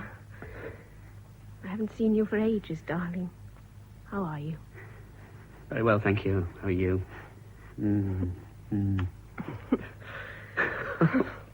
I feel like that, too, when we've been with other people for a few minutes. Oh, this is wonderful. We're home. Do you realize that, darling? Home. Yes. It won't do, you know. It'll never do, having them so near. It'll never work. But I thought he was being so nice. Oh, they both were, straining every nerve to put me at my ease. The atmosphere was thick with tact. Darling, what else can people do? The nicer people are on these occasions, the more aware one is of why they're being nice. The few minutes' time they were here, no one was thinking of anything else. If there'd been a freshly killed corpse in the room, we could hardly have been more chatty and unperturbed. I'm sorry, darling. I'd be all right if I didn't love you. Paul. If this hadn't been all mixed up with our getting married, I don't suppose I'd have turned a hair. But just now, when it matters more than ever before what one is. But don't you give me credit for any judgment. I'm extremely shrewd. I think you're a splendid proposition. Your family don't. If I don't mind, what's it got to do with anyone else? It's not their business. If they cared tuppence for your welfare once they knew I was adopted, of course they want to know my history. Look at the Carter boy. Both parents chronic alcoholics, mother committed suicide. Look what happened to him. Oh, darling, he was schizophrenic. Here you are. I've done you croquettes. Oh, books, books, books. I've never seen so many books. I was saying to Mrs. Trafford just now, there's no doubt about Mr. Gardner being clever anyway. Perhaps there was doubt about my being good. No, sir, of course there wasn't. Not in my mind, anyway. But Mrs. Trafford wasn't so sure? Well, you know what mothers are, sir. Always thinking some harm's going to come to their precious Nanny, children. could we have some more salt? Well, there you are, dear. It's on the tray. I told her. I said it doesn't matter who a person is or what a person is, so long as he's All fond right, of you. Nanny, that'll do. Oh, dear, yes, I mustn't stand here gossiping. Ring if you want anything. I think she knows. Nanny, of course not. She seemed to be, well, trying to reassure me in some way. That's just nannyism. You try a croquette. Well, I think she knows. Well, Nanny, of course not. She seemed to be, well, trying to reassure me in some way. That's just nannyism. You try a croquette. She seemed to be, well, trying to reassure me in some way. Oh, not bad. You said she wouldn't be able to cook anything but bread and milk. What is it, darling? I was thinking about your mother. Strange of her to write to me. She and I don't find it easy to communicate these days. I think we both feel a bit guilty. I don't wonder she does. It was astonishing of her to tell you that. I drove her to it. I was awful to her. But she must have foreseen that you might come in one day and say, look, I must know, who am I? Especially if you were going to get married. Well, she couldn't have foreseen the other things I said. I said I'd be nothing all my life but a guinea pig for a rich woman's experiments in artificial domestic affection. That's when she lost her temper. I'd never seen her really angry before. Very well, then she said, I'll tell you, your father was hanged. That was rather more than I'd bargained for. It silenced us both. Then you all arrived for lunch, and somehow we've never been able to continue that conversation. I knew something must have happened. All through lunch, you looked ghastly. Your mother kept talking about lampshades. I couldn't fix my attention on what she was saying. At one point, I was quite lightheaded. Actually, she thought you had flu. She was afraid of catching it. And she started talking about upper-class pronunciations, laundry and laundry, girls and gels, and I thought, what would she do if I said, oh, by the way, I do hope you've no objection, but it seems I'm the son of a murderer. Here's your coffee. Thank you, Nanny. Just leave it here, will you? Supper all right? Delicious, thank you.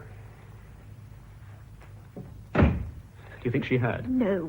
Anyway, she wouldn't realize it was serious. Oh, what a curse the whole thing is. It seeps into everything like a fog, like a bad smell, and to have landed you in it. Darling, darling, darling, I cannot spend the whole of my life telling you I do not mind. That's what I loathe, knowing there must always be something about me that you have not to mind. Oh, really? You're determined neither to eat your cake nor have it. Oh, darling, you are wonderful. You always laugh at the right moment, just like that day after lunch when I told you. No one else would have laughed. It saved me, I think. Why did you? The relief. You looked so tragic, I'd made sure it was bad news. Wasn't it? To me, just then, there was only one kind of bad news. There still is. Yes? There's a gentleman to see you, sir. Gentleman? What gentleman? I fancy he's one of the masters at the college, sir. A Mr. Lamb. The Lamb? Of course. Well, where is it? Bring him in. You sounded pleased, dear boy. How delightful. The rewards of eavesdropping. Oh, dear, you're at table. I'm sorry. I'll go at once. No, stay, please. We'll be having coffee in a minute. Oh. You know Rachel, don't you? Oh, yes, of course, we met at the wedding. Besides, I know your distinguished father quite well. Have a glass of wine. No, thank you. Do go on with your meal. Please don't let me interrupt. Oh, sit down, then. No, very well, just for a moment. I looked in to pay you and your dear wife a belated call of welcome. I ought to have been ages ago. Very reminiscent of me. We only got back this evening. But from your honeymoon? Oh, well, oh dear. Good gracious, you won't want me then. I am sorry, dear. I am sorry. I thought you'd be wanting another cup. Thank you, Nanny. Now you must stay. No, really. White. No. Very well, then. No, black. I always drink my coffee black. Try to persuade myself I'm a man of the world. Ours is a dreadful profession, you know. One's always ashamed of it. Well, you needn't be. I sometimes think, no, let it not be true. I am not. I cannot be one of them. And yet I am, of course. There's no getting away from it. I am. Here's your coffee. Thank you. And of course, you know what's wrong with them, my dear. So many of them are bachelors. Enemies to life. To Lunsby.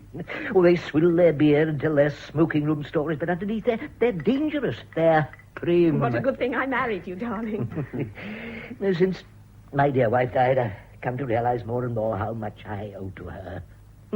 One needs to escape from that dreadful common room atmosphere. It's not easy to preserve one's humanity in a public school. People like you and Mallory seem to manage it.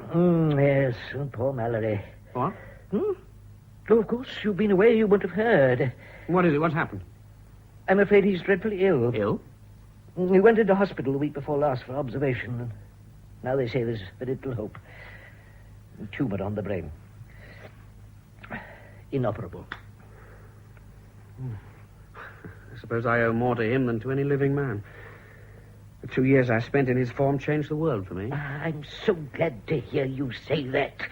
Of course, he's far and away the best man they've ever had here. He's made the classical sixth into something unique. I don't know how he did it. Looking back now, it seems as if all the values of civilization, of the human spirit, used to be distilled in that shabby room. Oh, we didn't do it really, I suppose. It was simply the quality of his mind. I thought they could operate nowadays for tumour on the brain. In this case, it seems no. It always seemed to me remote, cold. You should have heard him taking his form. Quite casually, by an inflection of the voice, an edge of irony, he could set alight in you a lasting passion for an idea. If I felt I could ever do for even one boy what he did for me, it would be worth the hell of being a schoolmaster. But My dear boy, you can, I'm sure. You're one of the very few of us here who have something of that quality. Mallory's form and your library. Ah. I suppose they were the two greatest benefits of my time here. Yes. You used the library a lot, didn't you? I remember you, quite distinctly. I fancy you were there quite often when you should have been doing something else, physical training or something. I was quite aware of that, you know. You never said anything. Well, I've always wanted the library to be a kind of refuge, a sanctuary, among other things. It worries me you used to take over the library when I go. Are you thinking of retiring? Well, no, my dear, I'm thinking of dying. I'm over 70, you know. I'm only here at half-cock, so to speak. Stop-gap teaching and the library. But when I'm at luncheon in the common room and look down the tables at our revered colleagues, I think to myself, no, there's not a librarian amongst you scoutmasters, all of you hearty, narrow-minded men, except you, my boy. I sometimes hoped you might consider taking on the library when I'm gone. Me? Well, I don't know. Well, you're the only man on the staff here with enough true humanity to make a good librarian. When some dirty little junior boy comes along, you know, one of those frostbitten, chilblainy boys with bad circulations, children of elderly parents, I often think, and wants, say, an engineering textbook. Now, it needs a man who can see that here may be the beginning of some great mechanical or scientific achievement. In our job, we must be friends to life, even in its most unprepossessing forms. And you have the imagination for that, my boy. You can see beyond your nose. I don't always like what I see. Ah, well, no, but that's what the chaplain would call our cross. Good night, dear girl. Forgive me for intruding. I remember how annoyed my dear wife used to be in the early days. Someone interrupted our evenings together.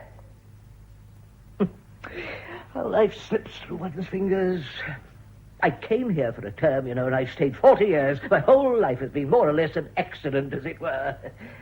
Well, I hope for you this will be the first of many happy evenings. Interrupted as seldom as possible by garrulous old men.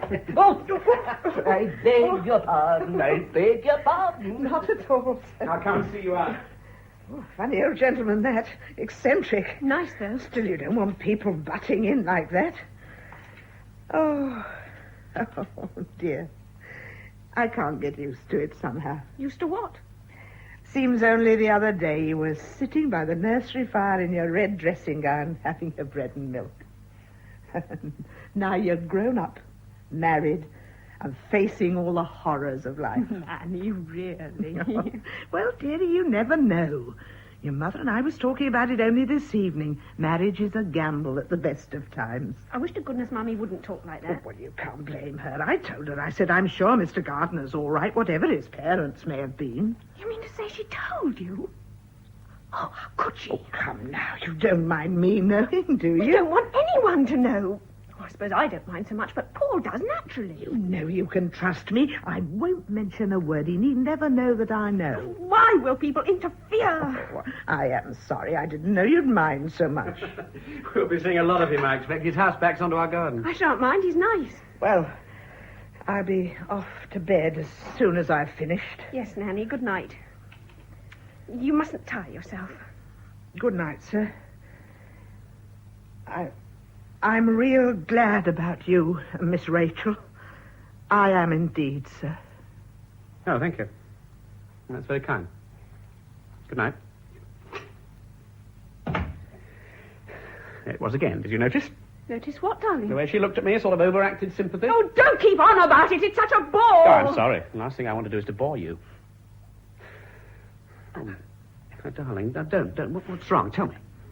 We're quarrelling. We're not. I'm sorry I spoke like that. No, it was me. Of course you're not a bore. It's only the... I suppose I'm tired, that's all. You're right. I ought to keep these dreary anxieties to myself. It's all imagination. Is it, perhaps? I don't know. That look in her eyes, did I imagine that? I think so, yes. Anyway, it's absurd to read all that into it. How can you ever be sure what a look in the eyes means? I know what your eyes mean, my darling. Do you? Quite certainly, without the shadow of a doubt, they're the most direct, the most honest eyes I've ever seen.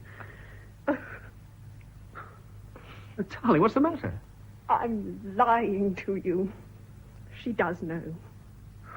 Oh, my God, why can't people keep their mouths shut? She will, she promised. I suppose your mother told her. I'm afraid so. Well, that's that. We shall have to leave here. That's all. Surely it'd be better if Nanny left. So your mother might find another confidant. Discretion doesn't seem to be her strong point. Would it matter so very much if people did get to know? Well, I should lose my job, of course. But why? Why should you? Oh, why shouldn't they give me a house at once on the strength of it? Crippins, it'd become. My study would be known as the condemned cell.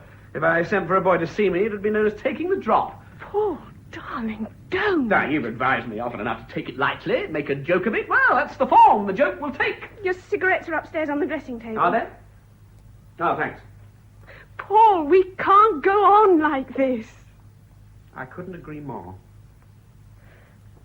What kind of a man was he? So many kinds of murder.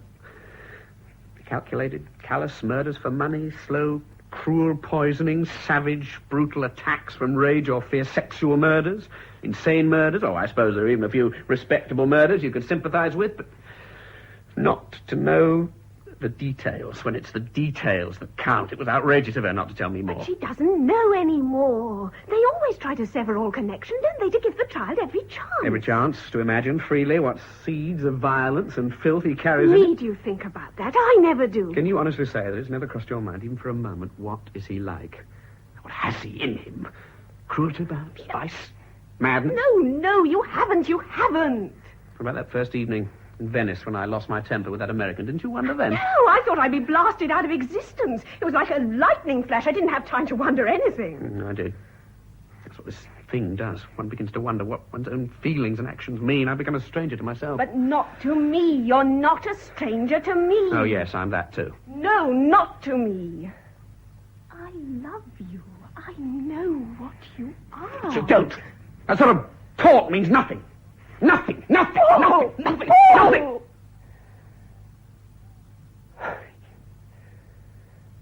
You see? You don't know what I am. Neither of us knows.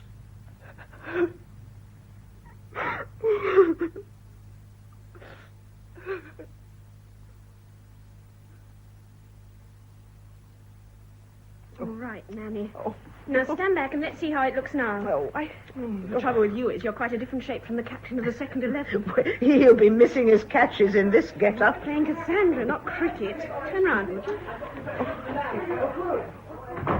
Oh, what a din! They ought to stay in their classrooms, if you ask me. How come bothering in people's private houses? Only on Saturday. Saturday? I was nearly forgetting. Mr. Gardner will be wanting his lunch early. Catching the 12:50 as usual, is he? I suppose so. He ought to take you with him sometimes. Make a nice change for you. Take you to a matinee or something. Still, Nanny. He works all the time. In libraries, doing research for his book. He doesn't go out for pleasure. Little pleasure wouldn't do you any harm. You want to keep your strength up. It's time you started thinking about a family. Oh, I don't know about that. I'm not so mad about babies. You? Don't talk so silly. Do you mind lifting your arms up? Oh. No, right up above your head. Anyone at home? Good Lord, Nanny, what's happened to you? Oh, it's for the boys dressing up, sir. All right, Nanny, let's take it off. I can't really tell on you. What on earth is it? Cassandra's costume for some Greek play. Paul's producing. He had to take it on because of Mallory's death.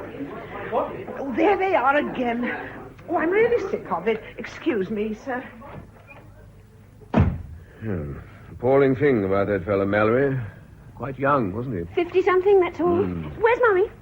Oh, he's having coffee with two conservative ladies. I decided I was a liberal. And I must have those virtue essays by Friday, then we can discuss them. Everything all right? Yes, darling, fine. Fine. Hello, darling. Oh. Hello, sir. Haven't seen you for ages. Darling, I'm going to a cigarette. Oh, my love, no nicotine. What an emergency. Here you are, quick. Can't have you having a nervous breakdown. Isn't she good at it? What, being the little woman? Yes. Have you seen the costume for the Agamemnon? Well, I've seen Cassandra. That's better. That's the snag about being as close to the number of hours in the day when you can't smoke. It saves 100 a year. Pass me that needle and thread, They're would you, just Daddy? the hours when one wants to smoke. Let's give the whole thing up, darling, and go and run a hotel in the Bahamas, shall we? Lie all day on the beach, smoking American meth pole cigarettes? You can't run a hotel by lying on the beach. Oh, we'll own it then. You're far too good to be a schoolmaster's wife. Don't you agree, sir? She deserves a glamorous international airline sort of existence with a good solid spiv of a husband who knows how to, what's it called, operate the money market? I gather the boys have been a bit stupid this morning. Stupid? As a matter of fact, it's been an exceptionally good morning. It's exciting, you know, when boys you've been teaching for months suddenly get a grip of the language. When that happens, something else happens, something quite big, an actual flash of communication across the centuries. I don't remember that ever happening in my school day. Well, it doesn't often. But this morning, we were reading Catullus, wonderful, raffish, romantic stuff. Well, usually they stumble through it, fumbling for the words.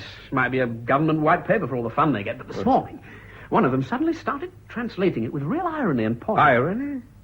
You mean you encourage a sophisticated approach to emotion? No, it wasn't a love poem, just one of those sleazy social anecdotes. Catullus, back in Rome from a provincial staff job, broke as usual, succeeds in impressing a girl he meets with the number of his servants, till she asks him to lend her some. Collapse of Catullus. They're not his, of course, they're borrowed. An actual moment of experience like that in the past suddenly come alive, recreated in their minds. Oh, more than that even, spoken, made articulate. They become articulate themselves in English through learning Latin. What about a drink? No, thanks. Rachel, you've married an enthusiast. You mean a bore, don't you? I'm sorry. Ready, Charles? My dear. You just missed a most persuasive dissertation on the teaching of classics. It's no use, Paul dear. You'll never convert me. Darling, you finished the new covers. They make all the difference. Don't you think she's done wonders, Paul? What?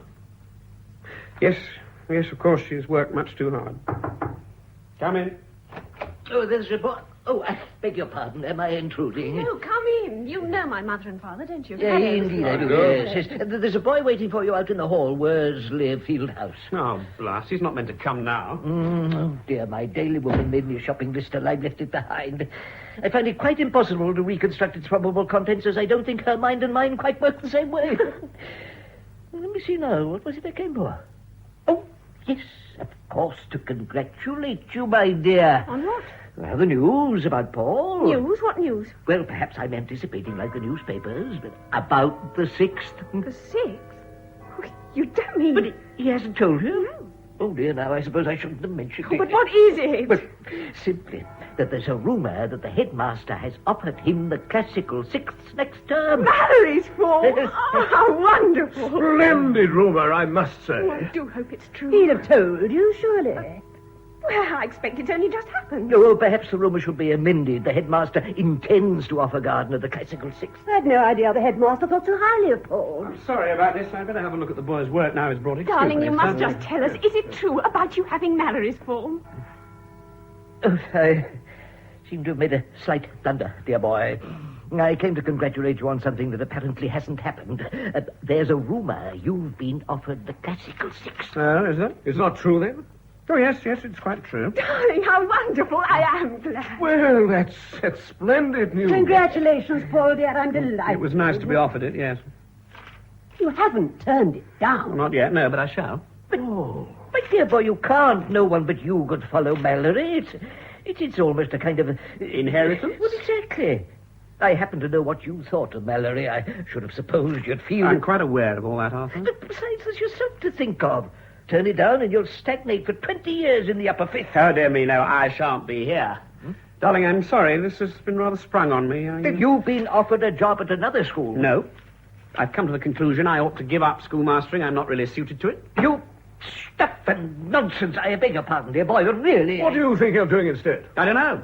Business of some sort. Fur coats for Rachel. Something impersonal. Something that doesn't depend all the time on one's personal influence, one's personal quality. I'm sorry, darling. We'll talk about all this later. Now, don't worry, will you?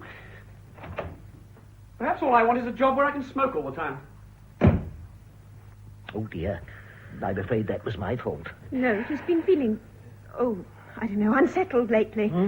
I expect this offer just tipped the balance. You think it would tip the other way? Ours is an appalling profession, you know. The only people who are suited to it inevitably feel that they're not. Do you mind if I go out through the garden? Do. Of course, the kind of men who felt that he was cut out for schoolmastering wouldn't be fit for anything. Oh, dear, now there'll be no one to do the library. You've really no idea of all this? No, none. Oh, Rachel, how awful. Why? What's awful about it? Have some sherry. No, darling, we must get back. I do hope it's all right. Of course it's all right, Mummy. I'd love some fur coats. What's all the fuss about? Well, it's rather extraordinary. Did you think so, Charles? I mean, supposing you'd suddenly decided to throw up the civil service soon after we were married without telling me. I suppose we are different, our generation. I mean, I should hate Paul to feel that he can't move hand or foot without consulting me. No, it's not that. It's the decision itself that strikes me as a little You odd. don't live in it, Daddy. Preps, early school, roll calls, exam papers. Anyone might get fed up with it all. Anyone but Paul. We happen to know that he's not. What do you mean? You heard him just now about Catullus. That wasn't someone fed up with teaching. Oh, I should say there's something else at the back of it. Oh, for heaven's sake, need we have a thing about it? Really, Rachel, I don't know what's come over you these days. You're so touchy about anything to do with Paul. Come on, Charles. Don't bother to come out. The car's there. Sorry about that. You would tell me, wouldn't you, if anything was wrong? Darling, don't fuss.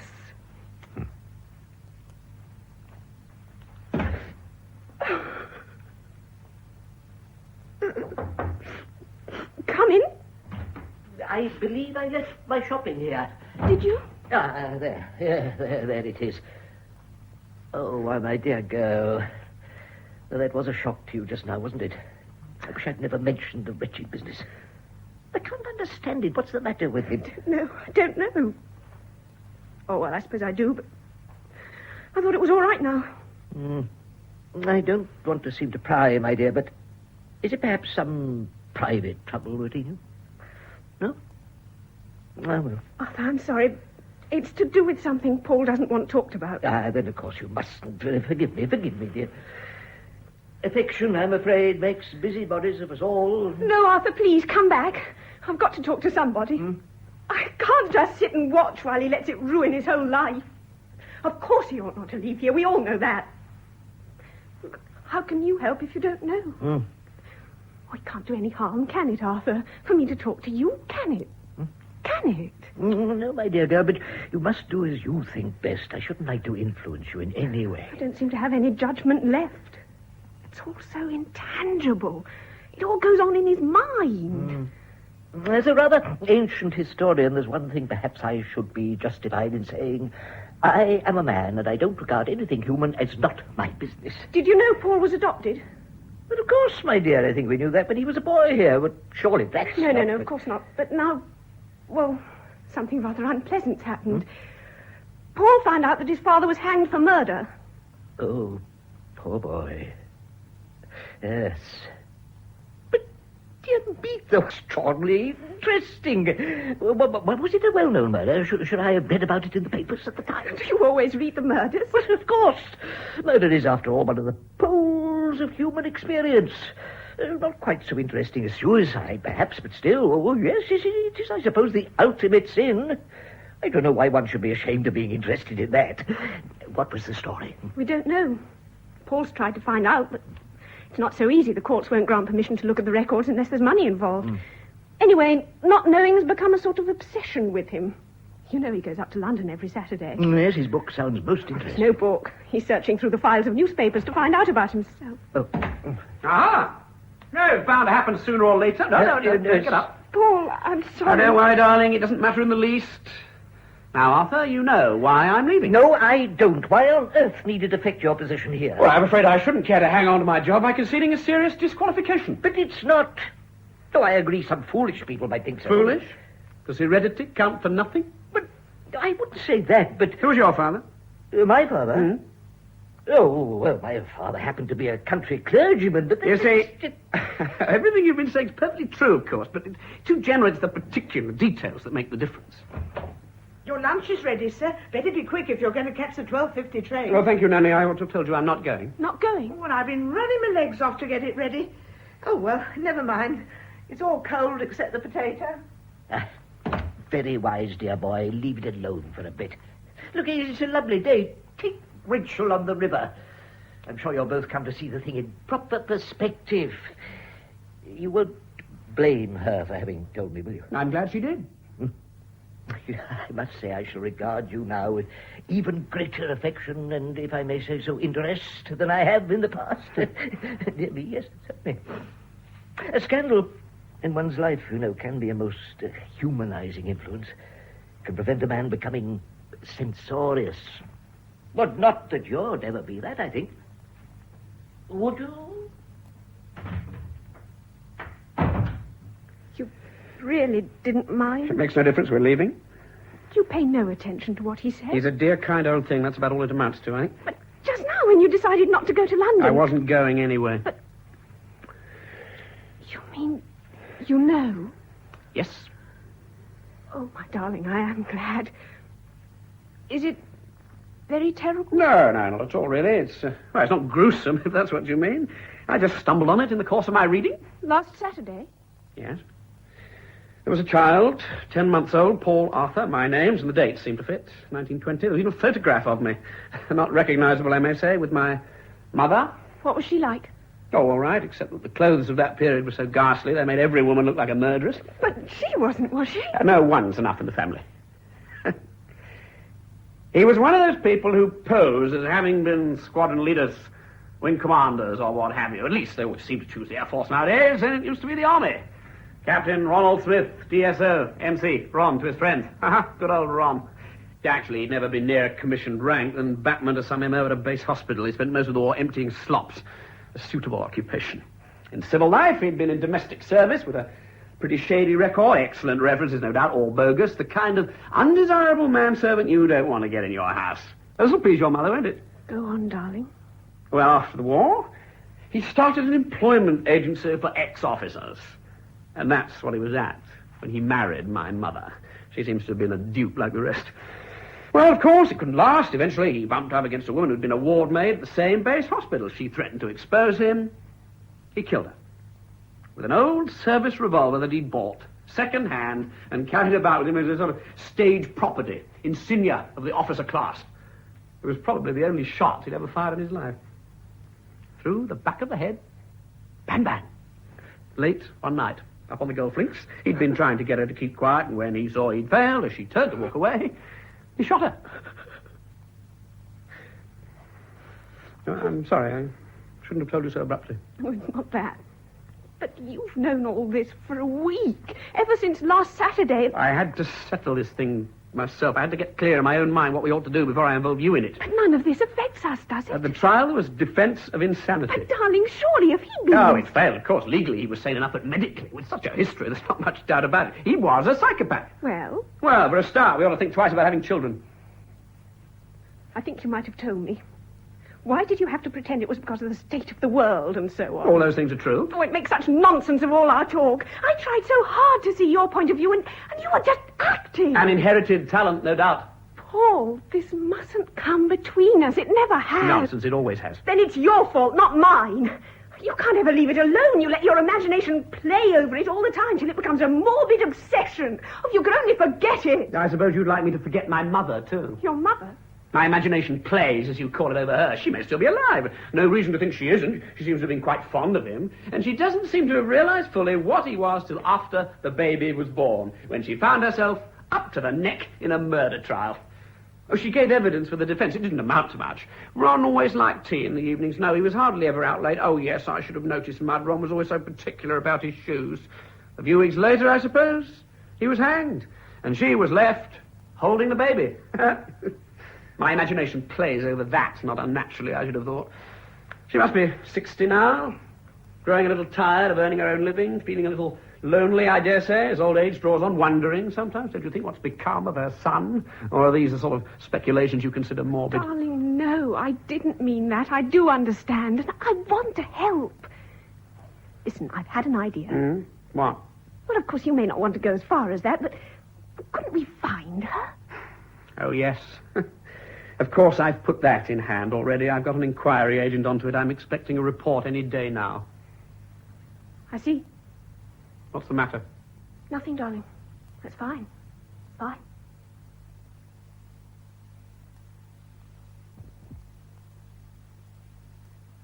I thought I'd just put these flowers in her room. Darling, I'm so sorry about this. Can't be helped. Well, if she doesn't turn up soon, I shall have to go. Could you drop those last two costumes on your way? Yes, of course. I never thought of her descending on us out of the blue like this. You don't think there's anything behind it, do you? Well, what sort of thing? It almost looks to me as if she didn't want us to go up there and see her. I suppose if she's poor, she may not want us to see how she lives. Look, I'm going to cut this meeting. Darling, you can't. The end-of-term staff meeting. Yes, well, I know, but I hate leaving you to cope with her alone. I think perhaps it's a good thing. After all, it's a bit of an awkward situation for her, too.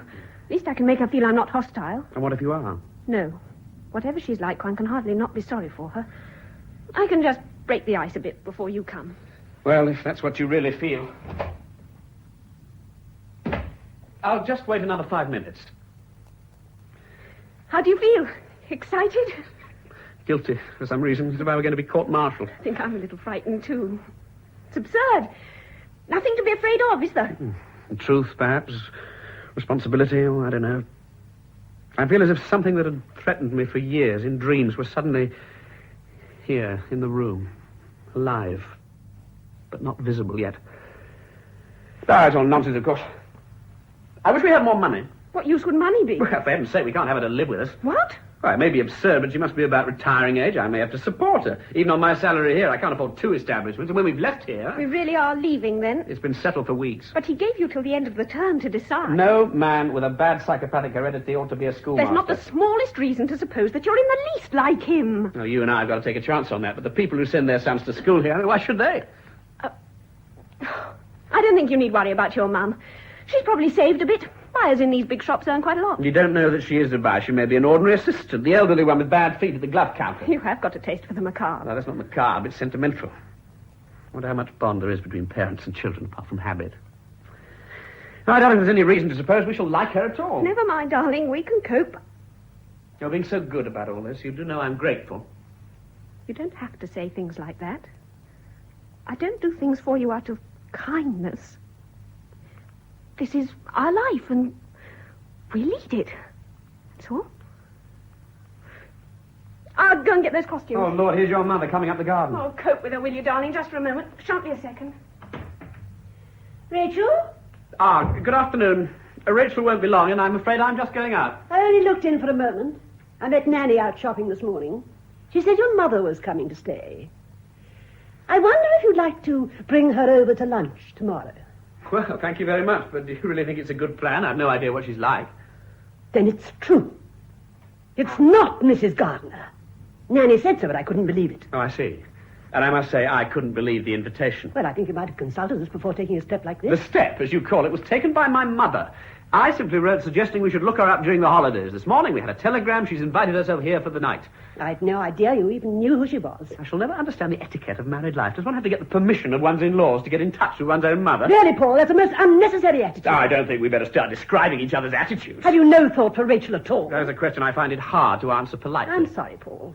But how can you want her mixed up in all this squalor? Next to Rachel, if I have any obligation, I imagine it might possibly be to my own mother.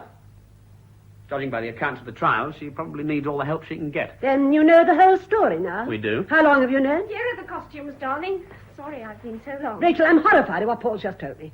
Your father's outside in the car. I think he should be told at once. Look, I'm afraid I can't stop. I'm due at a staff meeting, but Rachel knows as much as I do. I'm sorry, darling. It couldn't be helped. Would you please ask Charles to come in here for a minute? Mummy, no. This isn't the moment. Just when we're expecting her. I think it's a dreadful mistake to bring this woman here. Oh, you want me? Charles, it's true. It is his real mother. Oh.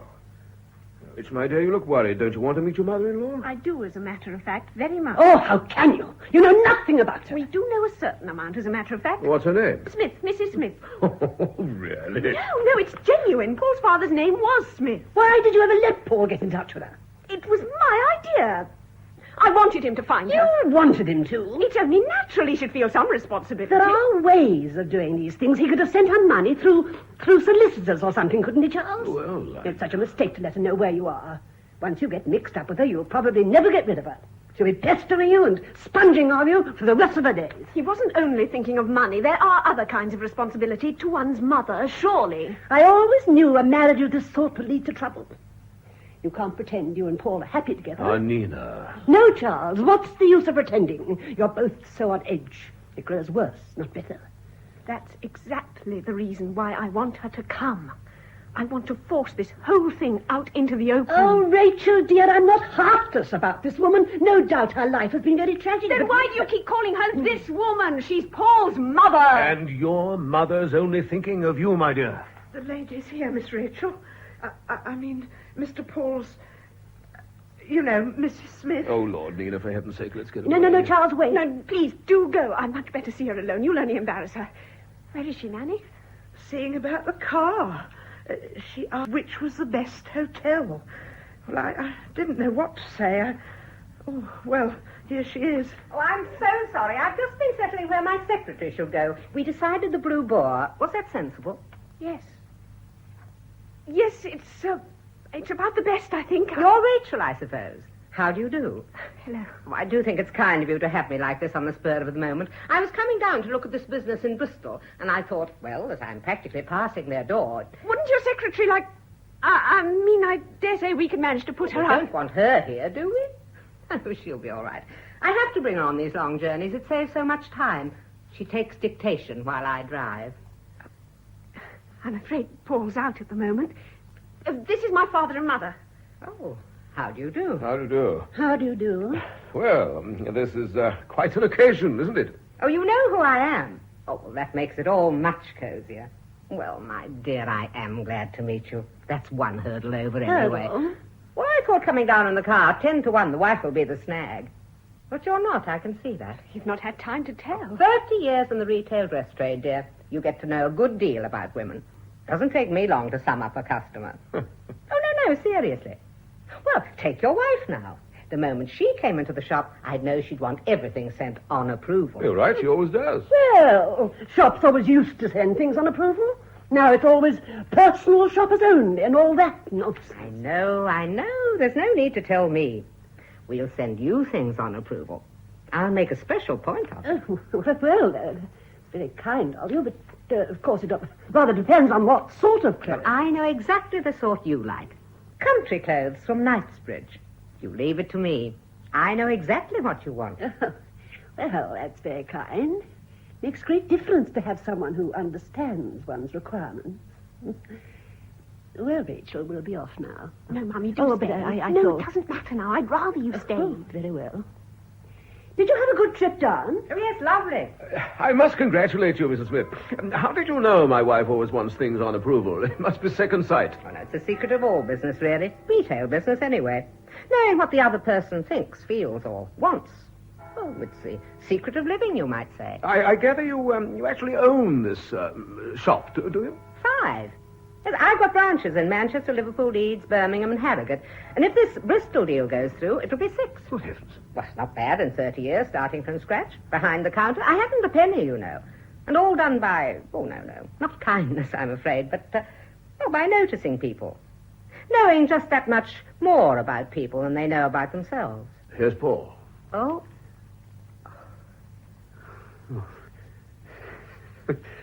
Curious introduction. I feel rather confronted by parents, a schoolmaster's nightmare. Oh, my goodness, what a relief. There was one thing that worried me about your letter. It was charming, but just a little solemn. I was afraid you hadn't got a sense of humor. Do you know where the mark lists are, darling? They're upstairs. I'll get them. Then we'll all have a drink. Rachel? Yes, Mummy? No, outside. I can't stop. I'm in the middle of a staff meeting. You came back out of curiosity? Partly, yes. Well, I suppose we ought to kiss each... No, please. Well, see if we'd like each other first. I thought you could tell at a glance. Well, in this case, there are factors that upset my judgment. Look, Paul, I've got the car. I'll just run you up there. Oh, thanks. No, when you're ready.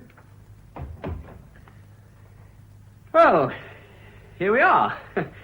I'm so sorry about this. I could have cut an ordinary staff meeting, but it happens to be the end of term, end of the school year, in fact. The fate of all the young gentlemen has to be decided, removes, examination results, syllabus for next term.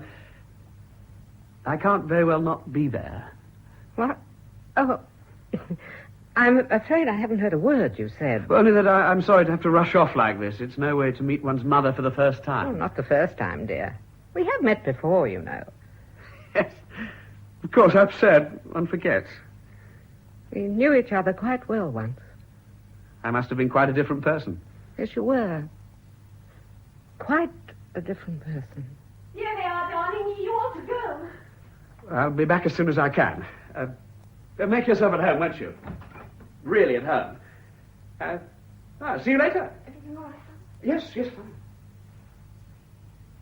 Oh, dear, I'm so sorry. We've left you all alone. All right, dear. I've been quite happy. I've been talking to Ron. Ron? Arthur, this is nice. The very man. Come in, have a glass of wine. No, dear boy, really, I won't disturb you. I rather gathered you had guests. One guest, Arthur. Someone I'd like you to meet. Come on in. No, really, I'd rather not, if you don't mind. I was just leaving you a note. The headmaster asked me. He wants another talk with you. Why does he keep on like this? Anyway, he knows the reason now. He knows? Yes, and I've given him my decision. Look, you don't want to go. Is there nothing any of us can do that will influence your decision? No one can tell me I'm not who I am, Paul Gardner, alias Smith. It's all right, Arthur. Don't be so dejected. Now, thank you for the message, but there's no point in another interview. I'll ring him later and tell him so. But no, you can't do that. You must go and see him. Why? What's happening, darling?